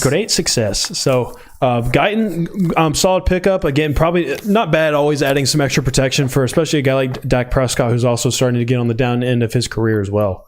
I'm still very confused as to why the Buffalo Bills would do anything to help the Kansas City Chiefs. Yeah, man. Anything at all. Especially to let them get in front of you to have their pick of the receivers when you need a receiver. Yeah. And it's so weird. It's not like they dropped one spot. They dropped 4 spots. Yeah. I mean, you tell me of this list of teams who is in dire need of making sure that they nail their first-round pick more. Kansas City, Dallas Cowboys, Baltimore, San Francisco, or Buffalo? It's Buffalo. Absolutely Buffalo, you just lost Stephon Diggs. I mean, you lost a keynote part of your offense. I mean, I don't know why you would, again, help out the Kansas City Chiefs, but again, just give up that pick for yourself. I mean, you could have, you had the pick of the litter for you, and you tossed it up. So, See, Xavier Worthy comped himself to Tyreek Hill, but guys, Tyreek Hill's like 190 pounds. That's what he looks like he is. I don't know what he's listed at. What's he listed at? He is listed as 191. You can't make that shit up. You shaking your head because you're impressed, aren't you? Every time. It's just like, It's pretty crazy. Shouldn't even look it up anymore. But No, you should. that's right. He's like 194. Yeah, you're right. Yeah, you're right. But nah, this ain't that, bro. I don't know. We'll see very, very early if he can't beat press man. But who's going to press him? Because he's so damn fast. Yeah, I don't know. Somebody who's also damn fast? I guess so. Most corners are. Huh. All right.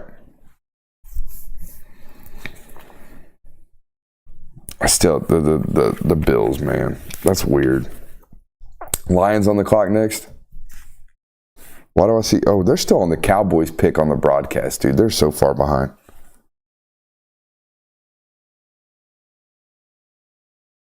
Who'd the Cowboys end up taking? They took Guyton. Yeah. And so that leaves they still got to go to the Packers. Who'd the Packers end up taking? Oh, it's the Baltimore Ravens on the clock. The Packers ended up taking our guy Jordan Morgan. I'm talking about the TV broadcast is way behind. That's what I'm trying to get figured up on.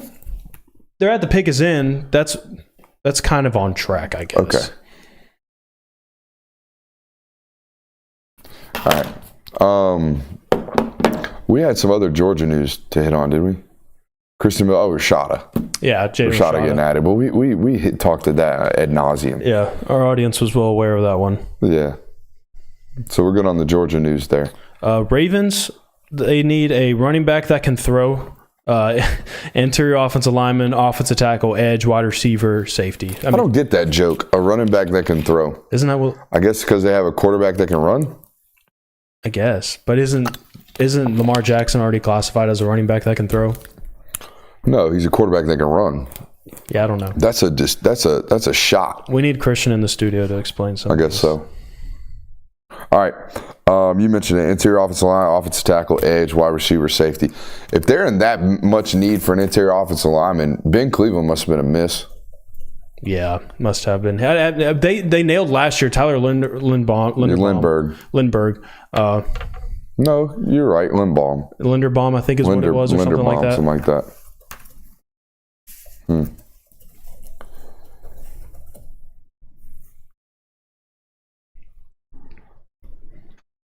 The Brian Thomas mom. Tell me how far this family has come. Well, we came all the way from Baton Rouge. Oh man, that's good stuff right there. She said it with a straight face too. The Tyler Guyton selection's solid. I mean, they need to tackle that bad. This is the best one left. Yeah. And I mean, they got rid of Tyron Smith this past offseason. That's him running a tight end pop pass. He can move now. Plays really high, as most Oklahoma offensive tackles do, though. Huh. We'll see. So we have 3 picks left: Ravens, Niners, Chiefs, or Bills. Yep. Ravens, Niners, Bills. And the Ravens just took Nate Wiggins.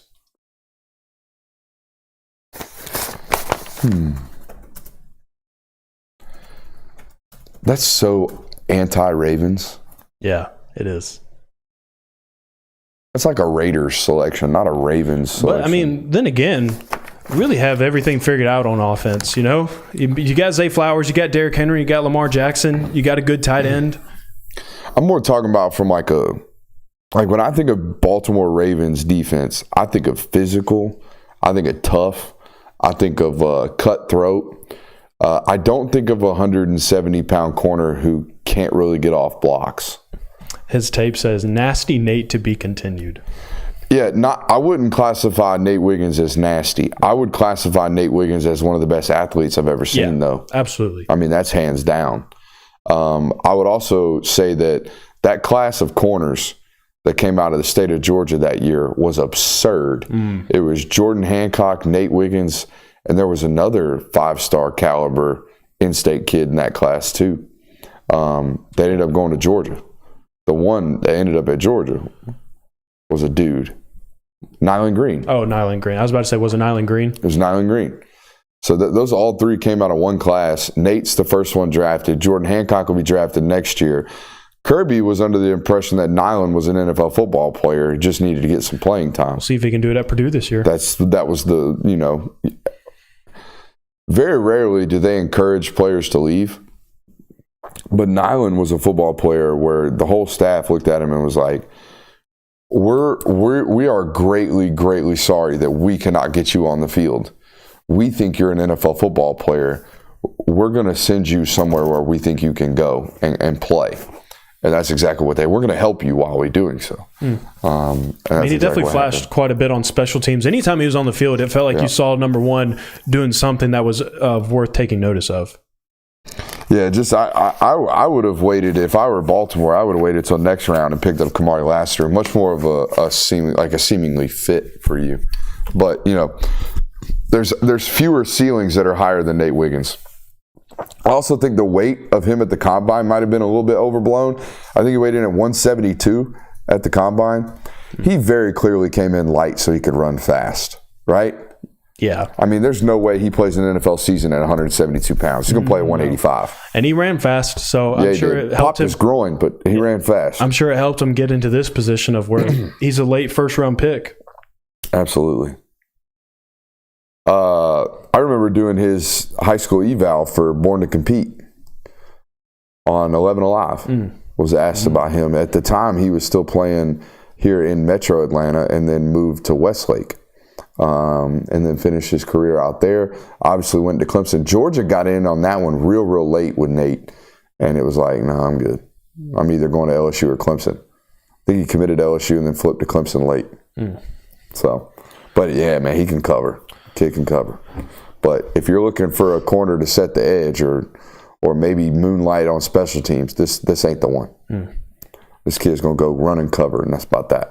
Does a good job of it. He did a really good job of it. And I can remember against Florida State, which was one of the few Clemson games I watched this last year, and he did a great job of that against their two really talented wideouts. Just to cover bases here for the 49ers who are on the clock right now. Stop losing to the Chiefs. Classic. Good call. Defensive back, offensive tackle, interior offensive lineman, wide receiver. I don't know that they would go this route now just because there was talk of them maybe trading Ayuk or Deebo Samuel, but neither one of those happened in the first round. And then they also need a linebacker. Seems like probably going to be a defensive back or an interior offensive lineman if I had to guess. Yeah. They're showing the Nate Wiggins Foundation, the Wigs for Kids Foundation, I think is what that's called. Already, I love that. Already running a foundation that supports youth in underfunded communities. Young man already giving it back. That's great to see. Love to see the Atlanta kids balling out, man. Love to see that. Absolutely. Multi-year starter at Clemson, too. Super smooth, bro. Super smooth. Way to click on that one. There he's tackling. That's him in 20, though. That's him as a young cat. Once he moved to 2, we'll see if he's got some tackling tape. Here he is in 2. Ball pick. Ooh. Yeah, that's the 4.22 showing up. Yeah, no doubt. 4.28, whatever he ran. 4.27? Let's look. Yeah, I'd stick that joker in zone and let him cover as much ground as humanly possible. 4.28. 4.28. There you go. What's been the biggest surprise tonight? Penix? Probably. Penix is probably the biggest one. At least Bo Nix was linked to the Denver Broncos in pre-draft. It sounds like Kirk Cousins was pretty caught off guard by the pick, too. So why? Was just like... What did he do? I guess apparently he's... I haven't found a direct quote of it or anything, but people have been reporting that Kirk Cousins was frustrated with the pick. That they just paid him all this money and then they went ahead and drafted his replacement. Well, buddy, you're 38, popped an Achilles, we gave you $100 million. Like, plus, shut up. My whole point now, too, is like, you very well might need Michael Penix this season if you're the Atlanta Falcons because of what you just pointed out of Kirk Cousins is not getting any younger. So you might be sitting here in a couple months saying, like, thank goodness we have Michael Penix. All right. We're down to 2, and then there were 2. Maybe go wide receiver here because you're going to trade Ayuk. Maybe. It seems like they're going to dump one of those guys. Yeah. And it won't be Debo. I wouldn't, yeah.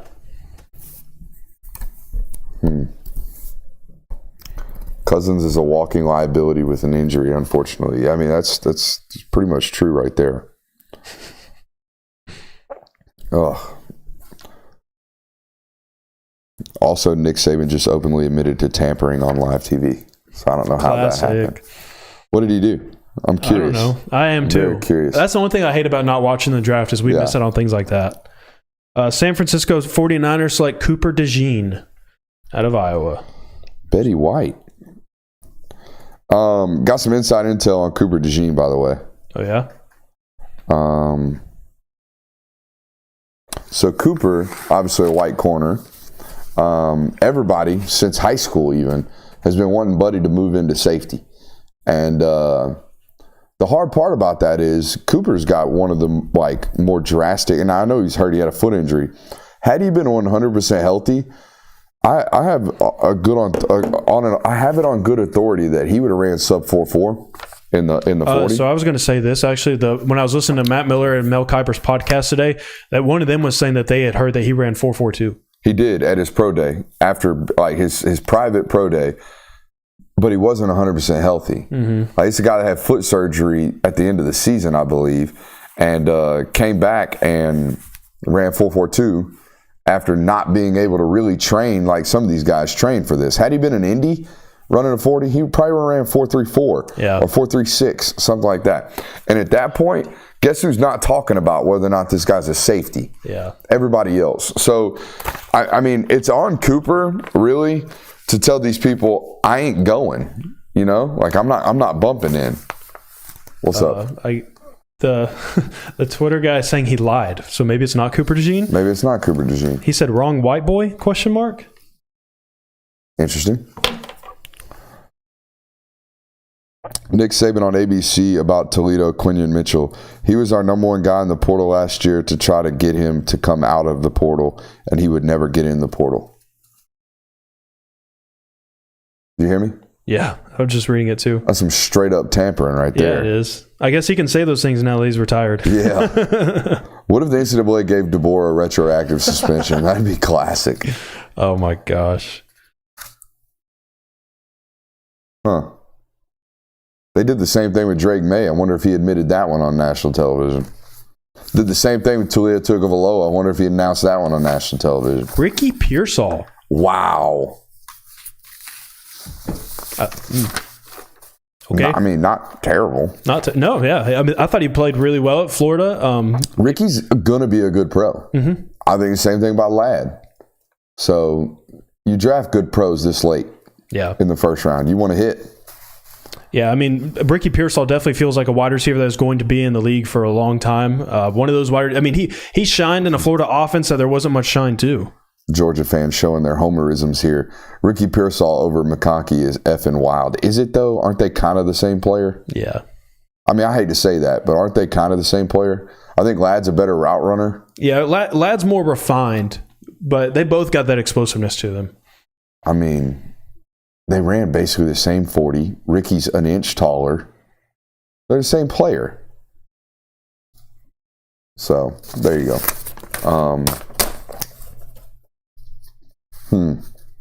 But over 80 Mitchell's wild. Yeah, really shocked that he's continued to slip.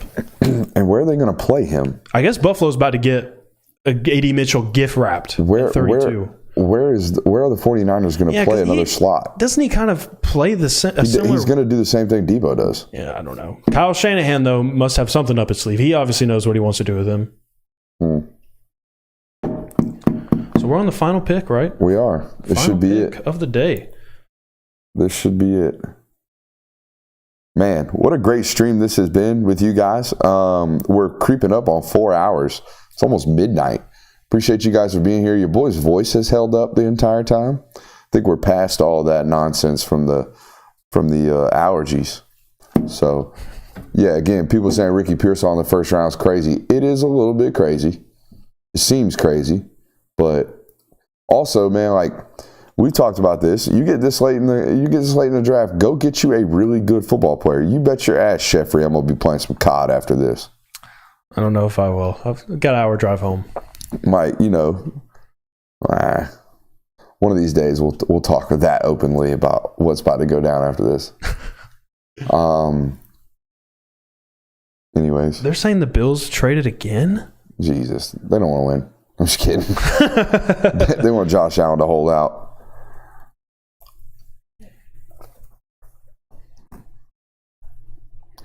Make sure you guys hit that thumbs up button if you found us tonight and you're new to the program.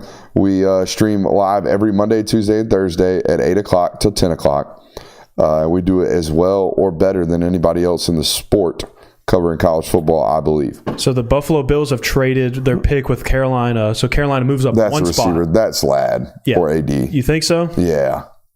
That's a receiver. They're trading up for a receiver. So they just swept back one pick. So, I mean, that was not as crazy. Like, Buffalo's probably like, I mean, unless there's other things with the trade, I don't know. But completely trading out of the first round if you're Buffalo after what just transpired this offseason, a little crazy to me.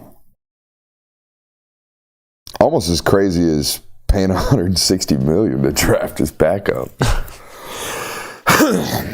Be Ladd right here, so we can call it a night.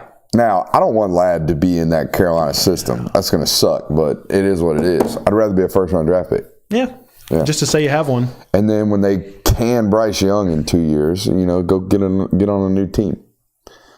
That's the biggest, like, ooh, that looked ugly from last class, wasn't it? It was so bad. And it's so hard to judge in those situations, though, because he doesn't have anything around him.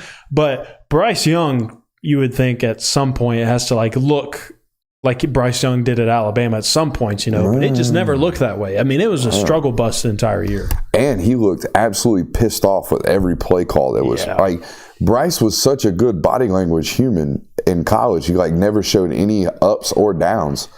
You saw obvious signs of frustration on him or from him this year on tape. So here are the full trade breakdown. Buffalo trades pick 32 and pick 200. Carolina trades pick 33 and 141. So Buffalo's moving up in the second and third rounds. Chat's saying it might be Leggett. I did hear that they liked Leggett a lot. But I heard their GM say that he told 50 different guys that if they were available at 33, they were going to take him. It's Xavier Leggett. Yep. It's not a bad pick, honestly. I liked him at South Carolina. I like him in general. Like I said, I would have taken him. If you were to just say, hey, we need a deep threat in this draft and we're not going to get any of the top three, I would have taken him over Brian Thomas. I think they're the same player. And I think Leggett's bigger. And I think Leggett's more physical. And, Brian Thomas is faster. But I think I compared Brian Thomas to DK Metcalf. Xavier Leggett is DK Metcalf. That's what he is. So we'll see. All right. That'll do it for us. I mean, I'm good. Are you good? AD Mitchell or Ladd tomorrow? First pick of the second round. Oh, it'll be AD Mitchell, and then Ladd will be right after him. I agree with you. All righty. But yeah, if you're in the McCarthy household right now, you're happy you're not going to Carolina. Yeah. And same thing. If you're in the Leggett household, you're extremely happy you're staying home right there close to Mullins. Hey, appreciate you guys. We will be back whenever we're back, probably Monday. Might give you some general draft reactions maybe tomorrow, seeing how the algorithm plays.